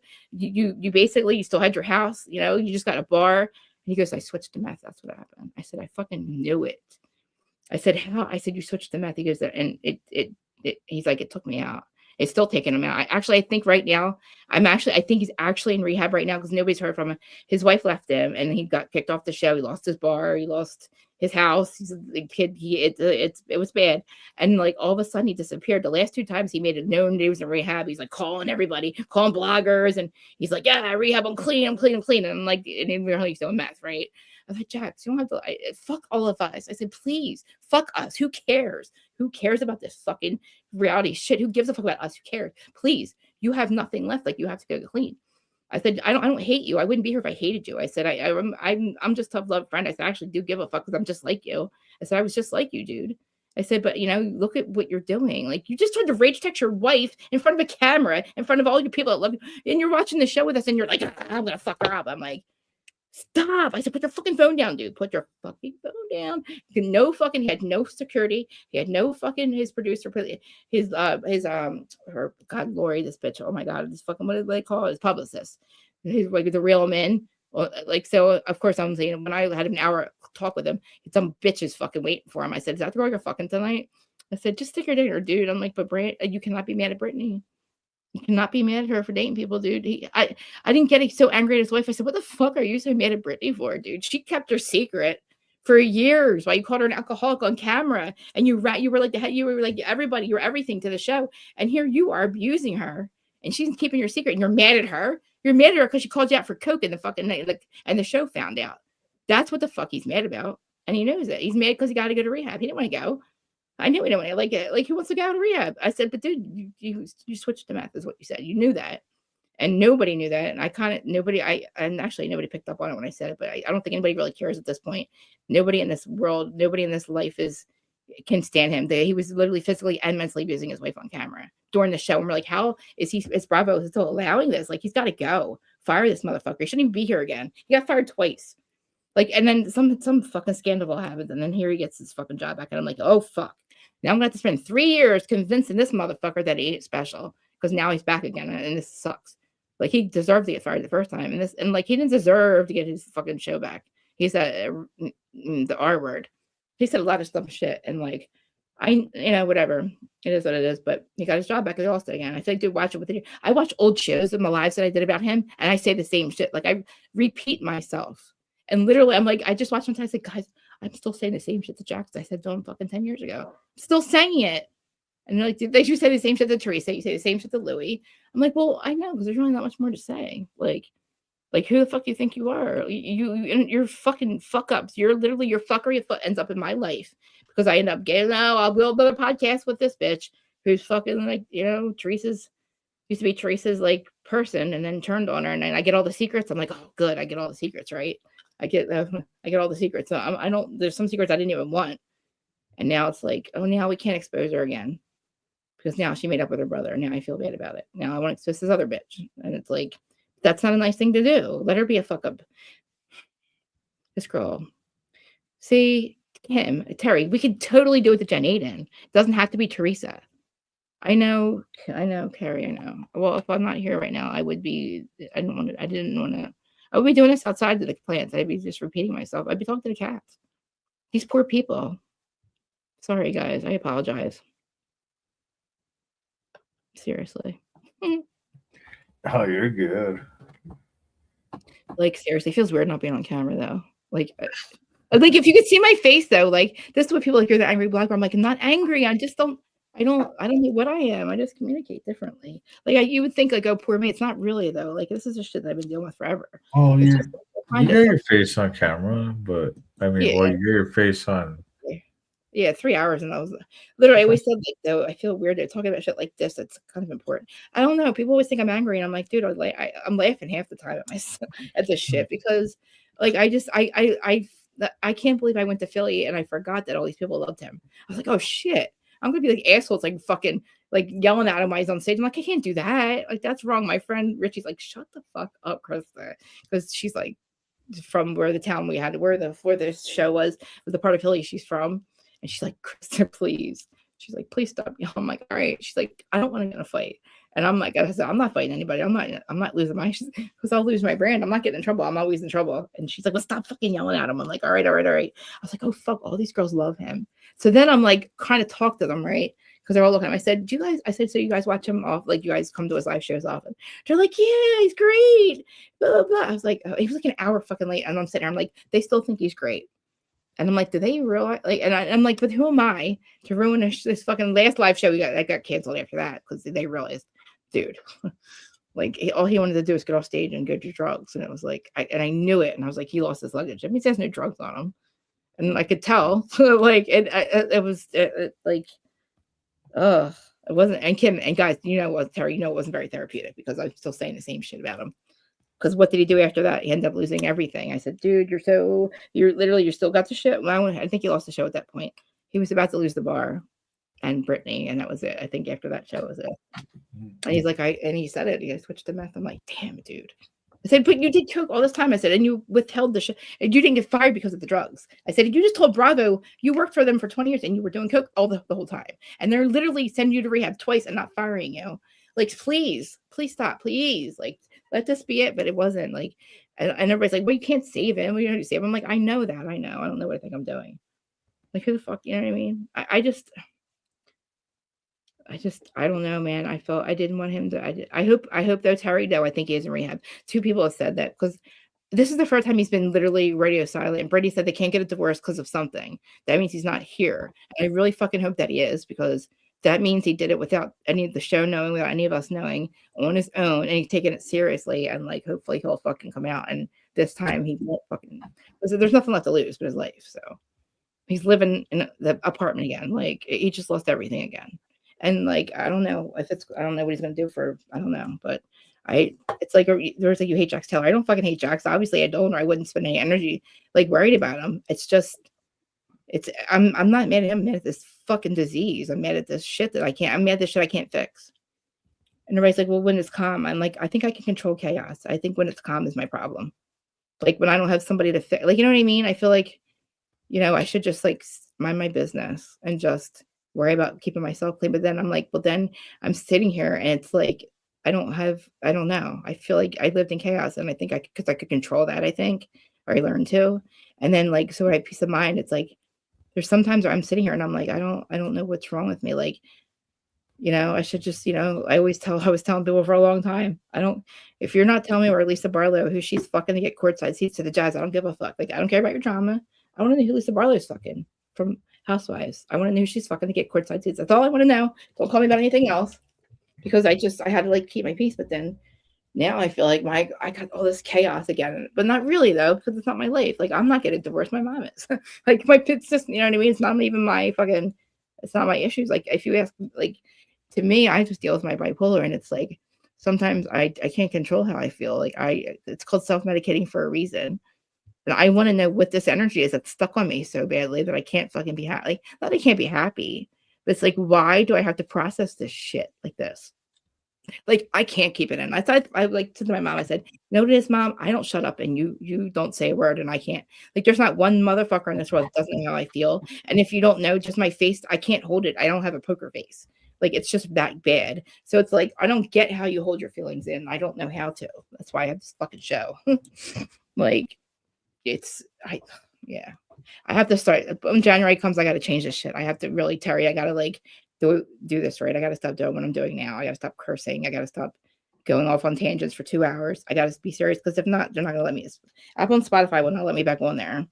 And I want to do it without having to pay somebody to do it. And I want to do it by myself. I have to like calm the fuck down. Is what I do. I really got to calm the fuck down. That's what I need to do. And I feel like literally, remember what, I don't know if Terry remembers this, but like when I was getting ready to start the show, and I was like, Adam, I can't do this without you. Can't do it. I'm not doing it. It was like right around this time. And then I thought I couldn't do it without Erin when Erin left me, even though she's still here. I saw you, Erin, love you, bestie. But like, she's going to do Rhode Island with me. It starts in January. Anybody that's listening to me now from Housewives. But I have to get my shit together, my head together, because I can't keep doing this, or Bravo and like YouTube's not going to like it. Because I got to keep it down to an hour, and then I got to, like, if I'm going to talk about shit like this, I got to keep it separate.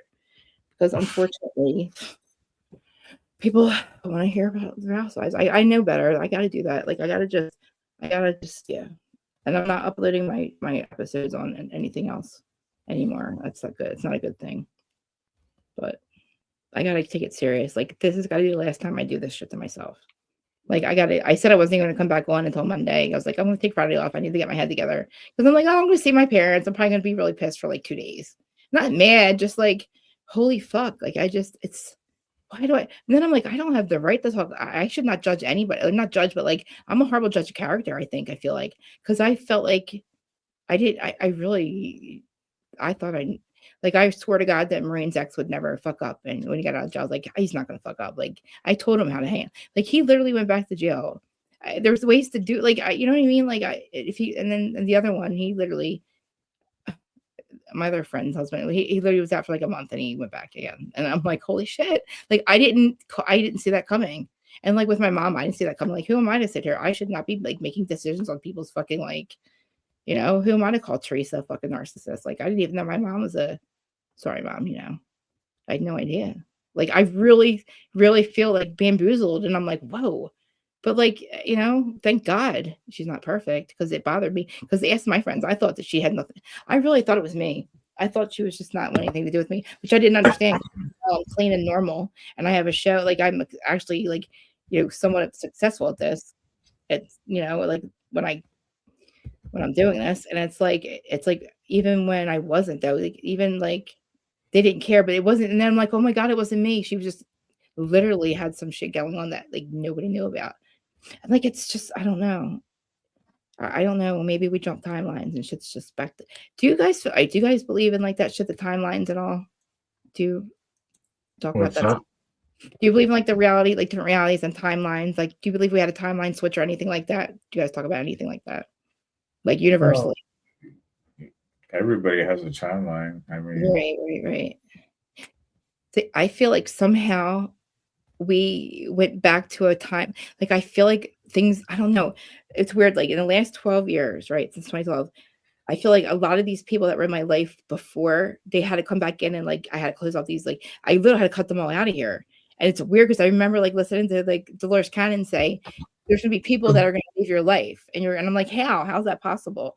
Like, I'm thinking of the people that were like, not that I can fuck up by myself, but also there's people that were hurting like me and my husband's marriage. Like, there's no way, like, I can fuck up by myself. You know, I don't need you to have witness crack that in my house twice. I don't need that shit. Like, I have cats. This is not, you know, you can't drop drugs in my house. I don't even have my own drugs. Like, you know what I mean? Like, what are you doing? My husband's like, are you crazy? So that's like shit I couldn't have in my house anymore. And like, once I wanted that done, it was over. Like, after, and like, I don't know. I just feel like these people were not supposed to be here in this time. I feel like I think we jumped the timeline. I feel like in this reality, all things are possible. Like, anything that was possible before is possible now. And I don't think that was the case before. Like, I feel like, I think there's a lot of things that had to be cleaned up, like from, you know, the way we were raised, like the way that our evolution was fucking robbed from us for like the last 125 years. I feel like this is the time that we had to clean up that shit. And we were just the ones that had to take that burden. Right. So now I think I think we're on the new earth. And I think now is the time that we're like, everything's getting kids chaos before order. Right. And I feel like now, like the people that we meet are supposed to be in our life, and the people that are going are not supposed to be in our life. Like, look at you guys. Like, look what you're doing. Like, you're doing something on a daily. Like, you're like, your guys are called Earth Angels. That's what an Earth Angel is. That's what an Earth Angel is. What you guys do. That's what that is, and that's what you're here for, right? So the people that we meet now are supposed to be in our lives. I think. Yeah. I think this timeline, all things are possible. So. Hey, Yeah. Keith Pub, I saw that you posted up earlier. You have a good night, man. I saw that you wanted to head out. Sorry, I don't stop talking Oh, about. no, you're good. No, I hope that like that you guys, I didn't scare you guys off. I like next time I'll stay on mute. Oh, I want to hear about you guys. this is though. what I do. I mean, I'm good with it. I want to hear about your lives next time. I just talk. Oh my God, 3.5. Dude, does that hear it? Does that really say 3:30? Does that really say 3:40? Dude, Hey. Terry, is that the longest I've ever done this? Oh my God, I should probably like chill the fuck out. I need to calm the fuck down. This is nuts. I'll be fine tomorrow. I'm like laughing at myself now. My friend's like, you know how sociopathic that is, right? Like you're crying and then you're laughing at yourself because you're like, what the fuck am I crying? Like, what am I doing? Yeah. Like, I'm not 6. Like, I have to tell myself everything's fine. I'm fine. Nobody's like, like my husband's not like, you know what I mean? I don't know. I don't know what it is. I just feel like I have to, yeah. I see you there, Road King. Thanks for tuning Thanks for in. any of Hanging you that's out. Heck yeah. That's what it's all about.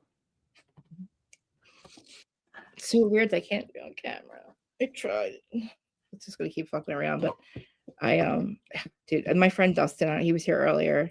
He would be on my co-host with me, and then something would trigger this. I'm like, oh shit, Dustin, are you still there? He's like, yeah, I'm just listening to you. I'm like, oh, I love that. Like I'm telling you, like I've said to these guys all the time, like they've done more for me. And a couple of my friends live nearby. Like they've done more for me just showing up, like and just listening to me now, like, even just being here. It's like Terry. Usually I'll have to say cats or something, so I shut up, but I didn't pay attention to the chat. She probably said cats like 10 times. It's like it triggers me to stop talking.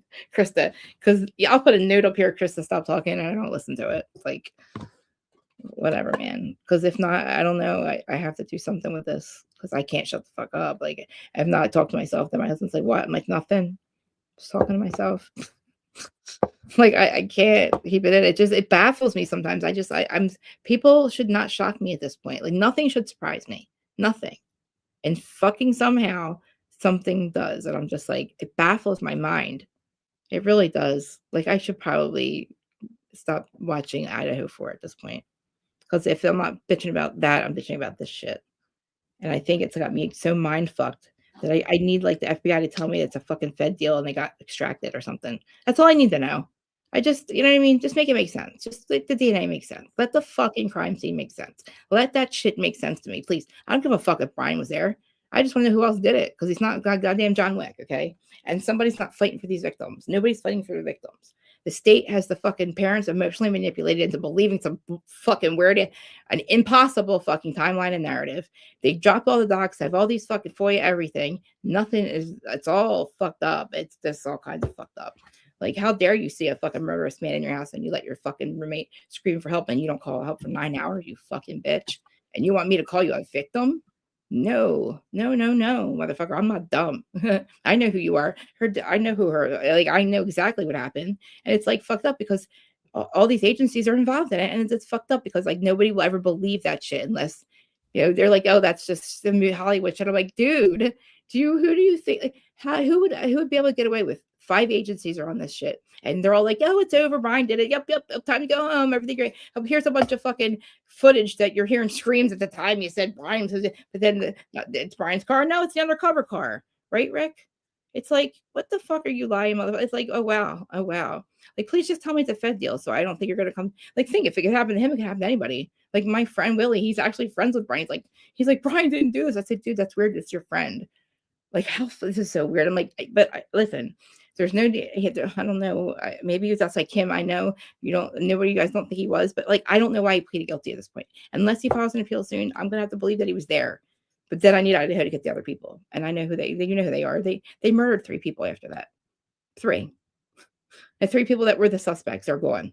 1 got swatted. Oops, sorry.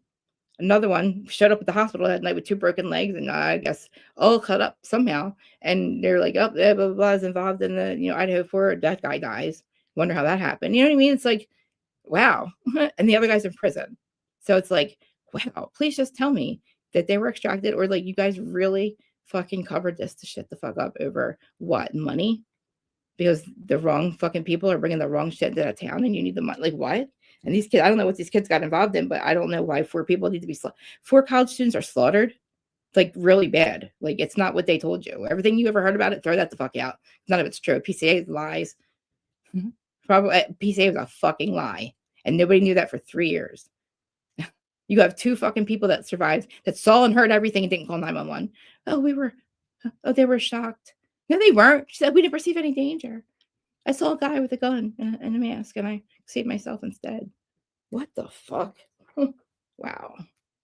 My sister screamed for help and you said that and you fucking tell me that and you tell me that you don't perceive any fucking danger. Besides somebody's in the house and she's running for her life and then you're trying to call your friends and they're not answering and you're in a house that's like a fucking like a cardboard match. They fell down in like 3 seconds. They tore it down. Dude, you could hear everything. My friend went into the house before. Like, you could hear everything. Like, and Ethan was a big motherfucker. These pictures they showed was like 17. Xana, they all fought back for their lives. And there's like, you tell me one person did this. He was taking selfies. There was no marks on his body. And it wasn't for 4 minutes. And his car wasn't there. His cell phone doesn't. It's like, whoa, dude. How did he get wrapped up in this? Like, how was he buying drugs from Molly McMeth or something? Like, the DoorDash driver, Molly McMeth, was there. Who knows why the fuck she's there, but she's not there for death. She's not chopping off fucking. Definitely wasn't DoorDash. She had her people. I think her people were there, but that's just whatever. Like, it's so crazy. They wanted her to lie and say they saw Brian Kroberger there, and really it was her fucking people that she was setting up. I think she was setting her people up, and they found out, and they said this is what's going to happen. Molly, like, never gonna, like, they send. There's only a few people that would send a message like that. And the cops will cover up for it. So it's like nobody believes that shit's real. It's like, well, how do you think the drugs and the money get here? Do you think that prosecutor gives a fuck about you guys? No. That's Santa fuck over there. He all he cares about is that money coming in here. And that's in the college and fucking drugs keep coming in.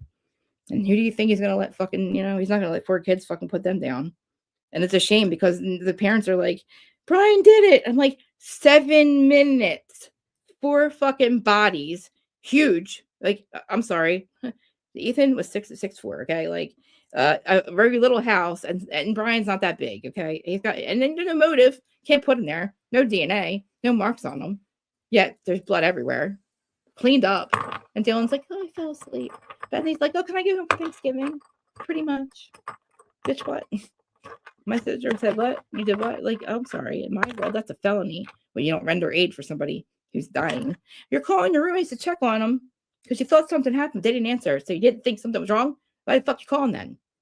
When they didn't answer, you heard what did you think was happening? They didn't answer. What do you think was happening? Did you think that they were okay? You saw Xana laying on the floor. It's a fucking joke, dude. I'd be in handcuffs. It can't be real. They have to be feds. This can't be real. Like, Kim, this cannot be real. There's no fucking way this is real. Unless they're fucking shooting a goddamn Ozarks fucking show. Because if not, then they need to say this shit. I don't know. Or, like, where are they? Because this is nuts. Like, I shouldn't be mind fucked over that. I just want to make sure that these, like, it's crazy. Like, what am I missing? What are we missing? All right, I gotta go because this is crazy. I'm sorry. Like, if I'll just keep going on and on. I'm sorry about that, guys. I probably haven't been this manic in a while. I don't even know what kicked it off. But thank you for, like, staying on the stream though, Carney. Yeah, no problem. You're definitely an earth angel. I'll give you that. I tell you that right now. And I know that you both are. And tell Kefab, I'm sorry that I was talking. No, you're good. You guys are good fucking people. We're just enjoying the stream for tonight, Thank you. I appreciate you guys listening. Honestly, like, I know it's like I'm embarrassed. I usually get embarrassed by this shit, but like, I think I'm kind of like I just need it. People that kind of know sometimes, and it's a shame because like I shouldn't really complain about anything at this point.